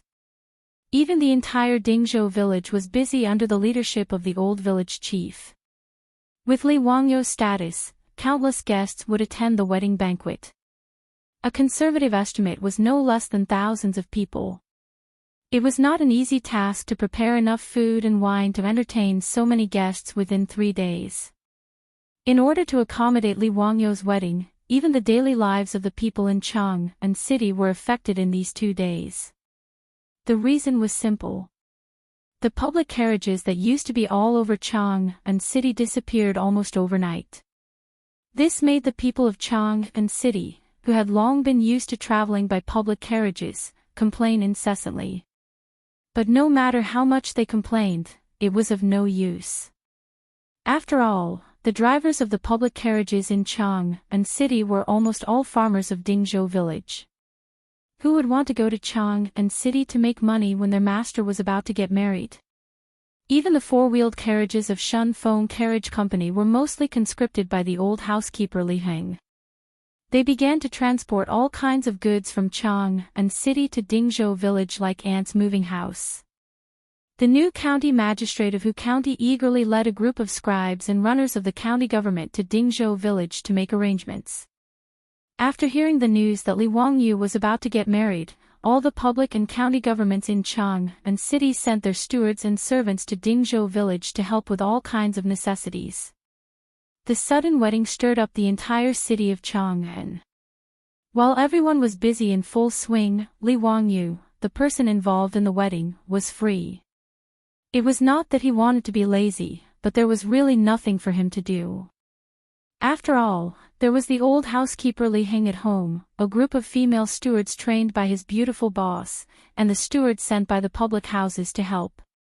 Even if he, the groom, wanted to intervene, he had no place to do so.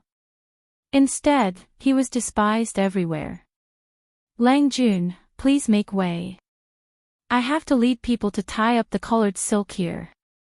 Lang Jun, can you go somewhere else? I have to lead people to move these sofas away. Li Wangyu was at a loss. He was chased away by a group of female soldiers and had nowhere to go.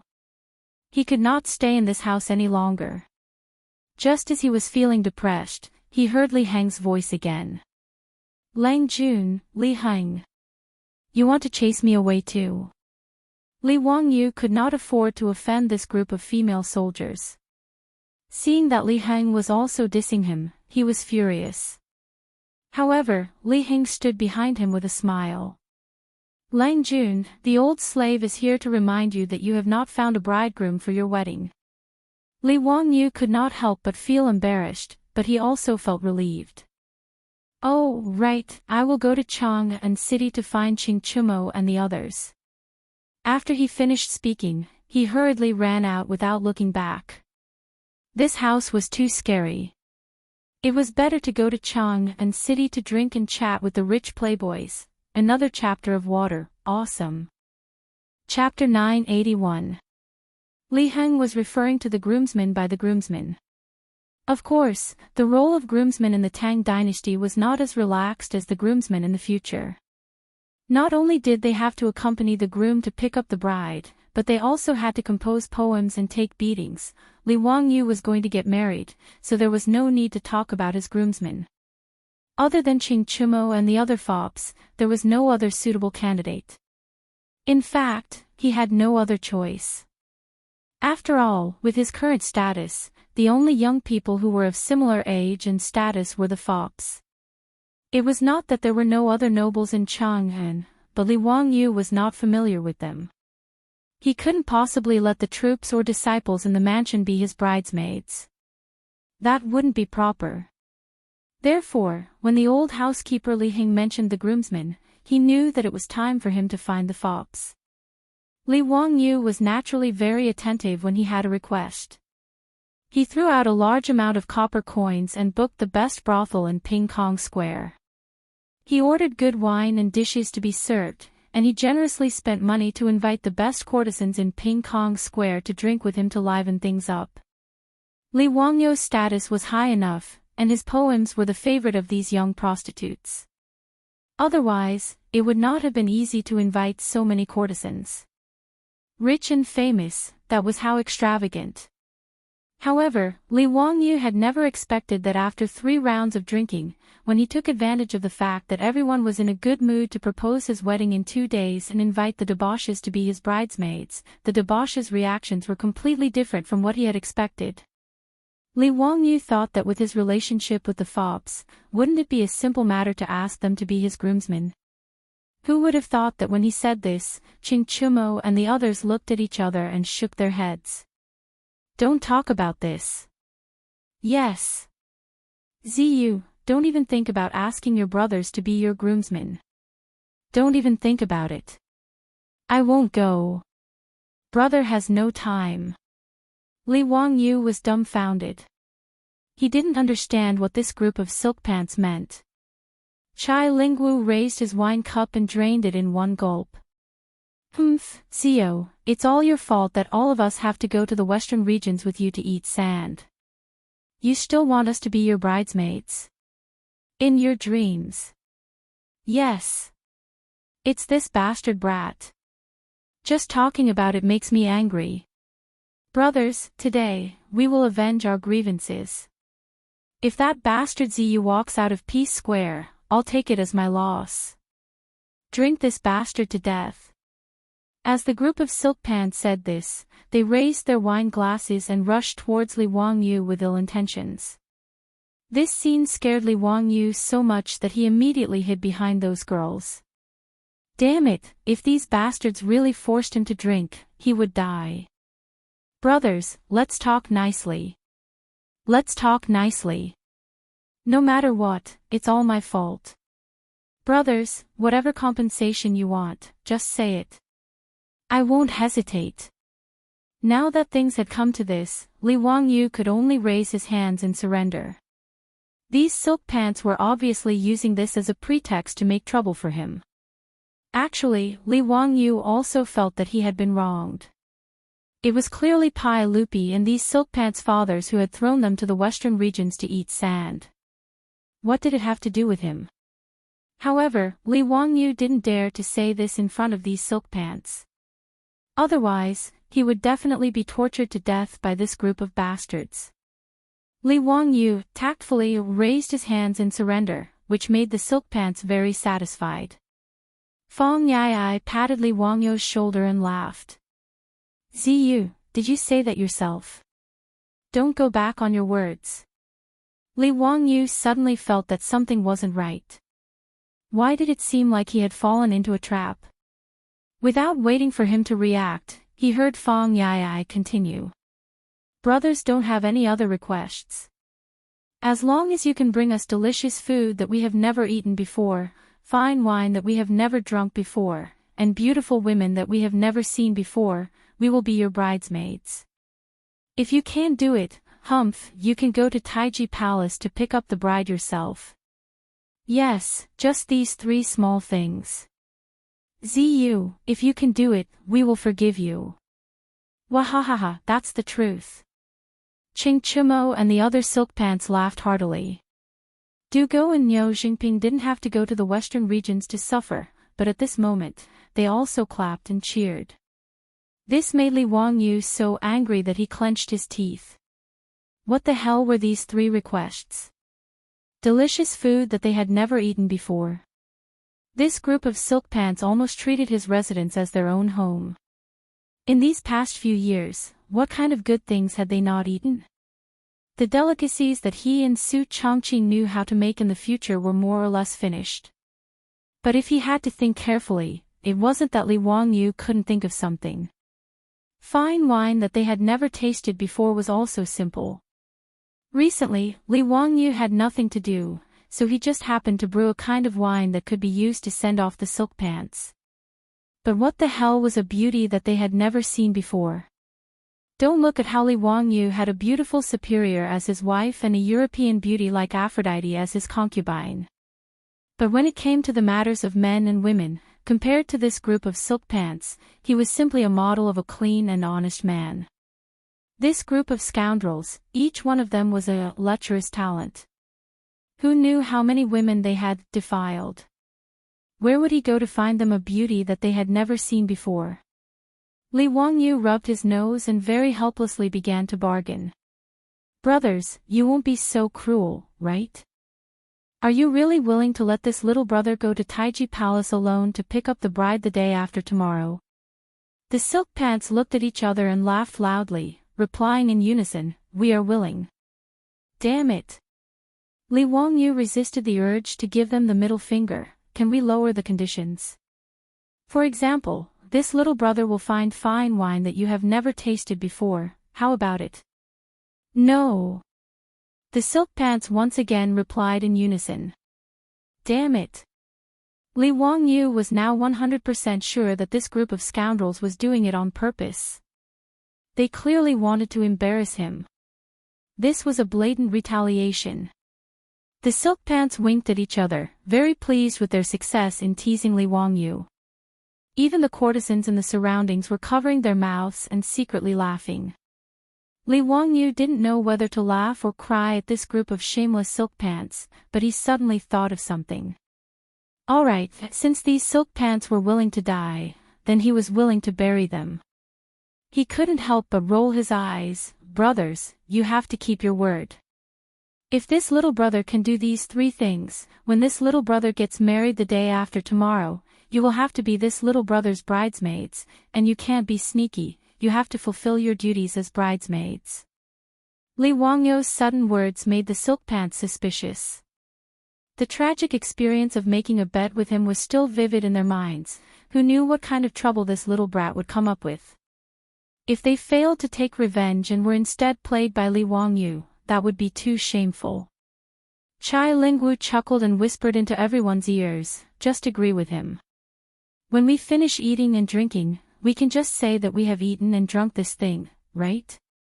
Besides, even if we haven't eaten and drunk it, where would he find a beauty that he hasn't seen before? If we say that we have seen it, what can he do to us? Brother Lingwu's words are reasonable. The silk pants laughed and nodded, agreeing one after another. Qing Chumo laughed heartily and said, Ziyu, we've already discussed it and we'll do as you say. If you can do these 3 things, when you get married the day after tomorrow, we will be at your beck and call, with no complaints. Good, then let's high-five as an oath. Li Wangyu didn't hesitate, stood up, and high-fived the silk pants. Brothers, please come to my residence tomorrow evening. I'll show you the delicious food you've never eaten before, the fine wine you've never drunk before, and the beauties you've never seen before. What do you think? Good. Yesterday, I shamelessly stopped updating because something happened that made me unable to write. It's a long story. Today, I accompanied a brother to deal with a traffic accident, and only had time to write at night. It's now 10:30, and I just finished writing and uploaded it for review. Everyone, please don't blame me, even if you blame me, it's useless, I'm just this arrogant. Chapter 982. The next day, when the sun was setting in the west, a group of playboys happily rushed to the Lai hut of Dingzhou village, ready to eat and drink to their heart's content and teach Li Wangyu a lesson while they were at it. The few of them had already come to an agreement. Eating and drinking did not matter. If Li Wangyu really came up with something new, they would just admit it openly. The only thing they had not seen before was beauties. No matter what kind of stunning beauty Li Wangyu brought, they would not admit it. Qing Chumo and the others had a good plan, but how could Li Wangyu not know what they were thinking? Naturally, he was prepared. In the end, who would be tricking who today, they would have to wait and see. Ziyu, your brothers are here.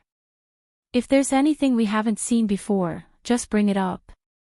Yes, our brothers came with empty stomachs. Don't try to fool us. Li Wangyu smiled and said, Brothers, don't worry. Today's delicious food, wine, and beauties are all things you haven't seen before. Ha, that's good. Then order someone to bring it up. Qing Chumo and the group of playboys spoke as they prepared to walk into Li Wangyu's castle. They were more familiar with the Lai hut than their own residence, so they naturally knew where the dining hall was. They did not need anyone to lead the way. Li Wangyu called out to everyone, Brothers, you've gone the wrong way. We won't be eating in the dining hall today. Oh. Then where are we going? Ziyu, what are you planning to do this time? Fang Yi asked curiously. Li Wangyu smiled and did not answer. I promise I won't let you down. Everyone, please follow me. After he finished speaking, he led the group of playboys to the balcony on the top floor of his castle. At this time, on the balcony, a cool breeze blew, making people feel very comfortable. Li Wangyu's castle was originally built on a hillside, and the castle was built very high. Standing on the balcony, the view was very wide, and it was like looking at Chu Tianshu from afar. Looking down at Dingzhou village from afar, under the setting sun, faint smoke rose from kitchen chimneys, creating a beautiful rural scene. Chai Lingwu clapped his hands and cheered, Wonderful, wonderful. Ziyu is indeed interesting, drinking and making merry here. It's quite wonderful. The group of silk pants were also very satisfied with this, and they all praised Li Wangyu for his good intentions. Everyone sat down on the floor of the balcony. Immediately, the mansion's servant girls brought over a few long charcoal stoves. Qing Chumo was puzzled and asked, Zio, what are you doing? What was the meaning of this furnace? Could it be that the delicacies you prepared for your brothers need to be made on the spot? Of course. Li Wangyu smiled and said, Today, I'll treat you all to barbecue. Barbecue? What kind of food is that we haven't seen before? Ziyu, don't try to fool your brothers. Fang Yi shouted in dissatisfaction. The group of silk pants nodded their heads in agreement. In the Tang people's recipes, the most common food was barbecue. In the history of the Tang dynasty, the famous dish, Munyang Buhu, was made by stuffing the meat of goose with diced meat, mushrooms, and winter bamboo shoots. Placing the meat into the belly of a lamb, the lamb was sewn up and roasted. After roasting, the lamb was discarded and only the goose was eaten. Other than roast chicken, roast duck, and roast whole lamb, the Tang people also liked to use the Korean-style barbecue of the later generations. They cut the meat into thin slices and roasted it on a bronze plate. It was called bu. This method of eating had been passed down since the Han Dynasty. Therefore, when the Silk Pants heard that Li Wangyu was treating them to ordinary barbecue, they were immediately dissatisfied and made a fuss. Li Wangyu chuckled, "Brothers, don't be anxious. How could the food that I'm treating you all be as simple as ordinary barbecue?"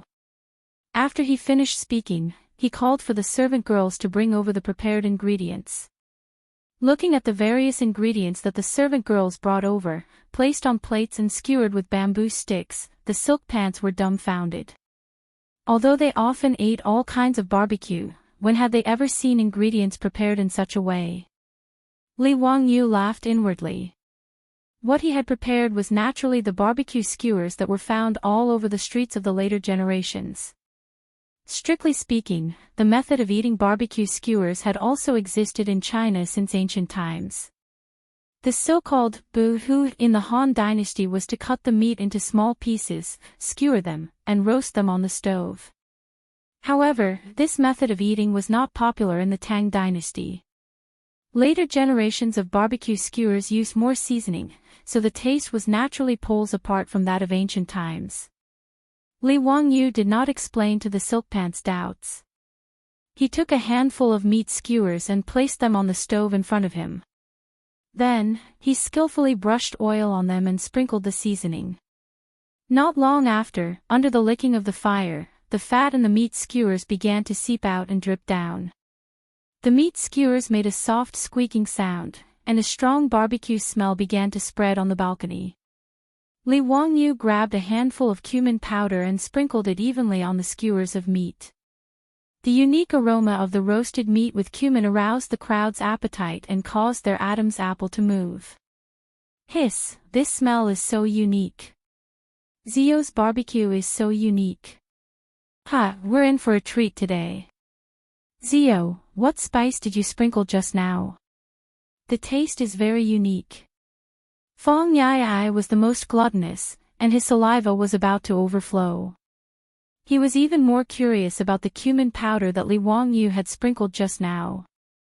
Cumin was a spice that was spread from the western regions to the central plains through the Silk Road during the Tang Dynasty. The Tang people called it fennel, but they did not develop the method of using cumin powder to barbecue meat. Li Wangyu had only managed to obtain some cumin through merchants after much difficulty. Li Wangyu did not answer Fong Yai's question. He only brought the barbecued meat skewers to his nose and sniffed them before taking a big bite. He had not eaten barbecue for a few years since he had transmigrated to the Tang Dynasty. At this moment, his appetite was aroused. With a bite of the skewer, the tender, crispy, salty, and spicy taste exploded in his mouth. Li Wangyu couldn't help but let out a long sigh of satisfaction. "Zio, let your brothers have a taste." "How does it taste?" Yes, don't try to eat it all by yourself," Fong Yai said as he reached out to snatch the barbecue skewers from Li Wangyu's hands. Li Wangyu dodged and looked at the group of playboys with a smile. "Brothers, let's talk about it first. Have you seen this barbecue skewers before? If you have, then don't eat it. I'll eat it myself." Ching Chumo and the others looked at each other and nodded. "That's right. We have never seen this barbecue skewers before. Is this okay? Quickly, let your brothers have a taste." The playboys had a good idea. They would eat and drink as they pleased. In the end, no matter what woman Li Wangyu slept with, they would not admit it. Therefore, they agreed to Li Wangyu's question very quickly. Seeing that the playboys had agreed, Li Wangyu distributed the barbecue skewers in his hands with a smile. The fragrant barbecue naturally attracted the praise of the playboys. Li Wangyu taught the playboys how to barbecue skewers. A group of the top officials of the Tang Dynasty began to try out the barbecue skewers excitedly. Everyone ate barbecue on the terrace. It was very lively. Ching Chumo bit off all the mutton on the skewers in one bite. After chewing a few times, he asked, Zio, this food is really good. You pass. Where is the wine? Where is the wine that we have never tasted before?